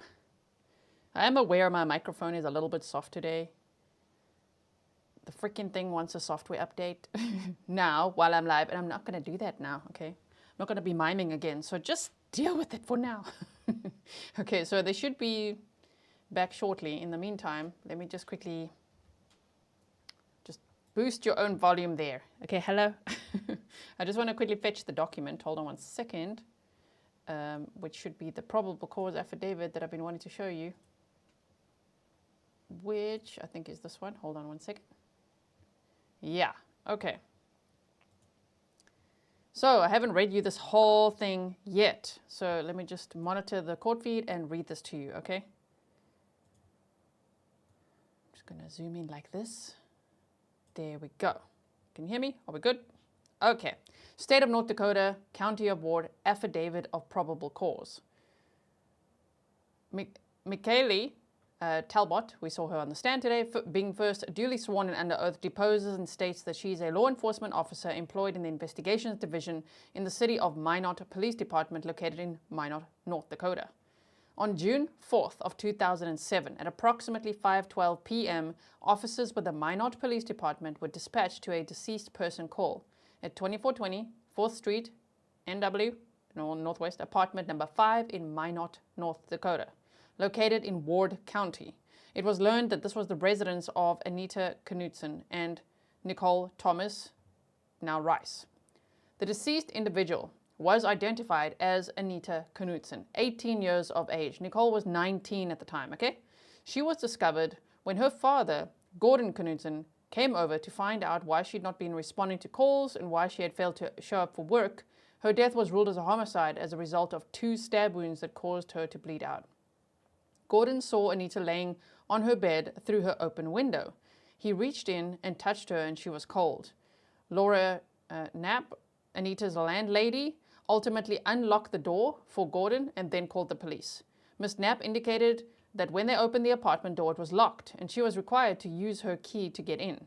The nature of the lock was such that a key was needed to both lock and unlock the door. Okay? So, Nichole was not home when Anita's body was discovered. Kerry says they spelled Anita's last name incorrectly over here. It's with a T. So, it says Nichole was not home when Anita's body was discovered. 4 individuals were known to law enforcement to have keys to the apartment. 1 key was in Anita's possession. 1 was in Nichole's possession. Laura Knapp, the landlady, had 1, and Marty Annell, apartment maintenance, had 1. Cell phone records and forensic analysis of Anita's phone indicates that she was texting with a friend in the early morning hours of Sunday, June 3rd of 2007. At 4:43 a.m., the friend sent a text message to Anita stating, "I thought you were going to reply to the last text," to which at 4:48, Anita responded, or Anita's phone responded, "I didn't know what to say to it." At 4:53 a.m., the friend sent his last text, "You don't say anything," which was never read by Anita. No other communication by Anita was reported after that final text from her. Multiple items of value, such as cash in Anita's purse, her laptop, her cell phone, and a digital camera were located within her bedroom, and nothing was disturbed, suggesting theft was not a motive. The single window in Anita's room, which was located just past the foot of her bed, was wide open and missing a screen. A pocket knife with dried blood on it was found on the bed, close to the wall and open window. 2 fabric bins, filled to overflowing, were located on the floor directly beneath the window. The bins and their contents were undisturbed, and there were no scuff marks, shoe prints, disturbed dust, or cobwebs to indicate window entry. And the thin aluminum seam at the bottom of the window was not bent. It does not appear anyone went through the window based on the fact that nothing was disturbed. A number of individuals indicated that there was a lot of tension between Anita and Nichole. Anita had a reputation of being kind, friendly, and likable. Nichole's reputation is that she was hot-tempered and reactionary. One friend heard Nichole say to Anita prior to her murder, "One way or another, I'm going to get you, Anita, out of this house." Law enforcement has received numerous tips over the years since Anita's murder. One of the tips included information regarding a party attended by Nichole. Law enforcement had been told that Nichole admitted to the murder, but the person or people that heard this admission was unknown to law enforcement. March of 2022, law enforcement identified this person as William May. Now, can we see William May on the stand, please? William May dated Nichole for a couple of months in either 2008 or 2009. During that time period, May was living with some buddies in a house where they would have get-togethers. During one such get-together with Nichole Thomas present, one of May's friends brought up Anita's murder, and they began discussing who had committed the murder.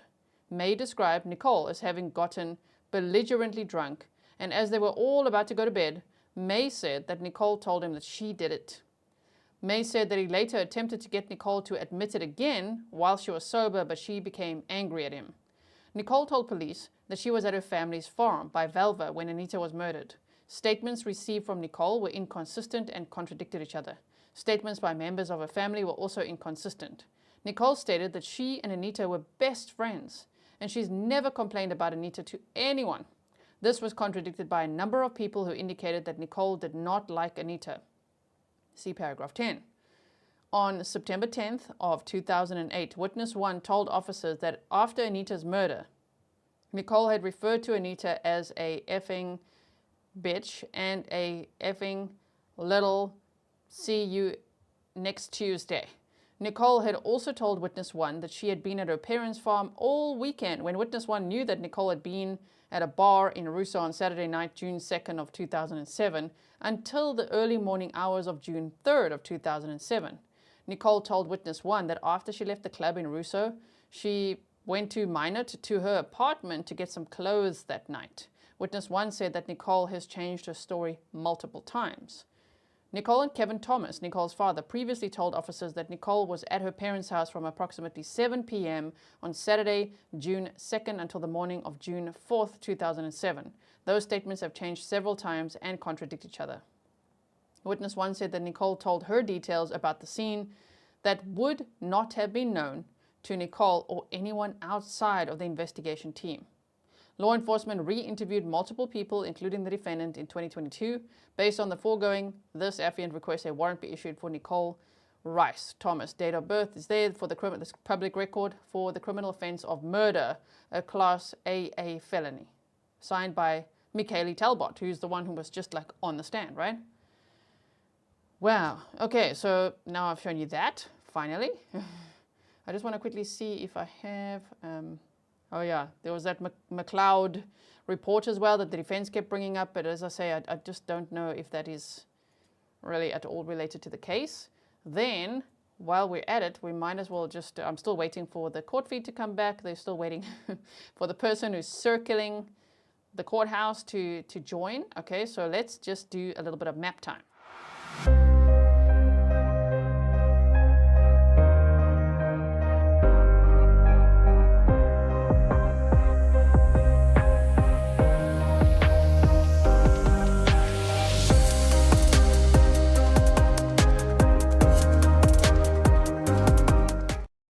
Okay, and we are back. So I just want to show you around this area, which is public record, just saying it for YouTube, because it's part of the probable cause affidavit. This is a case that's like 17 years old. Oh my goodness. Wow. I mean, the case went cold for 15 years. And then cold justice came along, and they had a relook, and they also helped the police to relook at it. And so somehow they have enough to charge Nichole with murder. So we'll have to see. I just hope the state makes it clear. The point is not what the state has. It's do they make it clear to the jury? Because the jury are the ones who are going to decide, right? Okay, so where we are is in Minot, okay? And it's at the apartments at 24th Street Northwest. So if we just go like this, and we put ourselves over here, put the Google man on the ground. Then here you can see all these apartments as well. No one, apparently no one heard any screaming either. So it could be plausible that Anita was asleep, right? So it could be that. Also earlier, Lala B said, seriously, who tells the police, nah, I'm not coming, WTF? I mean, that is also very telling because How did she know why? Why would she say no? I'm not going to go to the apartment. What if there was a fire? What if? How do you know what happened? You know, if the police are like, you need to come to the apartment, something's happened. Why would you not go, right? Yeah. Janet says, buckle up. She's driving. Yes, thank you so much. Okay, so these are all the apartments. This 2420. Actually, there's a number 5, which I don't know exactly which door it is. I didn't look at that. But this is what they look like. So yeah, now we can see the level of it. And we definitely saw today the window and the reenactments they did and all of that as well. So that's pretty much what I could show you. She said she was at her parents' farm in Russo, am I right? Russo, directions. Russo, North Dakota. How far away was that? No, not by train. Okay, about 45 minutes away. Here's Valva, here's Russo. That's where Nichole claims she was all weekend long. But see, even that, to tell witness 1, whoever witness 1 is, that no, I actually went back there. I went after the club, I went back there to the apartment. So then she took a 45-minute drive to go and get some clothes. And that's also around the same time when Anita is last texting with someone. That's interesting, right? Wow. Okay, yeah. Melissa Gable said, how the hell did she know it had something to do with her if she wasn't there when they called her at work? Oh dear, we're still waiting for this witness. Oh my. Okay. Nichole said, and you know, the way she looks in court, I can absolutely see her saying that. I don't know. But yeah, okay, so there's the map time. So we've done that. Let's quickly bring the court feed back up and hopefully catch it soon. I'll do it like this. And we wait for them. We wait for them, right? Sarah Sky, where does that come from? I don't know if she said that. I don't know. I didn't hear that. If you haven't seen, True Crime Daily also has an episode on this, and they actually have a little clip of Anita right in the beginning. I don't want to show it because they've got lots of music and it could be a copyright issue and then the whole stream could be taken down, and we don't want that. We'll lose our whole trial day, right? Kathleen says, what if her pink iPod was stolen? I know, right? Oh no, like she's just like, no, she's at work, she's not going there. Interesting. Okay, it must be so weird as well to be her former supervisor and then be called out 17 years later. Like, hey, could you come and testify at her trial? Like, wow, oh my goodness. Okay, so let's see quickly. Yeah, we're just still waiting for them. Let's just put the sound back on here. Let's go back to this. I wanted to show you, we'll catch up again. Okay, not that. That was the apartment. This reenactment, in case you missed it earlier, maybe we could stay busy and just watch this a little bit. Oh, just in time. I was going to show you the window reenactment, but don't worry, I will timestamp it for you. I see the camera just zoomed in, so clearly now we are waiting for something, right? Let's just fix the size of this. I zoomed in a little bit for the document. I saw the camera moving. The witness there. Excuse me. So they did say that they, wow, the DNA evidence was definitely not compelling at all. I don't have that yet from what we've heard. So really it's going to be Nichole's own statements and demeanor and her changing stories, lying to police, even in police interviews, even when they tell her not to lie, right? So yeah, Anita was 18 years old. Shame, only 18. And you know that Anita was putting herself through college. She had 2 jobs that she was working and putting herself through college. That's amazing. She had a bright future. Somebody took that away. Okay, Judge. Ms. Sorgan, you found your witness? We did, Your Honor. Okay. We're back, everyone. We'll go back on the record. Time is 5 minutes after 2 o'clock. We're back on the record. Parties are present along with counsel. Jury is not present. Ms. Sorgan, you found your next witness? We did, Your Honor. She's out on the bench in the hallway. Okay. And anything before we bring in the jury, Ms. Sorgan? No, Your Honor. Mr. Sand? No, sir. All right, bring in the jury, please. Oh, okay, bringing in the jury. Who is your next witness? Oh, interesting. Okay, so it was the last witness that said that. Sorry, when I was asking, my brain is full sometimes. The last witness said that she wasn't going back to the apartment because her roommate was a crackhead. Sure. Yeah, Nichole definitely didn't have nice things to say about Anita, and it sounds like she was the only one. Like, everybody really liked Anita. Everyone said she was so sweet, she was so kind, she stood up for people. Like, oh my goodness. So why? Either way, I mean, Nichole is innocent until proven guilty. Whatever the outcome of this trial may be, I mean, damn, like why did she dislike Anita so much? Everybody else loved Anita. Maybe that's why, right? Thank you very much. Please have a seat. Ms. Sorgan, do you waive roll call of the jury? State witness roll call, Your Honor. Mr. Sand? Yes, Your Honor. All right. They appear to be the same people we started with. You can call your next witness, please, Ms. Sorgan. Yes, Your Honor. State calls Donna Bjelland. And, Your Honor, I would note Ms. Bjelland has a medical condition that causes light to hurt her eyes, so she's wearing a hat, a visor, and dark glasses. We just ask that she be allowed to keep those on. In here? Yeah.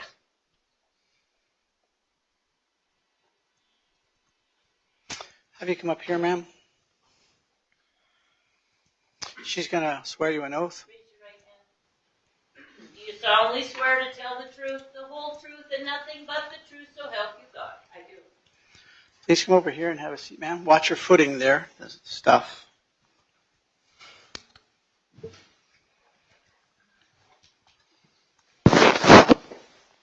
Once you're seated, make sure that the microphone is aimed at your chin and that the light is on the base of it. It looks good. Okay. My understanding is that you have light sensitivity. Is that correct? I do. And, I get headaches from lights. And so you need to have the hat and the sunglasses on? Yes, please. Okay. This lighting in here would hurt your eyes, ma'am? Yes, all light. It would bother it, yes. Okay. All right. Ms. Sorgan, you may proceed. Thank you, Your Honor. Would you please state your name for the record? Donna Bjelland. Please spell your last name. Bjelland. Okay, move that microphone with you, too, since you scooted over to see me. There you go. Okay. Donna, how old are you? 78. Okay. Are you currently employed? No. Okay. You retired? Yes. How long ago did you retire? Couple months, 2 or 3 months. Okay. Can you name off some places that you've worked during your career? I retired from the city of Palo Alto years ago. Then I worked at eTelecare for 5 years. Okay. Cognizant for another 5, and RSI for the last 15. Sure. During the time that you worked at eTelecare, do you remember what years you worked there? I couldn't tell you offhand. Did you know the defendant, Nichole Thomas Rice? Yes, she was a colleague. Okay. She was a colleague of yours where? At eTelecare. How long did the two of you work together? 2 or 3 months. And where were your workstations in proximity to each other? They were open. She always came and sat next to me. Okay. So could you please describe the workstations at eTelecare? Couple computer screens, headphones. Okay. Were these cubicles, partitions? They were open. Open, okay.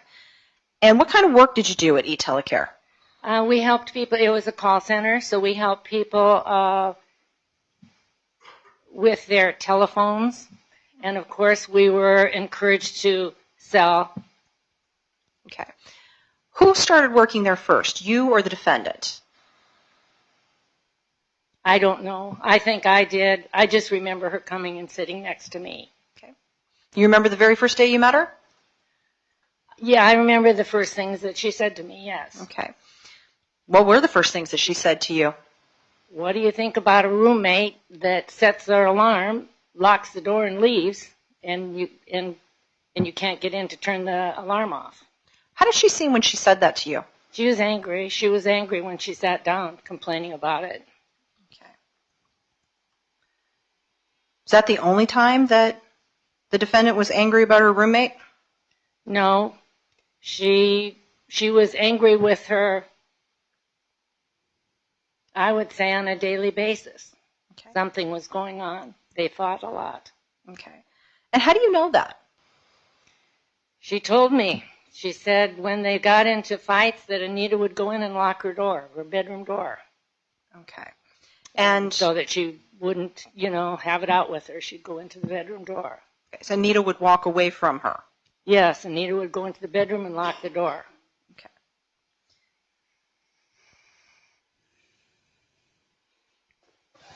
How did the defendant seem to you when she would convey these things to you about her? She was very angry. Okay. Can you recall another incident? Yes, she was very upset because they had had an argument. Anita wanted her to get rid of the fish tank. Okay. There was a fish tank in the apartment? Yes. Okay. Nichole had a fish tank. Okay. And because it made too much noise. Right. And she didn't want to get rid of it.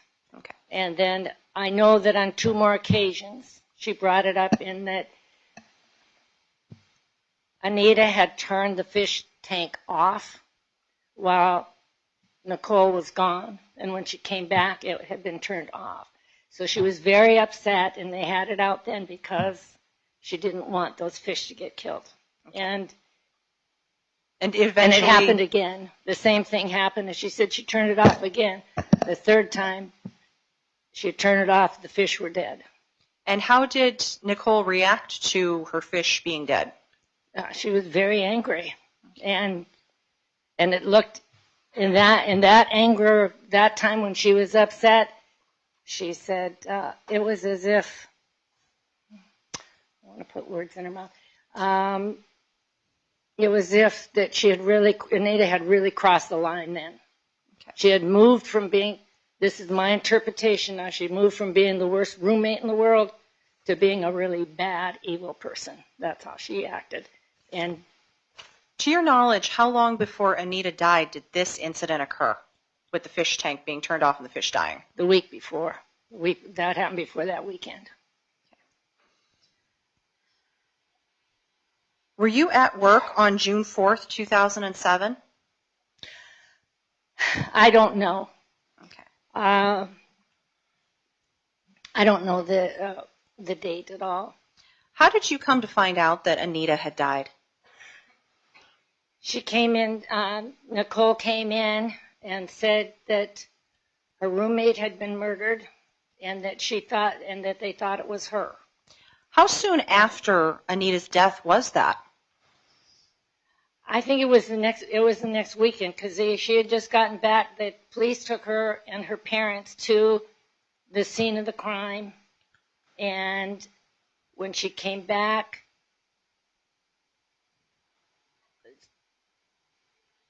so it was right after that, in answering your question. Okay. So she told you that they thought she did it then? Yes. Okay. And she said... What'd she say? She said, if I keep my mouth shut, I'll be okay.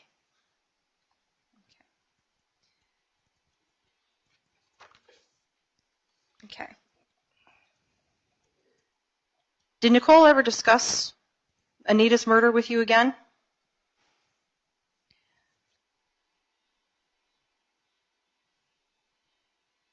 At any later time? Yes. Okay. And what had happened? Well, had she been somewhere that prompted her to talk to you about it? When they took her and her folks to the scene of the crime, when she came back, she was very upset and said, "Do you know what my dad said to me?" And I said, "What?" And she said, "Objection, hearsay, Your Honor." Calls for the listener's state of mind. It's double hearsay. Let me make sure I'm clear on this. This is what the defendant said. The defendant told her that her father said to her.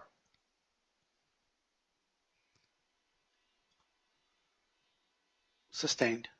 Okay.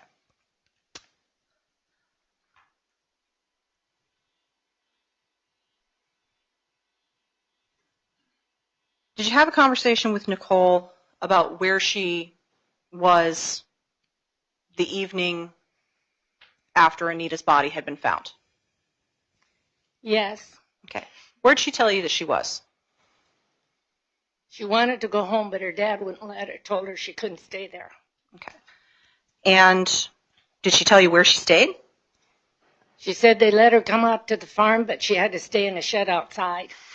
She said it wasn't a trailer, it didn't have a lock on it. Okay. And why was she concerned about that? She said Anita's family could be coming for her.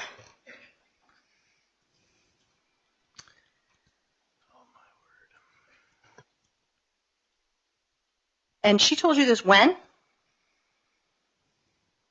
The night after they went to see the scene, excuse me, okay.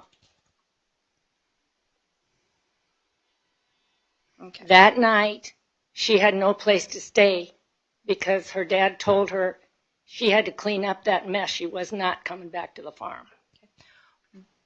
What were you thinking when she told you that? Why the heck would somebody, when their 20-year-old daughter's roommate was brutally murdered, why wouldn't you grab her to your heart and get home? Donna, did you have any further conversations with Nichole about this case?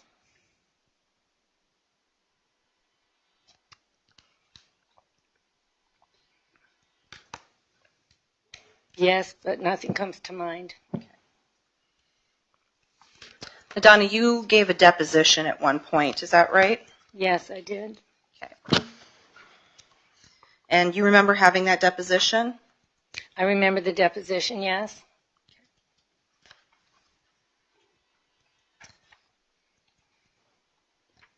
And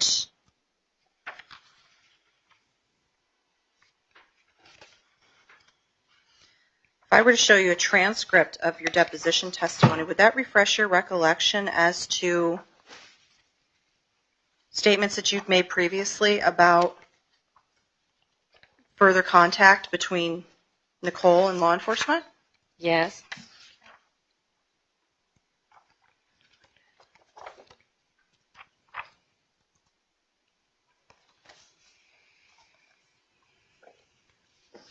Commissioner Prochatter? You may.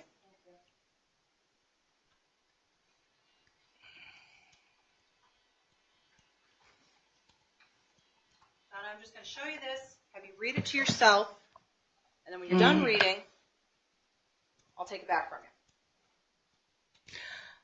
Oh. Don't read it out loud. I remember now.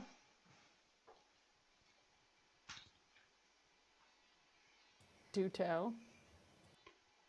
Did that refresh your memory? Yes. Okay. Did you have further conversations with Nichole about contact with the police? Yes. She said they think I did it, but she said I had a key to the place. Why would I have to cut through a screen to get to her? And what were you thinking when she said that? I felt a lot of concern and a little panic because I remembered her saying that when they got into arguments,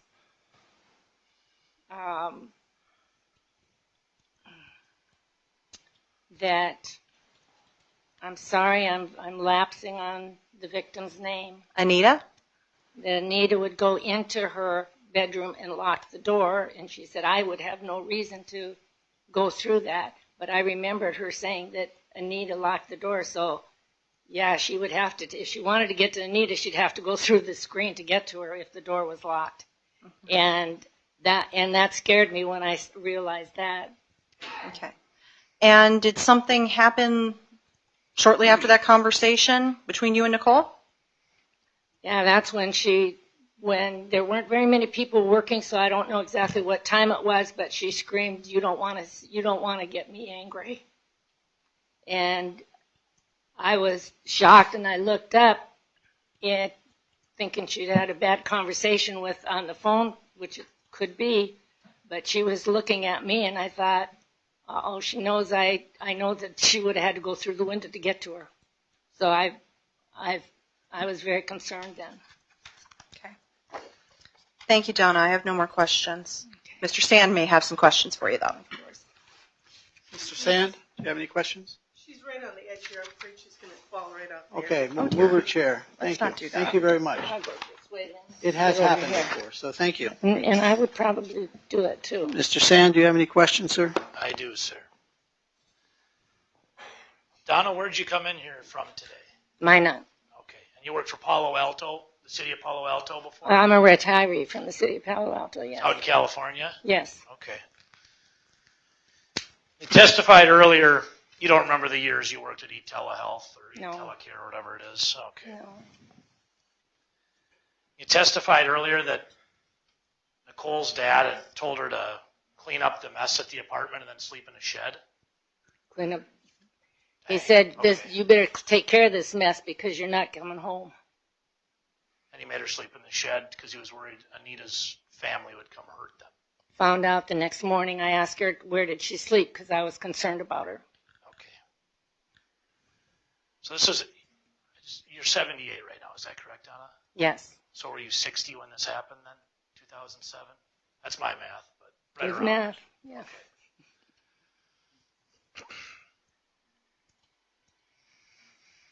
Those are the only questions I have. Thanks, Donna. Thank you. Okay. Donna, just briefly. How's your long-term memory? My long-term is pretty good. Now, I know Mr. Sand asked you couldn't remember the years that you worked at eTelecare, but you remember the statements from Nichole pretty clearly, correct? Yes. Why? The amount of concern I had from the fact that they're two young girls, they're roommates, they needed to be separated, they needed not to be roommates. And it was escalating, and then after the fish, and then all of a sudden Anita's murdered. It set in my mind, quite frankly, because of my level of concern over what happened. Thank you. I have no further questions. Mr. Sand, anything else? No, sir. All right. Is she here by subpoena, Ms. Sorgan? She is, Your Honor. Okay, well, she appears to be, she's excused, so. Yes, she is, Your Honor. She's good. You may come and go as you please, ma'am. All right, it's my understanding, Ms. Sorgan, that you don't have any other witnesses today. Your other witnesses are flying in this evening, and they'll be here tomorrow. We have other witnesses, yes. They're driving in this evening, Your Honor. They'll be here tomorrow morning, yes. And the number you have tomorrow is 4? 4 witnesses are driving in tonight to be here tomorrow morning. Then we have 4 witnesses flying in over the weekend to be here on Monday. And then we have Sergeant Asham. Okay. All right. Mr. Sand, do you have any questions with regard to that timing at this point?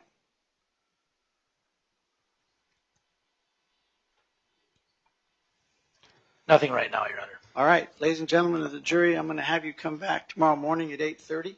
I realize these things do happen, this length of a trial, this number of witnesses, especially with everybody traveling. So please, a little bit of an anomaly, but when you're in the business a little while, not really. But for you, it probably seems that way. Again, I want to remind you of my admonition. And I know how much you love to hear me say it. Do not converse with any witnesses, any party, or any attorney in this case concerning any matter. Direct any questions or discuss any problems that you may have with the bailiffs. Do not read about, listen to, or view news accounts of this trial. Until you retire to deliberate your verdict, please do not discuss the case. Do not allow anyone to discuss the case with you, and do not use the internet or other electronic technology in any attempt to learn information about this case or communicate with your family, friends, or anyone else about this case, and please do not form nor express any opinion about this case again until I give it to you for your deliberations. I hope to repeat the instruction at each recess. If I fail to do so, it still applies to you throughout this trial. Again, we'd like to start tomorrow at 8:30, so please be here by 8:20, 8:25 at the latest. All right? We'll be in recess till then, please. Okay. I wonder if that's it for the day, or they're going to do that hearing. There was a motion that the judge wanted to discuss with counsel. Maybe we won't see that. Sorry, it's very, very bright. Let me just take this off for a while. Okay. They might.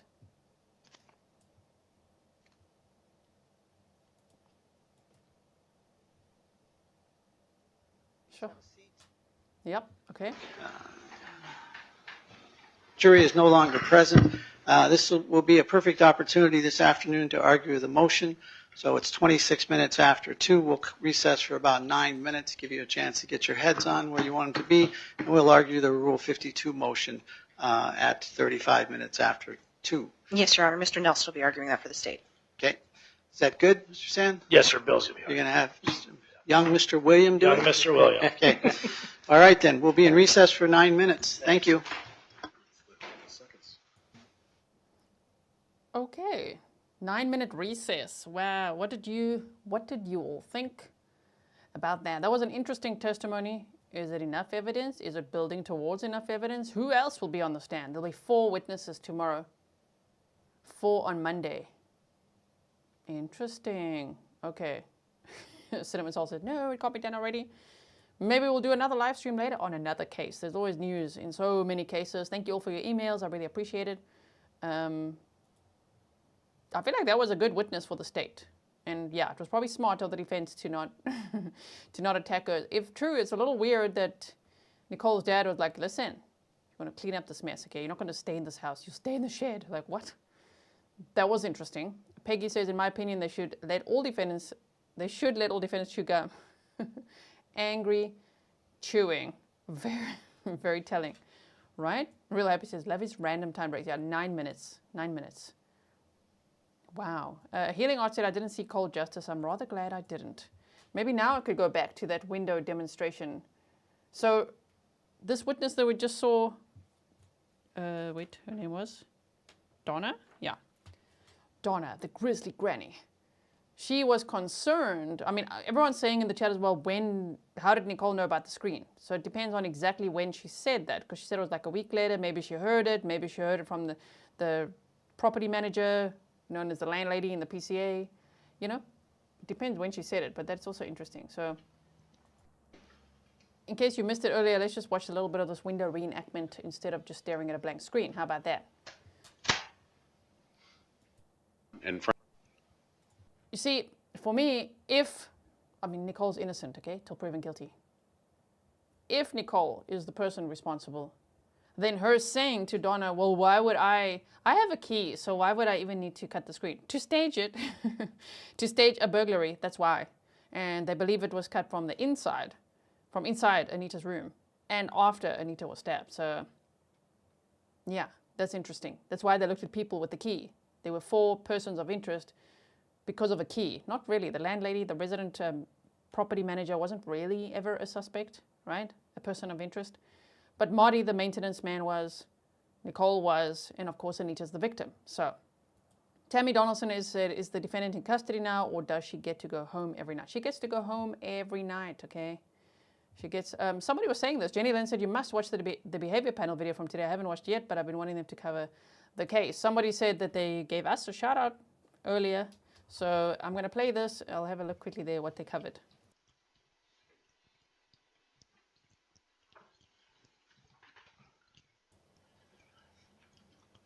So this is, the front door, and this would be Anita's window then. Like right here is her room. And the screen had been cut. And so they're doing that now. They're reenacting it, okay? It's not the same screen. They were reenacting a screen just like it to see, well, if it was cut that way, could someone get in and out? Now, before we go any further with this video. Like if they didn't have a key, could they get in and out without tearing that screen? But it seemed like they said no, they can't. So that's why they thought it was staged, okay? Who are the 2 people that you see right there? Myself and Detective David Goodman. And which is which? I'm on the right. Detective Goodman's on the left in the plaid polo shirt. Mr. Nelson, is there any sound on this? There should be, Your Honor.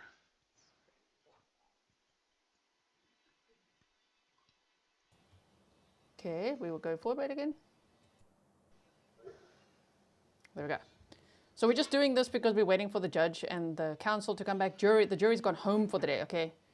So day 3 of the trial is over, but they're going to now argue a motion for rule number 52.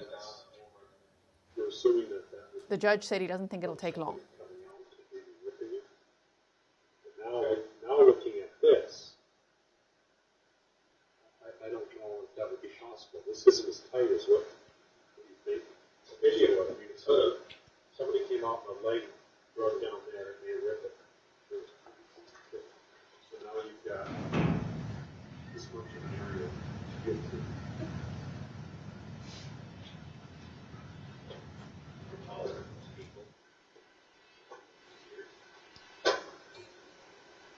Can't get in there without ripping the screen.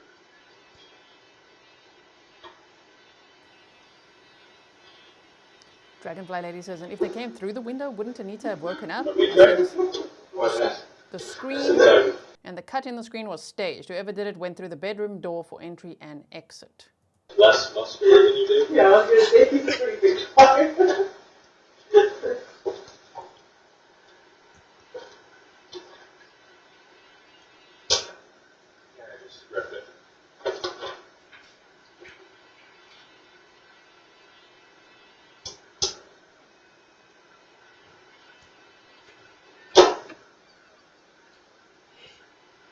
We're doing Well, we did.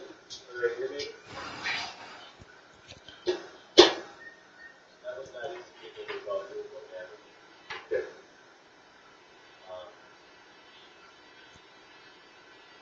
Yeah, I bet you that Rick was Somebody leaving and maybe you've got that in there. So now try coming out and maybe drag this leg or whatever over to see if it either rips there.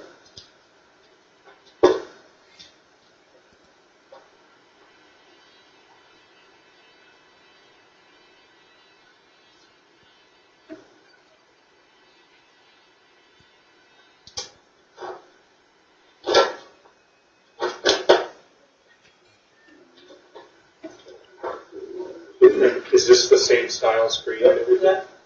I don't think that would rip. I think if you well, I was trying to get through without touching things as much as I could. And the screen was out.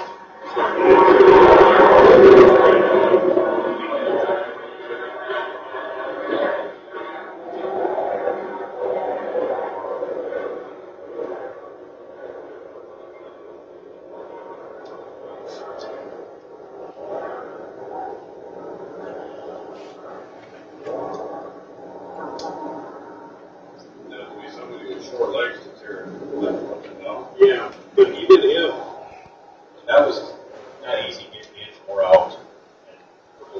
Yeah, well, the screen was also laying on the ground. Yeah. But I mean, No, it wasn't laying on the ground. Oh, I thought you said it was. It was still in the window, but it was pushed out. okay. So the frame was pushed out. So with that cut though, I mean, I'm almost thinking that had to have been cut. It's perfectly straight. Yeah, because I mean, I heard it rip when I was going in, and it's uneven at the very end, which is where I tore when I went in.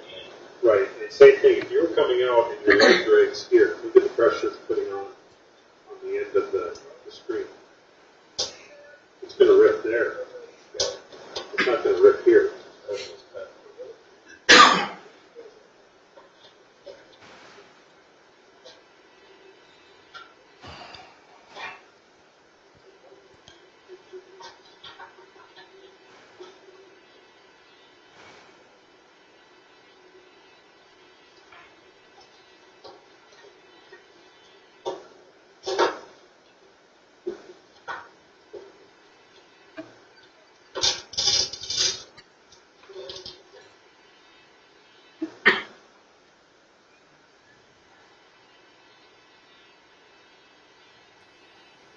See, there's so many questions. This part of the screen.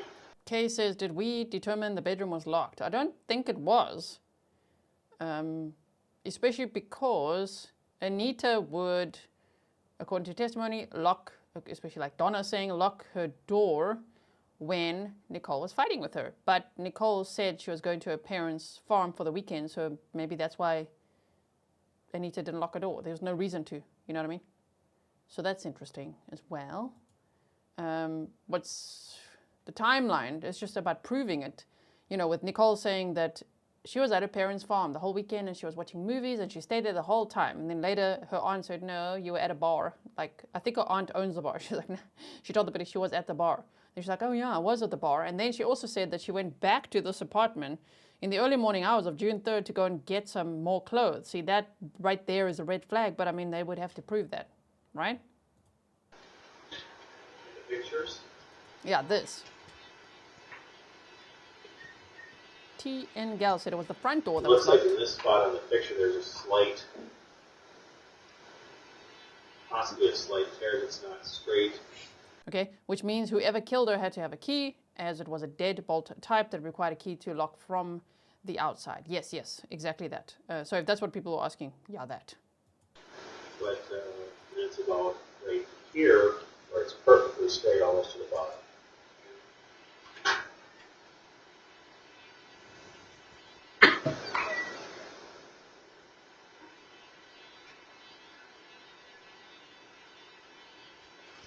Was the bed right under that window? I wonder if that one stab was like maybe during the occupation. Yeah, like the bed was right there under the window. Okay, so if you want to see this, again, it's timestamp for, it's not timestamp yet. If you're watching the replay, it's timestamp for you. Just check the pinned comments and check the description box because I always do that. I just quickly want to go forward as well and just see, you know, when they showed the apartment, I won't show where they show Anita's body again, if I can help it now, of course. I just want to see where they show the fish tank. Where is it? Somebody said, I think Crime Time Crochet said earlier, the fish tank was on the right as they walked in. So let's, oh, is that it? Is that it? Did you see it? Didn't see it.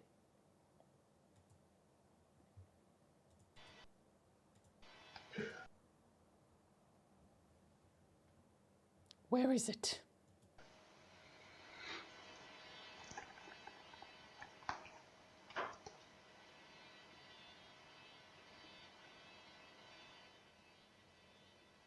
Okay.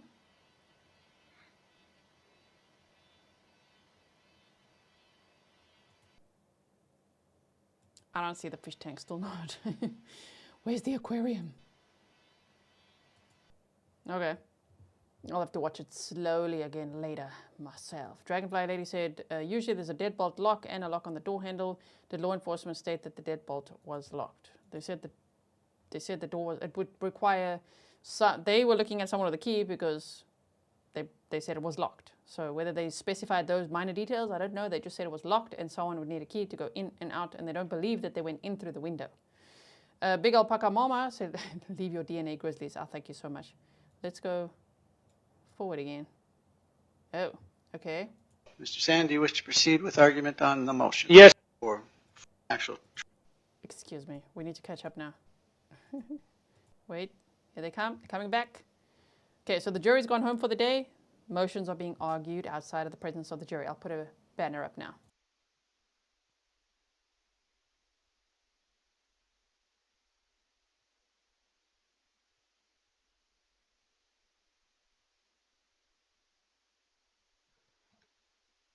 No, mine's good.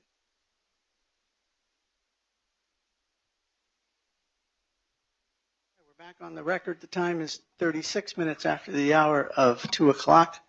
Still on the same date. Again, Thursday the 20th. This is the third day of the actual trial, fourth day with jury selections. The jury is not present. They've been sent home for the day.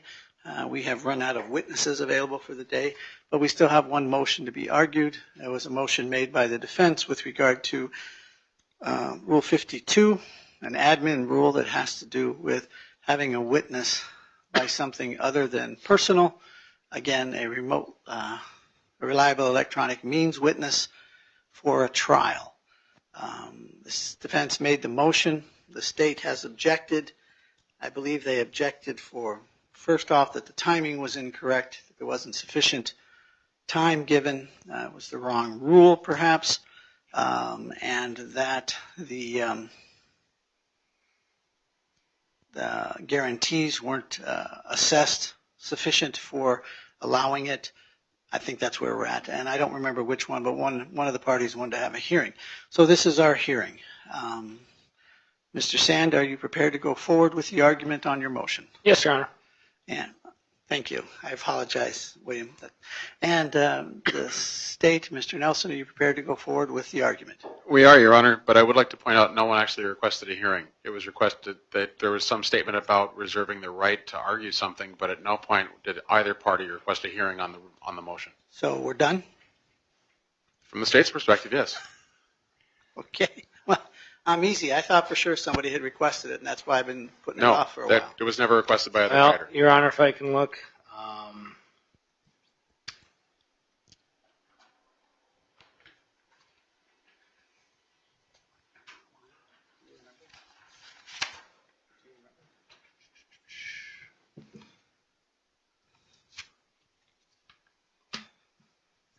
Under 3.2, a party wanting a hearing is required to request a hearing, and that was not requested. So I guess on page 3 of defendant's reply, we did request to go on the record before the court for oral argument. Okay. See, that's maybe the part I remembered. Okay. I'm not going to go check it. I'll take you at your word, Mr. Sand. Well, that having been said, then we now have argument. So, Mr. Sand, do you wish to proceed with argument on the motion? Yes, Your Honor, and I'll be very brief. I think that the defense laid out its arguments. There's quite a lot of briefing in this. I think there were 5 briefs submitted, 3 by the defense. It pretty much comes down to the fact that we have tried to exhaust so many potential remedies, reasonable remedies, to get Mr. Hall here in person. We have subpoenas at the tribal court in Fort Peck. We have the opportunity, or we have put forth to the court the option to have a court reporter who has actually been a court reporter in many of the depositions in this case to go out to Fort Peck and assist to make sure that Rule 52 is complied with. I believe it's Rule 52, Section 2G, regarding the electronic transmission of documents and such. And the main basis for our argument is for Rule 52 in Section 4 for criminal action. All of the exceptions in Section 4B pertain to a defendant. It is specifically for a defendant's right, the right to waive the person to be there, the witness to be there in person so that they can confront their accuser. Number 2, number 3, number 1, number 2, number 3, all specifically address a defendant's right. I believe we laid out in one of our briefs that we originally had made contact with the Fort Peck Adult Correctional Facility. They had given us assurances that they were going to be able to transport, and then the following day they told us, or following days they told us that they rescinded that promise. We brought this motion very briefly at the expedited status conference that we have. Your Honor had asked that we file documentation with that, and we did file an exhibit. It was an email chain between members of our staff, or an attorney at our office, and the Fort Peck Correctional Facility. All of those factors and all those considerations being taken into account, plus the fact with how much, I mean, it's interesting that this hearing is happening during this trial with how much Mr. Hall has been brought up. The fact that he is, in the defense's position, a strong suspect. I believe there has been testimony by state's witnesses that he was a suspect. It's extremely important that he is available to testify here. Because of the fact that he's in Fort Peck, it makes it very clunky for the defense to get him here. So we think that the most reliable means he's in Fort Peck, he's in jail, he's been deposed there before. We can have a court reporter who's been at one of those depositions before, who's familiar with the facilities there. We believe that we have laid forth enough grounds to meet all the requirements of Rule 52, Your Honor. All right. Thank you very much. Mr. Nelson. Your Honor, I'm going to reiterate some of the things that I put in my response, that there's been a lot of bad faith arguments from the part of Sand Law on this. First of all, I will agree the documents that they showed were that Mr. Hall was subpoenaed by them way back in January. They submitted those. I have no reason to believe that those are incorrect. Sand Law waited until March 7th, which is a Friday, a couple weeks ago, to contact that Fort Peck about transporting Mr. Hall. That same day, and I know this because I personally called the same person that was involved in that email chain that they referenced, called the Sand law and told them that due to some issues with manpower, that they were not going to be available to transport Mr. Hall. So it was the same day that that conversation took place. I was also told by that same individual that there were no emails prior to the creation of that email chain after that hearing that we had on the 12th, which is why the dates and the timestamps on those emails are all after that time frame. In court, they had mentioned an email. That is false. There were no emails prior to that point. I would also point out that in the original motion, they failed to follow the rule, which is very clearly laid out on the policy, the procedures that you're supposed to follow. There's also a part in there about the timing, that it has to be done at least a week in advance, and that was not done at least a week in advance. They did not reach out to the state, and we are in this position because they waited until the 11th hour when the rule says that things have to be done in a certain period of time. They are arguing in bad faith. They did not follow the rule, and the state is requesting that the court deny their ability to have Mr. Hall appear by reliable electronic means, that he must appear in person. We've also had testimony, very clear testimony. He never rose to the level of a suspect. He was a person of interest, and that the evidence showed that he wasn't even in Minot, North Dakota. He wasn't even in North Dakota at all at the time of the murder. So, and the other point, Mr. Sand was talking about the defendant's right to face her accuser. Mr. Hall is not accusing the defendant of anything. So that part of the argument is meaningless. So that's the state's position, Your Honor. All right. Thank you very much, Mr. Nelson. Couple things. I had previously asked the defense counsel to supply the information, and I believe they have with regard to the exhibits of the emails, something that shows that Montana could not get the gentleman here. The other aspect of that was, again, my reading of Rule 52 is slanted heavily in favor of the defendant's constitutional rights with regard to being able to have witnesses appear in person as opposed to some other means. The defense counsel submitted a statement that is allegedly signed by Ms. Rice, saying that she's in agreement to allow for this witness to appear by reliable electronic means as opposed to face-to-face in the jury or in the trial itself with the jury present.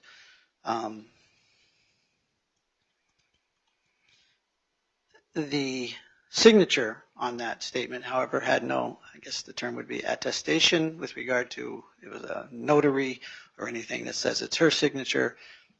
I'm not here to question anybody's signature based on my own signature, that's for sure. So I don't know if it's her or not. So this is my caveat. I am in agreement to allow Mr. Hall to appear by reliable electronic means.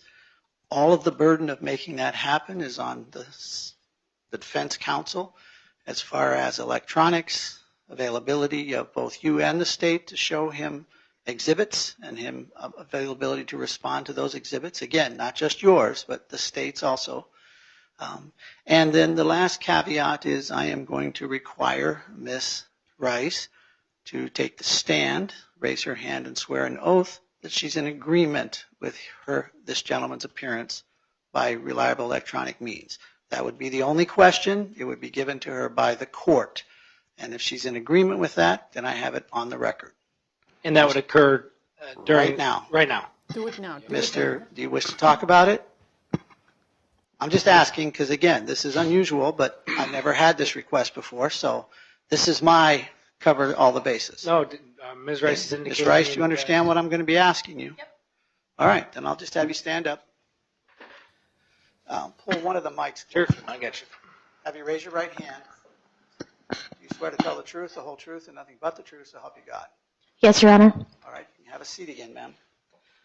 My only question to you is that are you in agreement, waiving any rights that you may have constitutionally with regard to this witness testifying not in person at your trial, but will be testifying by reliable electronic means? Yeah, I don't have a problem with that. And you are in agreement? I'm in agreement.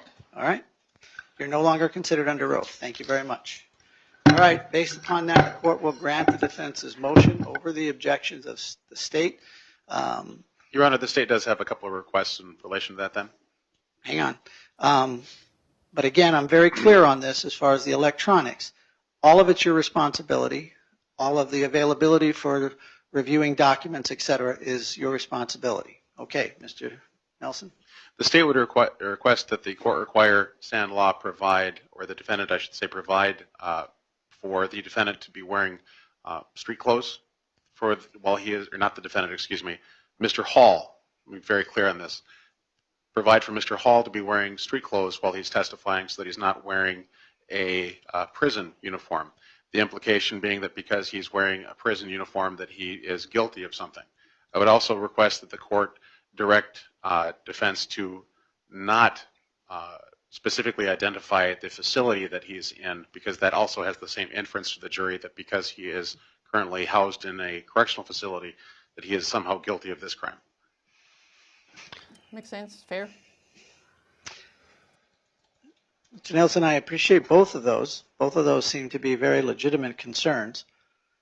Again, I'm not sure how that plays out in my own head with regard to the reliable electronic means. We've been doing reliable electronic means quite consistently since COVID. All of my requirements for them, for that action, for using that, is that the people I have to know who they are, where they're calling from, and that they've agreed to do it, and that there's nobody else there that's participating in regard to that part of the case. Again, it's just general information usually. In this particular case, my guess is he will have to be identified. His location, I think, is going to be required. It would be, yes, Your Honor. But the fact that that location, it could be limited to city and state, not the correctional institute where he's located in. Okay. And as far as what he wears as far as clothing, I think that would be fine. I'm pretty sure the Fort Peck Reservation Correctional Center, whatever the title is, may probably have that flexibility that someone can wear civilian clothing. We just don't know if he has it, I presume. Maybe they do, but off the top of my head, that would be a concern as to what he would show up in. If I may respond, Your Honor? You may. As far as doing our best to make sure that he's, it's not stated that he's not located in jail, I think that's something that we can try to get done as far as not being in prison clothes or in jail clothes. I know so many times during state court hearings I've had, the court says that they're not in charge of DOCR, they're not in charge of the jail. I don't know how the heck I could control that. You cannot, Mr. Sand, and I appreciate that, and that kind of is what I was trying to say.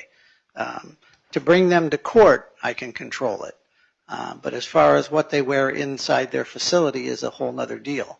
Very seldom do the courts try to interfere with how incarceration facilities run their facilities. We defer to their judgment based on their safety, their concerns, the priorities that they have with regard to their inmates, et cetera, and their staff, and so on. So we try very hard not to interfere or dictate. So accordingly, it would be nice if you can. Mr. Nelson, again, I'm not guaranteeing that. The only thing I could relate is that based on cross-examination, you may or may not wish to, again, not trying to second-guess how you do your case, but you can always ask him why he's there and so on, which may be not a good question if you don't know the answer ahead of time. So we all know that that's not the way you do things. But one more thing for the record, Your Honor. We can control, I believe, as much as we possibly can, in our line of questioning, the fact that he's not in jail, or tell the court reporter, say that he's in the town but not in the jail. I can't control if Mr. Hall says that he's locked up or, That's true. I just ask that it not be brought up by the defense, Your Honor. That's what the state is requesting. No problem. Okay, so that seems reasonable, Mr. Sand? Yes, Your Honor. Thank you very much. Okay, well then that will be the order of the court that he can make his arrangements. Please, again, keep the state involved in your arrangements so that they're available and so forth.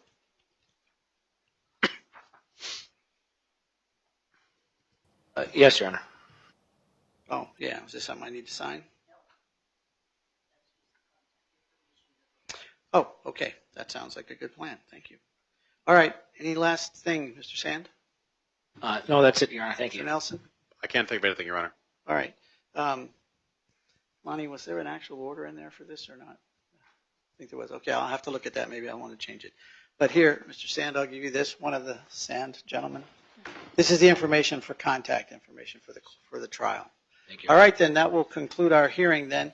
Again, the time is 52 minutes after 2. We will reconvene tomorrow morning at 8:30. Is there anything else, Ms. Sorgan, Mr. Nelson? Nothing from the state, Your Honor. We'll see you then. Mr. Sand and No, Mr. Your Honor. Sand. Anything else? Okay, thank you very much. That will conclude our day. Oh my. So Devon Hall is going to be questioned. He's one of the defense witnesses, is what I'm gathering. Damn. It'll be interesting. One of the persons of interest along the way, who the state has continued to say he was not, and the police said, the detectives on the stand, he was not even in Minot at the time of Anita's murder. So it's interesting that they're going to talk to him, right? I think he was arrested. What I had read was that he was arrested for breaking into homes armed with a knife. So I don't know how much time he's serving, all of that. I'll have to look into that. But wow, very interesting, right? So that's the end of today. We're going to obviously meet again tomorrow. I'm not going to teleport you or redirect you right now because I'm actually planning to have another stream today on another case, which would be updates on Madeline Soto's case, okay? So make sure that you are subscribed with your notifications on. I just have to set everything up and all of that, and then you'll see the stream pop up, which will be in the next 60 to 90 minutes, okay? Then I'll meet you there. So thank you so much, everyone, for watching day 3 with me. What a day, huh? Tomorrow should be eventful as well. I'll see you then for that, but I hope to see you at today's later stream. Okay, so look out for it. Come back to the channel in a few 15 minutes or so, and it should be there for you. Okay, bye everyone. Thank you for all your support. See you soon.